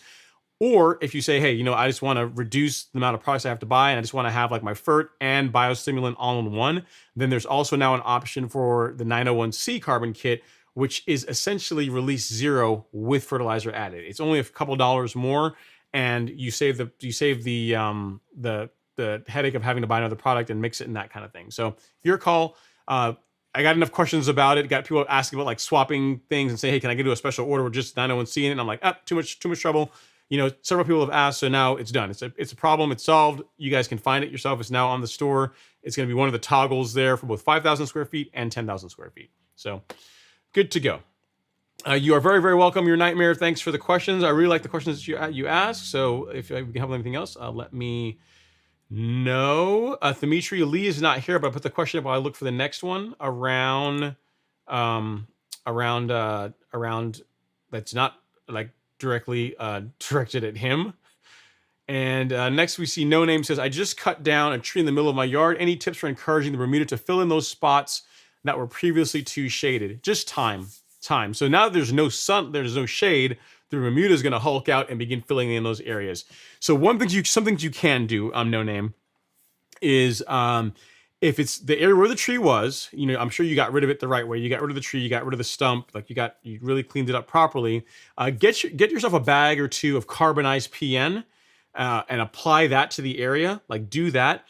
And then to help it also spread in and help that area fill in faster, invest in a pro plugger. Invest in a plugger and pull plugs from a couple other areas of the lawn and put those plugs in the area where the tree used to be, Once, we get some more heat here, like, late April, May timeframe, and the Bermuda starts really loving life, it's going to take off and it's really going to spread in and fill in really nicely. Now, I will warn you, the area where you put the carbonized PN, for a while, that area is going to be darker green than the areas around it, but then it's going to even out and it'll all look fine. But that, if you want to talk about the best way to get the Bermuda to grow in as quickly as possible, I would use carbonized PN, and then I would get plugs and drop plugs all throughout the bare area. That way you're filling it from all different angles, right? Versus having the grass have to creep in to the middle of the circle to fill it in. You're putting little islands in there that can creep out all around in all directions, and it's going to fill in that much faster. So that is what I would recommend.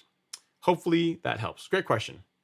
All right, Nate Nissan is here. Awesome name. Says, what's up, guys? Not too much, Nate. Hopefully you're doing well. He says, I torched my grubs. How'd you do that, Nate? Did you use a celloprint or something else? That's good. That's good to know that you got no grubs in your lawn. That's always a good thing.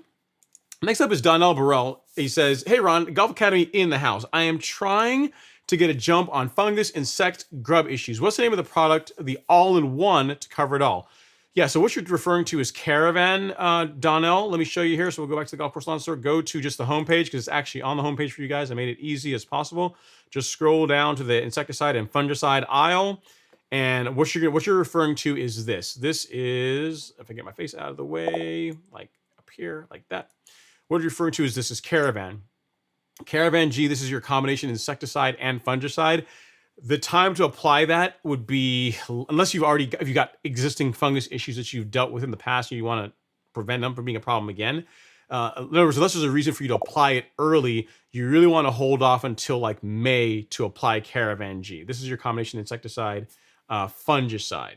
A better way to do it, or a better way to treat that will cover more insects, because Caravan is very good for grubs. It doesn't do anything against army worms. I'm fairly certain that's correct. You can check the label, double check me, fact check me on that. But I'm almost positive that Caravan doesn't do very much against army worms, whereas Acelepryn does. So Acelepryn does a lot more as far as killing more insects or lawn damaging insects, and is better for the environment than say Caravan is from the standpoint of not killing pollinators or earthworms and that type of thing.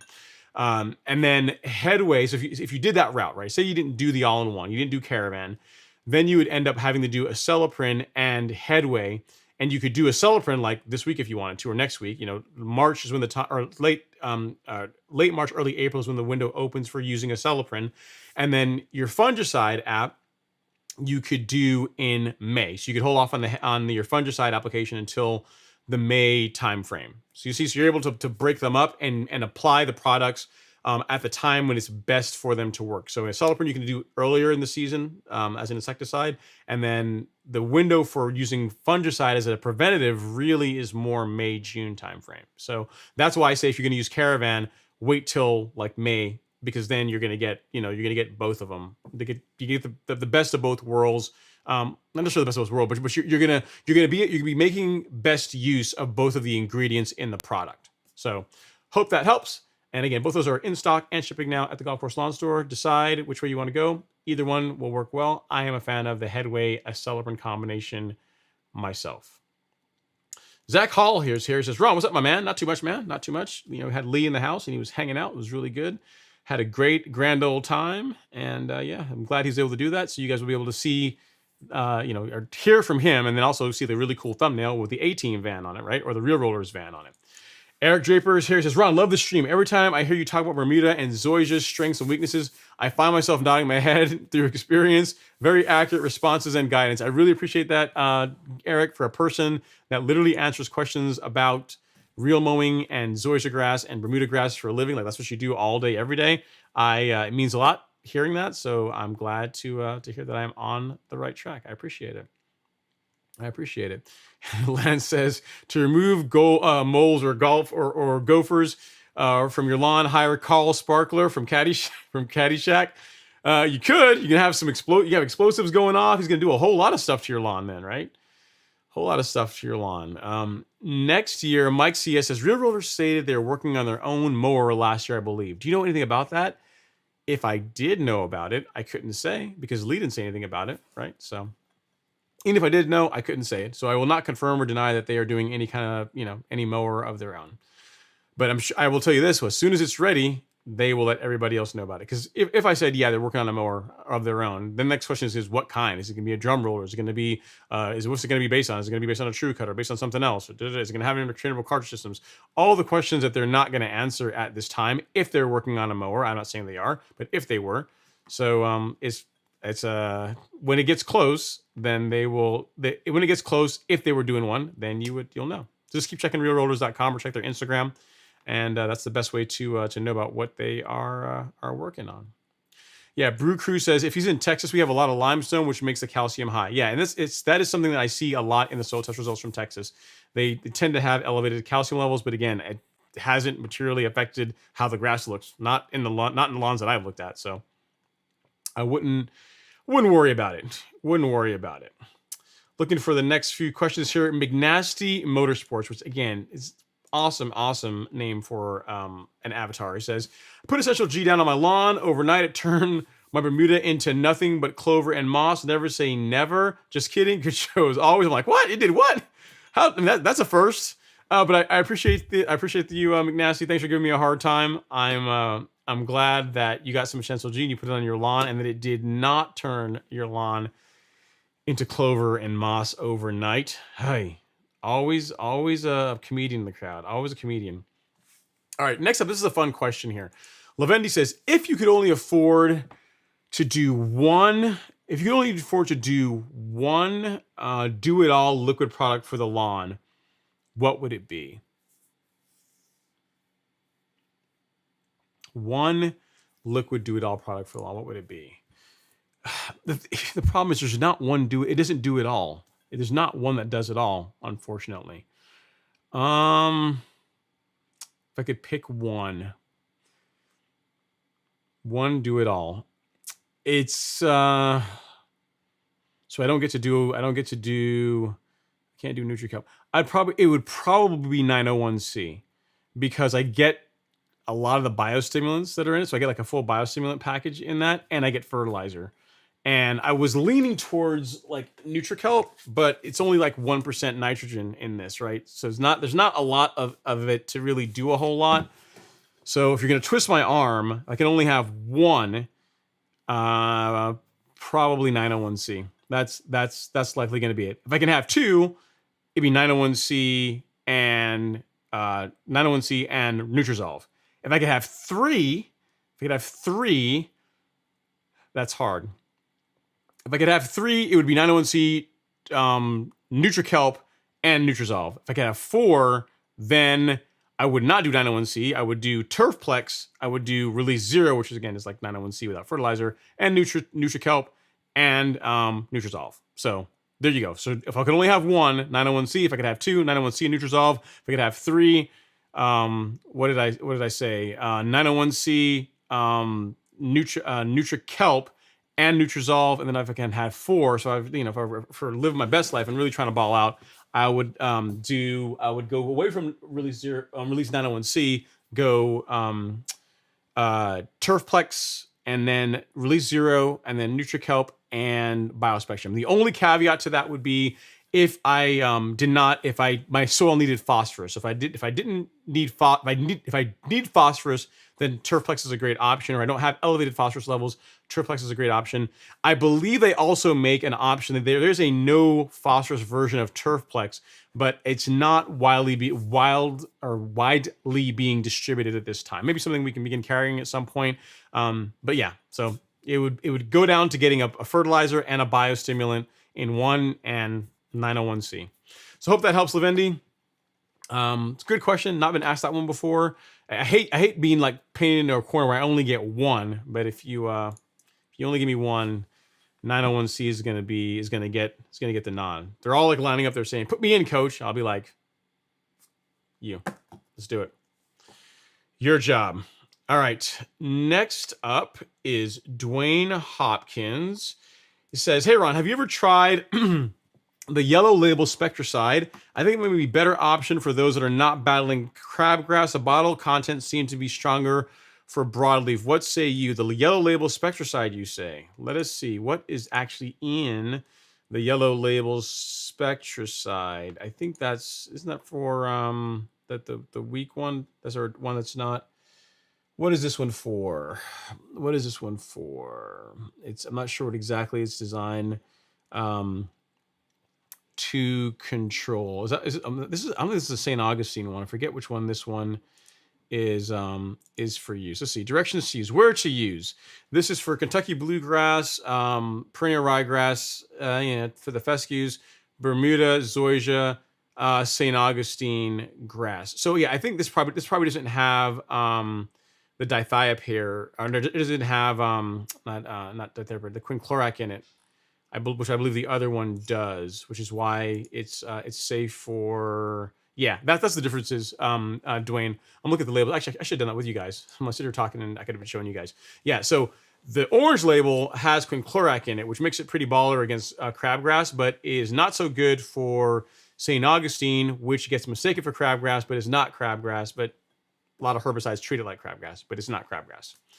So if you don't have St. Augustine, then this is a better option. But if you have St. Augustine, that is where this guy comes in, because it doesn't have the quinclorac in it, so it won't smack the it won't kill your crabgrass. So there's the yellow label. And again, if you really are looking for like a stronger broadleaf coverage against if you're looking for a stronger broadleaf product, I would not use Spectricide. I would go with like either Celsius or go with Triad Select. So if you want to step up from Spectricide, go with Triad Select, because that's like a next level up. And if you want like even the next level up from that, that is also going to give you more options around when you can spray it. So if in the middle of the summer you got weeds and you want to spray, you want to spot spray them and not damage your grass, that's where Celsius comes in. But it's more expensive. So it just depends. So yeah, I would. That's the difference between the two, Dwayne. I have not tried the yellow label. I don't think I've even seen the yellow label at Home Depot, because we don't have a ton of St. Augustine lawns around here in Georgia. I imagine if you went to one in Florida, you might see it, but around here in Georgia, we don't have that grass around these parts. So that is that. There we go. All right, next up is Jason A. He says, "Hey Ron, I dug up a bunch of contractor grade topsoil the builder used from my mulch beds. Can I repurpose it and use it to spot level parts of the lawn?" Sure. Yeah, absolutely. Why not? Yep, she worked absolutely fine. No worries at all. No Name says, "That's Ron. That's pure dedication. Vacation spent checking out Murray Green. My wife would divorce me." Yeah, I mean, when I say vacation, like the first time away from work, like I've had like weekend trips where it lines up where like the office is closed. Well, the office is really never closed for security, but I mean, it's where we're not like actively working and it's like a long weekend and we can be able to go off like for a weekend and go do something like that. But as far as like taking off time in the middle of the week, like saying I'm not going to be at work and I'm going to go off and go do something, like the last vacation I had before that was 20, not including karate events. Like when I have to go drive to go to a karate event, was 2019, was Tokyo in 2019.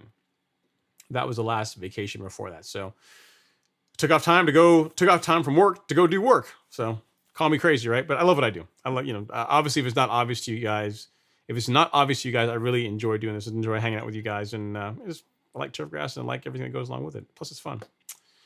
So there is that. There's that option. Okay, next is Tim Jackson. He says, "I'm glad I got my early app of Bifin IT and Dominion 2L down. June bugs all over down here in San Antonio, Texas. Everything is dying in contact." So there you go. Yes, another option as well. Bifin will work well. Celiprin will also work well. A lot more residual from a Celiprin, but whichever works well for you, Tim. If you got a concoction that's doing the job, by all means roll with it. Let's see. D-Dom says, "Yeah, I've been in Volvo, Mercedes-Benz, BMW, Ford, countless other buildings. As for skiffs, that will be your Boeing buildings. Yeah, Georgia Power, Georgia Tech, and the military. Yep. So yeah, any of those places where they're doing R&D or they're having conversations about things they just don't, that they want to control who's hearing it. That is where no electronic devices recommended, or not recommended, just not allowed. Just not can't take them in. All right, next up is CS Mikes. He says, "I have a bare spot that didn't grow in well after overseeding in the fall. Is there anything I can do about it after applying Anderson's barricade?" It's going to be time. CS Mike, you said you overseeded in the fall, so I'm assuming you have cool season grass. So if you want to put some seed down again and see if it grows in now that we're, temps are starting to warm up a little bit, we're getting into springtime, from what I understand with warm season turf, the best time to seed is in the fall. But if you want to if you seed, it's not, in other words, using some and knowing that some of the grass may die when it gets to be super hot in the summer is not a big deal to you. Try it now. Try, reseeding those areas that are a little bit thin and seeing if that helps. You know what I mean? Try that and again, give it time, because now that temps are starting to warm up is when the grass should begin start doing better. Next up is Miles Blaine. He says, any recommendations for fire ant prevention? I do, actually. So a great fire ant product is one from Syngenta. It's called Advion Fire Ant Bait. I actually did a video on it like many, many moons ago. And I will show you, I'll actually send you a link to it. But if you look up Ron Henry, like fire ants, I think that'll probably bring up the video on YouTube. You'll see the video that I'm referring to, but it's a really great product, really easy to use. And hang on, let me show you here. So if I can bring it up first, I'll send you the link first, Miles, so I don't forget, and then I'll show you what it looks like. At Miles Blaine, no relation to David Blaine, but that's the product. And then what it looks like is, let me find a tab that I can actually step on, like this one. Okay. Is this. So the nice thing about Advion, and it's not that expensive, the nice thing about Advion is that this top, what you see here, when you open it, it has like a, I don't know, like a salt shaker top, right? Salt shaker top. So there you can just walk around your lawn and just simply spray and like throw the granules out around your lawn and let them fall on the lawn. And this product does an excellent job for keeping fire ants out. So if you get a lot of rain, it doesn't work as long.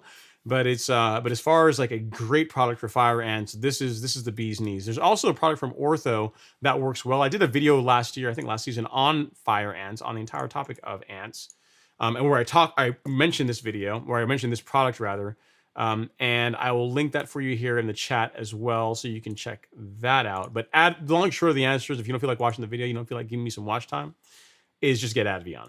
That's what I would recommend. But if you want to see it and you want to see the other option as well, and I'll say Ant Video, check that out as well. So links there. Links are also in the description for the other product. You can see my thoughts on the two of them. And there you go.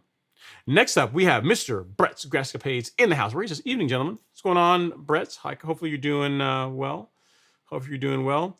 And then next, Brett says, Miles' top choice used to be a thing, but it's not labeled for sale to homeowners now. Yeah, I'm not sure. I didn't know what Miles, I know what top choice is, but thanks for chiming in, Brett. Hopefully you are doing well down there in Florida. You and Mr. Hain, Mr. Lawn Care Nut. Hope you guys are, helping to help keep lawns green across this great nation of ours. Next up, we got Grasshopper Lawn Care saying, happy Friday, Ron. What's going on, Grasshopper? It's getting late. You can tell I start like slowing down as it gets. We're getting close to 11, but we might not make 4 hours tonight, guys. We got like 14 minutes and we're almost out of questions. So I might actually like not get to 4 hours tonight for a change, right? Which would be good. Okay, next is so I've already answered your question, Miles, about fire ant recommendations.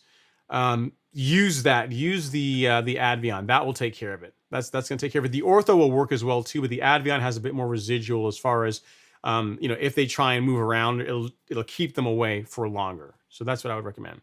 Next is JC 105, where he says, I have new Bermuda sod laid in October.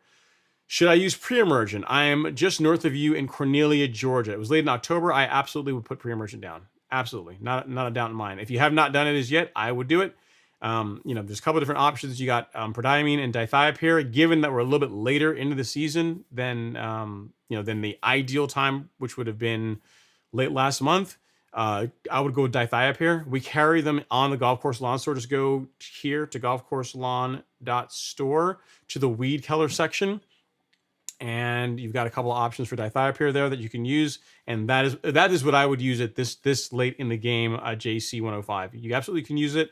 Or you can absolutely apply pre-emergent, and I would, because even though it's a bit later, it's still better than not doing anything. You know what I mean? That would be my recommendation. And then Robert is saying, thanks for another awesome live stream. You are very, very welcome, sir. I really do appreciate it, guys. One other thing too, if you guys are on the golf course lawn store and you're buying products or you bought from us in the past, please feel free to leave a review. I'd really appreciate it. I really would appreciate if you guys would write a review. I think you can also find us in Google now for a change, which is kind of cool. So you can go into Google, and if you want to leave a review there as well, that would be awesome. Again, it takes a few minutes out of your day to do that, and it does a lot for the store. So if you guys wouldn't mind, I would really, really appreciate the support. Dimitri says, waiting on your next video, bro. Yeah, the next one is going to be, if I could get it edited, cut up, and looking nice where I'm happy with it, will be on visiting Miramichi Green. You get to see what goes into producing their products. And you know what I'll actually do, there's probably a third video out of it, because there's a bunch of behind the scenes footage of you guys can actually see like how I make content, because one of the people that are on their marketing team that was there when I was not filming with like the camera that I'm talking to you guys on, he was on the gimbal. So he was filming me like changing lenses and like getting on a forklift to get certain shots and all this kind of stuff. So it's if you care about seeing a behind the scenes, there's not gonna be narrated, but if you just want to see like what goes into like making some of these videos and why they take so long to produce sometimes, I will, if you guys want to see it, I'll cut it up and I'll put it on the channel as well if you want to check it out. It's cool. It'll be shorter, but I think you guys would like it. All right. Next is let's see. Lance says, my wife wants to know where's your top left shelf, your top left shelf. Oh, it's right here. It's right here. So I got to put them up. I didn't put them up. So here's the thing. I rearranged, you guys can't really see, but I rearranged back here and I pulled I pulled all this down because when I was out filming, like you see the gimbal, you guys can't really see it. Can I go back and show you guys the gimbal? A little bit. If I pull back, you guys could see the gimbal there. That's the gimbal. So I moved all of that to be able to, everything away so that I didn't knock like all my bourbon and everything over and I was pulling it down. So I just didn't get around to putting it back up, but it's all right here. It's actually right here on the channel. Still right, or it's on my desk right now, but it's not right here because I didn't put it up as yet. So good eye. I still got it. Next week it will return. How about that? I promise you guys next week the top shelf will be back. We'll be back there. All right. Next is We Showing Grass LLC. Well, what is it? No, that's not the question. Manuel Alvarez. Well, he has a question. Says, Ron, how often do you apply Carbon Pro G? Right now I'm not applying Carbon Pro G, but I'm applying Essential G, which is like the successor to it. It's basically the next generation or the next successor. It's the next version of that product. I apply it monthly. Every month. So I'm getting close here. I'm getting soon to do my April app. Gonna be here soon. Probably not this weekend. Next weekend was when I'll likely do it. Or let me see. When does April start? April starts. What is today? April starts next Friday. So actually, I probably could do it this Sunday, right? That's close enough, right, guys? You guys will forgive me if I get it done a little bit earlier, right? But soon. All right, the next question is from We Showing Off Our Grass, who says, hey, Ron, is Princep a good pre-emergent for Bermuda and preventing crabgrass? Isn't Princep basically the brand name for simazine? I think it is. Maybe I'm wrong on that. Let me see here. Princep, I think it is simazine. Maybe I'm wrong, but I think it is simazine. And if I'm not mistaken, Princep is a post-emergent. It works as a pre-emergent. Okay, yeah. So is it simazine? Yeah. So it is simazine. Is it a good pre-emergent for Bermuda and preventing crabgrass? No, I've never seen it used that way. I've never seen it used that way. But according to the label, which I'm looking at now, it says it will take care of crabgrass. But I don't know of anyone personally that applies Princep as pre-emergent for crabgrass. I've not heard of that. I've heard of simazine because we can use the brand name Princep, but really we're talking about simazine. I've seen simazine and imazaquin mixed with prodiamine as a good preventative. Well, not really for crabgrass, but for more for POA. But Princep, I don't know. I've not heard of anyone that's actually used just it as a pre-emergent. It might be a thing. I've never heard anyone doing it. Normally, it's going to be dithiopyr or prodiamine, or like the Scott's brand, like their pre-emergent that they use, or Indaziflam, whatever's in spectacle flow, I think is what it's called. Is it the name of it? Those are the ones that I most commonly see. I don't know anyone around here that uses Princep, at least not by itself, or uses simazine by itself as a pre-emergent. But just looking at the label, it says it's labeled for it. It should help with crabgrass. I've never used it that way, so I don't know what kind of effect you would get out of it. I know that dithiopyr works really well for preventing crabgrass, so you can try Princep or you can try dithiopyr. Either one of those will work well. Hopefully that helps you answer your question. Sorry, can't give a better answer, but I don't have any direct experience with using just it by itself in isolation. My experience with simazine is in coastal, where it's mixed with a mazaquin and a prodiamine. All right, next up is Derek Wright says, how to get rid of moles. I tried everything. Okay, I've already answered this earlier, Derek, but I will answer it again just for you. So what I recommended to viewers last year, and they've had good results with, is to take a two-pronged approach. Thing one is to eliminate the food source for the moles. That will help. That's going to help reduce the population to an extent. And the second aspect is just to get rid of them through extermination by either trapping them or using a poison, right? So you can decide what you want to use to eliminate their food source. One of the things they do eat are grubs. So you can use a myriad of products that are good for targeting, for killing grubs and preventing them from being a thing in your lawn. What I am a fan of is a product called Acelepryn. It comes in liquid form like this. It's an insecticide that you will apply one time, really around this time of year, and will, in addition to killing grubs, will also give you protection against armyworms and a bunch of other stuff like billbugs, annual bluegrass weevils, and a lot of other insects that cause damage to lawns. So that is the first thing I would do. I would get a good insecticide down to eliminate the grubs. The next thing I would do is to get a poison to get rid of the worms. Or if you want to get a trap or use traps as another method, you can do that too. But the method that I know works well, and that I've had a couple people do, last season, they reported back to me saying, yeah, man, they got rid of my mole problem, was to get rid of the grubs and then use something to get rid of the moles. If you just try and eliminate if you just do grubs alone, just eliminate the grubs, that's not going to be enough, because they eat stuff other than grubs. And if you just kill them off, but there's still plenty of food, if you miss any, they'll just keep coming back. You see what I mean? So it's a two-pronged approach. So Acelepryn, the insecticide that I'm talking about, you can get at the golf course lawn store. It's available in a liquid and granular form. For the mole poison, I will get you a link to that. There's a couple of them. There's one called Tomcat and there's one called Talprid. What I'm going to give you, I think, here is a link to Talprid. So do that. Use both of those. That's a two-pronged approach that some of my viewers have had. My viewers that have tried that have had good success with. So this is the mole poison at Derek Wright, because there's another one. There's a Derek Douglas and a Derek Wright. So at Derek Wright, there's the mole poison. And then Acelepryn, I already told you can get that at the golf course lawn store. Okay, D-Dom is here. He says hey, Ron, my soil test revealed low NPK, but I want to incorporate the 901C kit with my spoon feeding. You recommended a triple 12. How would you implement the system? So I'm trying to remember what your soil test results look like, D-Dom. So if all three are low, what you could do is I would use the triple 12 for the first couple of applications. So if you did one, you did a triple 12 now, and then say another one in beginning of April, and then another one say in May.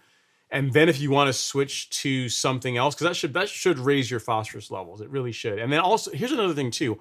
When you start using biostimulants in your lawn, the phosphorus that's already in your soil is going to become more available. That was one of the questions I asked Miramichi Green, is why don't you guys put phosphorus or make a version of 901C that has phosphorus in it? He says, well, you really don't need it. He says, in most cases, most soil has enough phosphorus in it. If you start using biostimulants regularly, you're able to mine or pull the existing phosphorus that's in the soil and make it available to the plant for uptake. So I'm like, good answer. And you're also not going to cause issues with runoff, causing eutrophication. I can't say that word. Eutrophication, killing fish and stuff in stream, causing algae bloom. So again, with them being very green, very sustainable, trying to not do any harm to the environment, that is a part of the reason for it. But to answer your question, D-Dom, I would use the triple 12 for a couple of apps.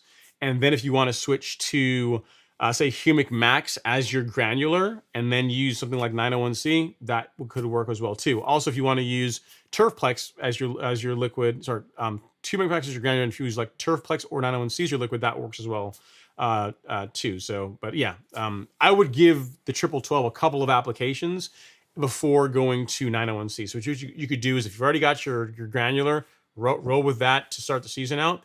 And then you could back out of the 12 if you wanted to switch to Humic Max and then go with 901C, or you could use 12 all season. You really could, and still use 901C. I mean, that works as well too. The only reason why I'm trying to get you to not like do that all year is I don't want you to depending on the rate you're applying it at, going, putting too much phosphorus into the lawn. So I don't remember off the top of my head like what your soil test results were like. I see a lot of soil tests, so I don't remember like if you were just a little bit low or if you're like you needed a lot of it. So either way, I would do a couple of apps and then start introducing biostimulants or make sure that biostimulants are part of your program, because then your need for phosphorus is going to be reduced. So hopefully that helps. Let me know if I can help with anything else. Great question. And next up we have, I already answered Manuel. No Name says, Iran, when using Nutrizolve or something that helps with low micros, how often do you recommend using it in the lawn? I use it monthly. I mean, you could use it monthly. If you're doing spoon feeding, you could use it twice a month, just lower the rate. It depends on just how often you want to be out there in the lawn spraying. You can do it once a month, get great results. You can do it twice a month, again, at like half the rate or a lower rate than if your once a month rate, and also get great results. It just depends on how often you want to be out there. But once a month is what I would say minimum is what you're going to want to use a Nutrizolve for if you're using it is at low rates to help produce a nice even color in the lawn. So I mix it in with the carbon kit. So now it will be 901C, Nutra Kelp, and Biospectrum. And by the way, on Biospectrum, if you guys haven't seen it, there's a new label. So the old bag, while I was there, I was able to get a new bag. So this is what the new Biospectrum label looks like. Same product, but this is the new bag. If you buy the bag on the store, this is what you will get. So if you just want to see what the new packaging looks like, that's the new packaging for Biospectrum. Good stuff. All right. Jeremy Espinoza says, I have a Celiprin G and Bifin IT. Can I apply both? You could, Jeremy. I mean, really a Celiprin, you could apply both. But really a Celiprin, if you use it, you really shouldn't need to use the Bifin. You really shouldn't. I mean, it will kill existing bugs, but then it also has a much longer residual than what Bifin does. So it's your call. If it were me, and I can't see a scenario where I would do both of them. I really can't. I would just use a Celiprin if it were me. I wouldn't use bifenthrin and a Celiprin at the same time. You don't have to, so why put more insecticide into the soil, into the lawn, when you can use one product that's gonna take care of everything, so for me, I wouldn't do it. Let's F has a question. He says, should you aerate your lawn every year? I like to. Is it strictly necessary? No. There's people that have great looking lawns and they never aerate them, but as a way to get air, water, to reduce compaction, just as a good cultural practice, aeration is something I'm a fan of. But there are people that never aerate and they have decent looking lawns. But I would argue that if they were to introduce aeration, their lawns would look even better. So I would say, is it an absolute must? No. Is it something that if you have the ability to do it and you desire to do it, should you do it? Yeah. Yeah, I think you should. And then Don with Jerry Van Dam says, Adema says, Blackjack Bermuda has been on back order at Outside Pride for weeks. When is the latest I can overseed in Northern California? Just a few bare spots. I don't know. The latest in Northern California. So if you already have Blackjack and you want to put some more down, really, as long as soil temps are above or in the Goldilocks zone, Don. But really, if you want to get it down, you want to get it down early enough that the grass establishes, so that when winter rolls around in Northern Cal, that you don't lose any of it in the winter, which is kind of unlikely to happen anyway because it's Bermuda. But I would say early August, late July, early August. I would want to have it down and growing before then, because that gives you enough time for the grass to again just establish the root in nicely, so that when temps start cooling off, you know, the Bermuda's gonna make it through the winter and come back next year. I would say that. I mean, later August is about as late as I would go. Late July, early August is about as late as I would go. All right, Levendi's up. He says, Ron, seriously, you're awesome. All this time answering questions and having fun. Yeah, man, I like it. I mean, do you really think I could do this if I didn't like it? I mean, if I were just doing this just because, I don't know, why else would I do it? If I were just doing this, I just want to send you guys a bunch of affiliate links or whatever and have you just go buy stuff in the store. Like, this is not a really efficient way to do it, because you got to figure about it. Think about it. Right now, there are 75 of you on here right now. Like, the live streams don't get nearly as many views as like the content is. If all I really cared about was just like, you know, promoting products or whatever, then like making YouTube videos on products is a lot better way to do it. But I like engaging with you guys. I like the questions. I like finding out what you guys are working on. And it's also a good way to make me sharper. Like, I get exposure to questions and people that I otherwise might not come across. And it's just fun. I like it. It's a great way to pass a Friday night, right? There are worse things I could be doing. JC, we're winding down here. JC says, seriously, nope, wrong. JC says, I'm just north of you in Cornelia. I have a Bermuda lawn and that I put down in early October. Any suggestions to get it filled in and going well?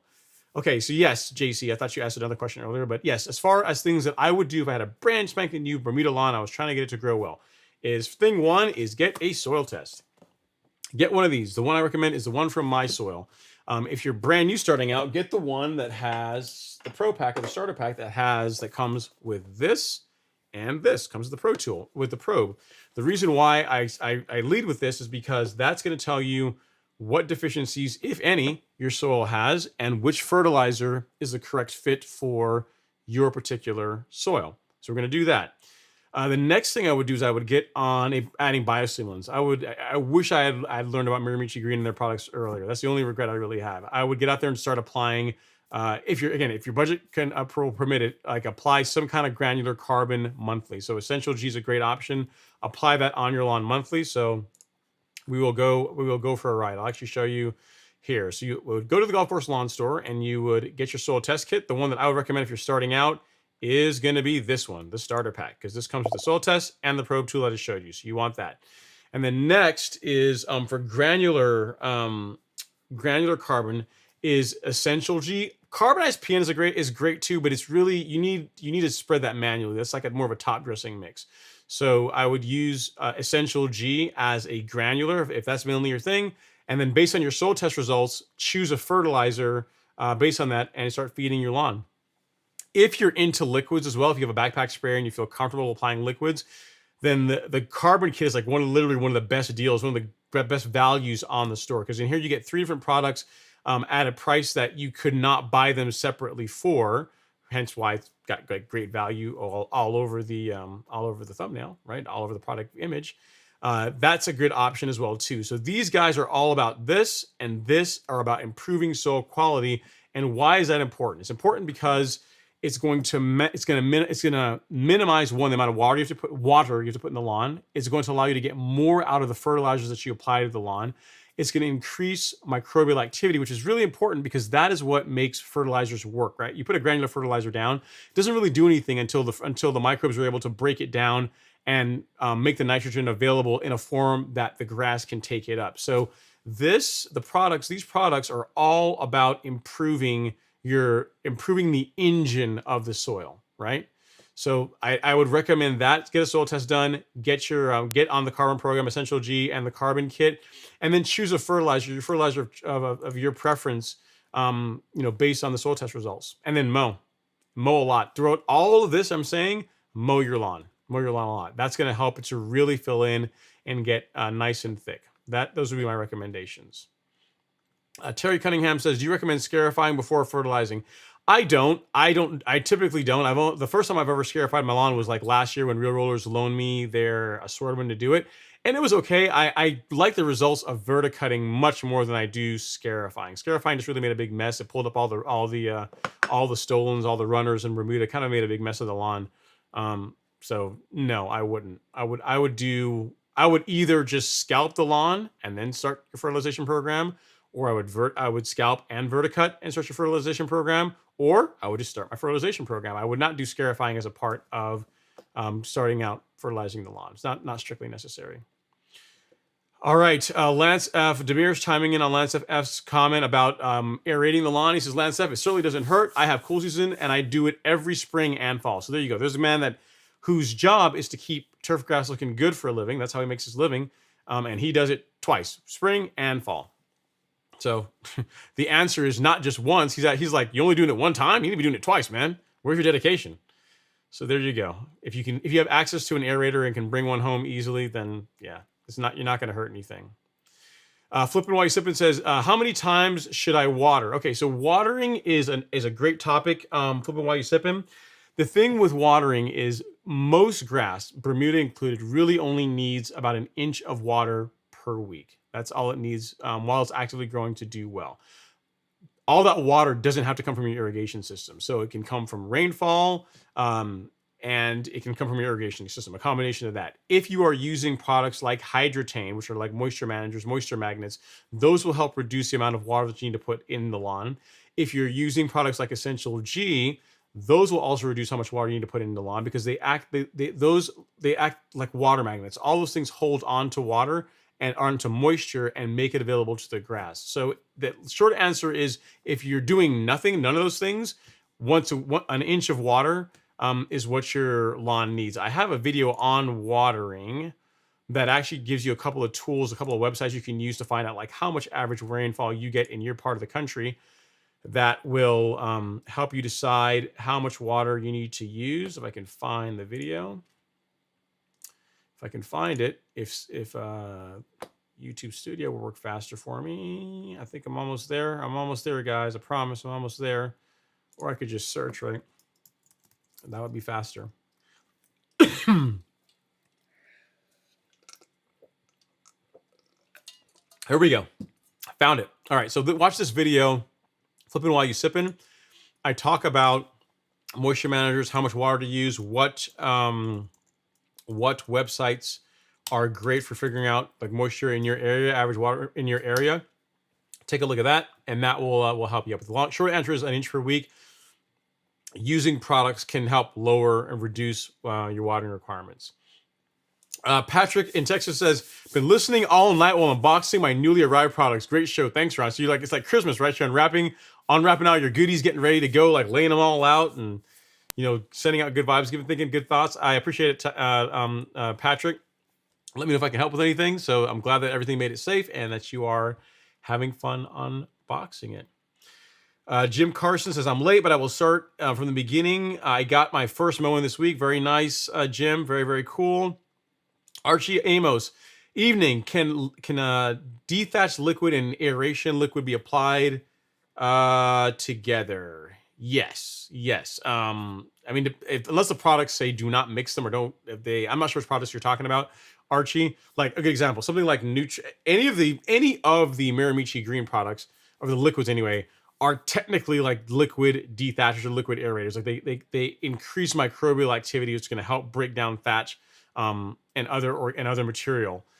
And those can be mixed with anything. Those can be mixed with your fertilizers, can be mixed with anything you want to put in the lawn. No issue with that whatsoever. So I'm not sure which products you're referring to. I would check the label to make sure they don't have any restrictions around mixing. But as a general rule, yes. As a general rule, you can mix them and there's not going to be a problem with that. And then Demir is chiming in. He says, Archie Amos, yes, I have products like that and I've applied them together. Just water it after application. There you go. So yeah, 2 people saying that it will work. No problem. You're very, very welcome, Derek Wright. No worries. And then Dawn is back. She says, hey, just newbie here. I just ordered the Scott's 18-inch 7-blade reel mower. That's what I started with. It's a good product. Don't hate on the little 18-inch. Although yours got the 7-blade. You went fancy. Mine, is it the Scott's or is it Earthworks? I didn't realize that Scott's had gone to 7-blade. I thought it was a 5-blade. But anyway, if it's a 7-blade, they're making a nicer mower now. So you got like the Cadillac version compared to what I was cutting with. So I have a fescue and midnight Kentucky bluegrass in the front. I'm hoping to keep it at 2.5 to 3 inches. Hot summers here and water restrictions. Sounds good, Don. Let me know how it works for you. I've never quite used that mower at that cutting height, but it should work okay. It should work okay. Real mowers will work. Real mowers tend to work better on lower cutting heights, but it'll be interesting to find out how it does on your fescue at at almost a 3-inch height. That'd be interesting to find out. Definitely keep me posted. Andrew Buck says, "Hey Ron, no question. Just want to say hi and thank you for answering my questions in the past. Keep up all the good work. Thank you so much, Andrew. I really do appreciate it. I do appreciate it." Chuck Spencer says, "What's a simple maintenance routine for a lawn in Florida?" Simple. So if you're saying you don't want to do everything that I do, you want to do like a simple program, I will show you. Go over to the Golf Course Lawn Store. Go to our carefully curated blog that only has a couple of articles on there, but I'm building it out over time. Go to step-by-step guide for getting a golf course lawn and scroll to like the middle part. And in here, you have the first, the first program, a basic program that has early March, early March, March, April, June, and August. So if you want to do something just really basic that's going to get a decent result, again, not like crazy like golf course lawn result, but a good result, this is one you can follow. You can follow this program that is listed here. Fairly simple. You'll need a couple of products to do it. If you want to do something closer to what we are doing in the Golf Course Lawn Academy, then keep scrolling. And at the bottom is a more month-by-month breakdown that starts with getting a soil test and doing your pre-emergent, the carbon kit application, essential G applications.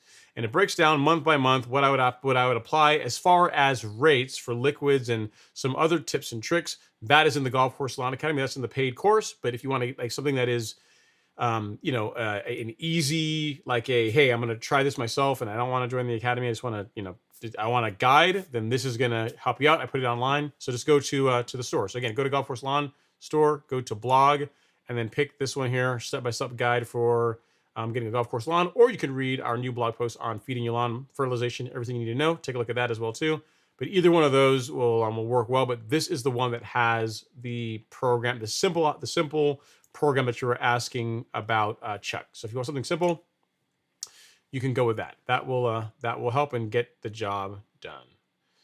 So hopefully that helps. If you need anything else, let me know.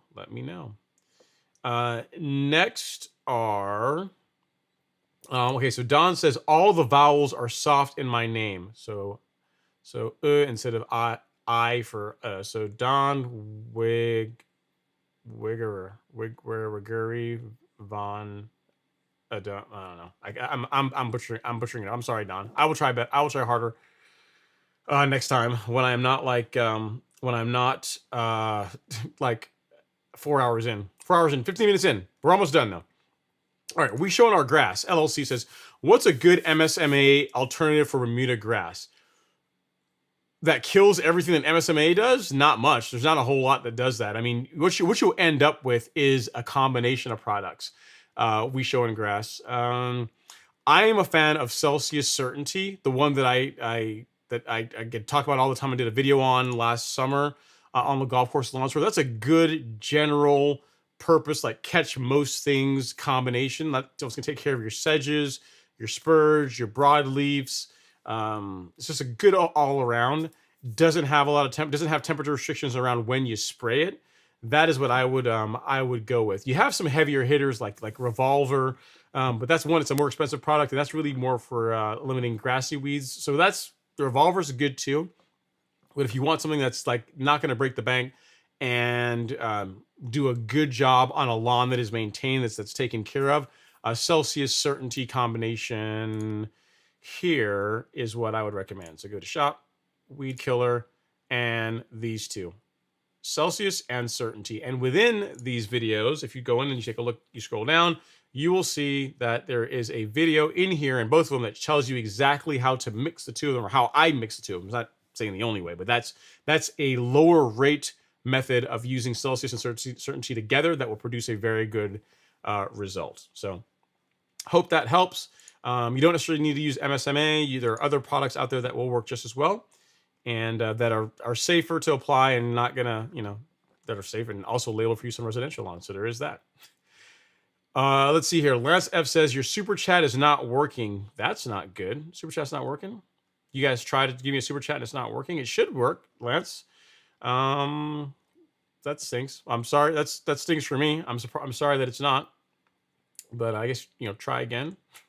But I'll look into it. But I mean, I got super chats earlier in the show. I'm not sure why I'm not getting any now. So I'm not sure.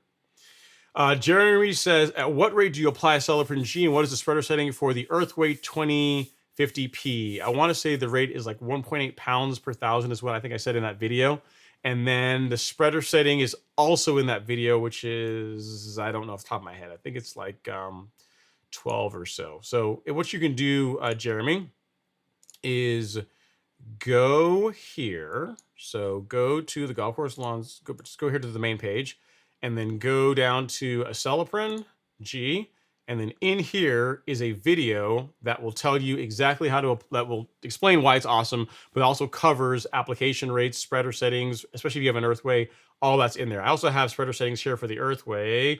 Yeah, so the for the 2050P, it's 9 to 11. That's what it is. So I've got those. If you just all you want is the spreader settings, but you don't really care about the product, you already bought it, you don't really want to like hear me ramble on about why it's awesome, then just there you go. So in the description is your spreader settings. So 9 to 11, depending on the rate that you're after, is what you're going to want to use.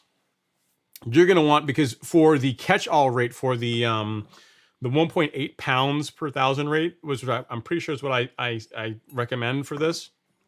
I think that's correct. Then you're going to want it closer to 11 than 9.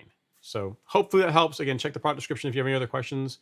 And there we go. All right, you're very welcome, James. Thanks for coming to hang out. Demir says, great stream tonight. I appreciate it, man. Thanks, guys, for hanging out so much. I really do appreciate it.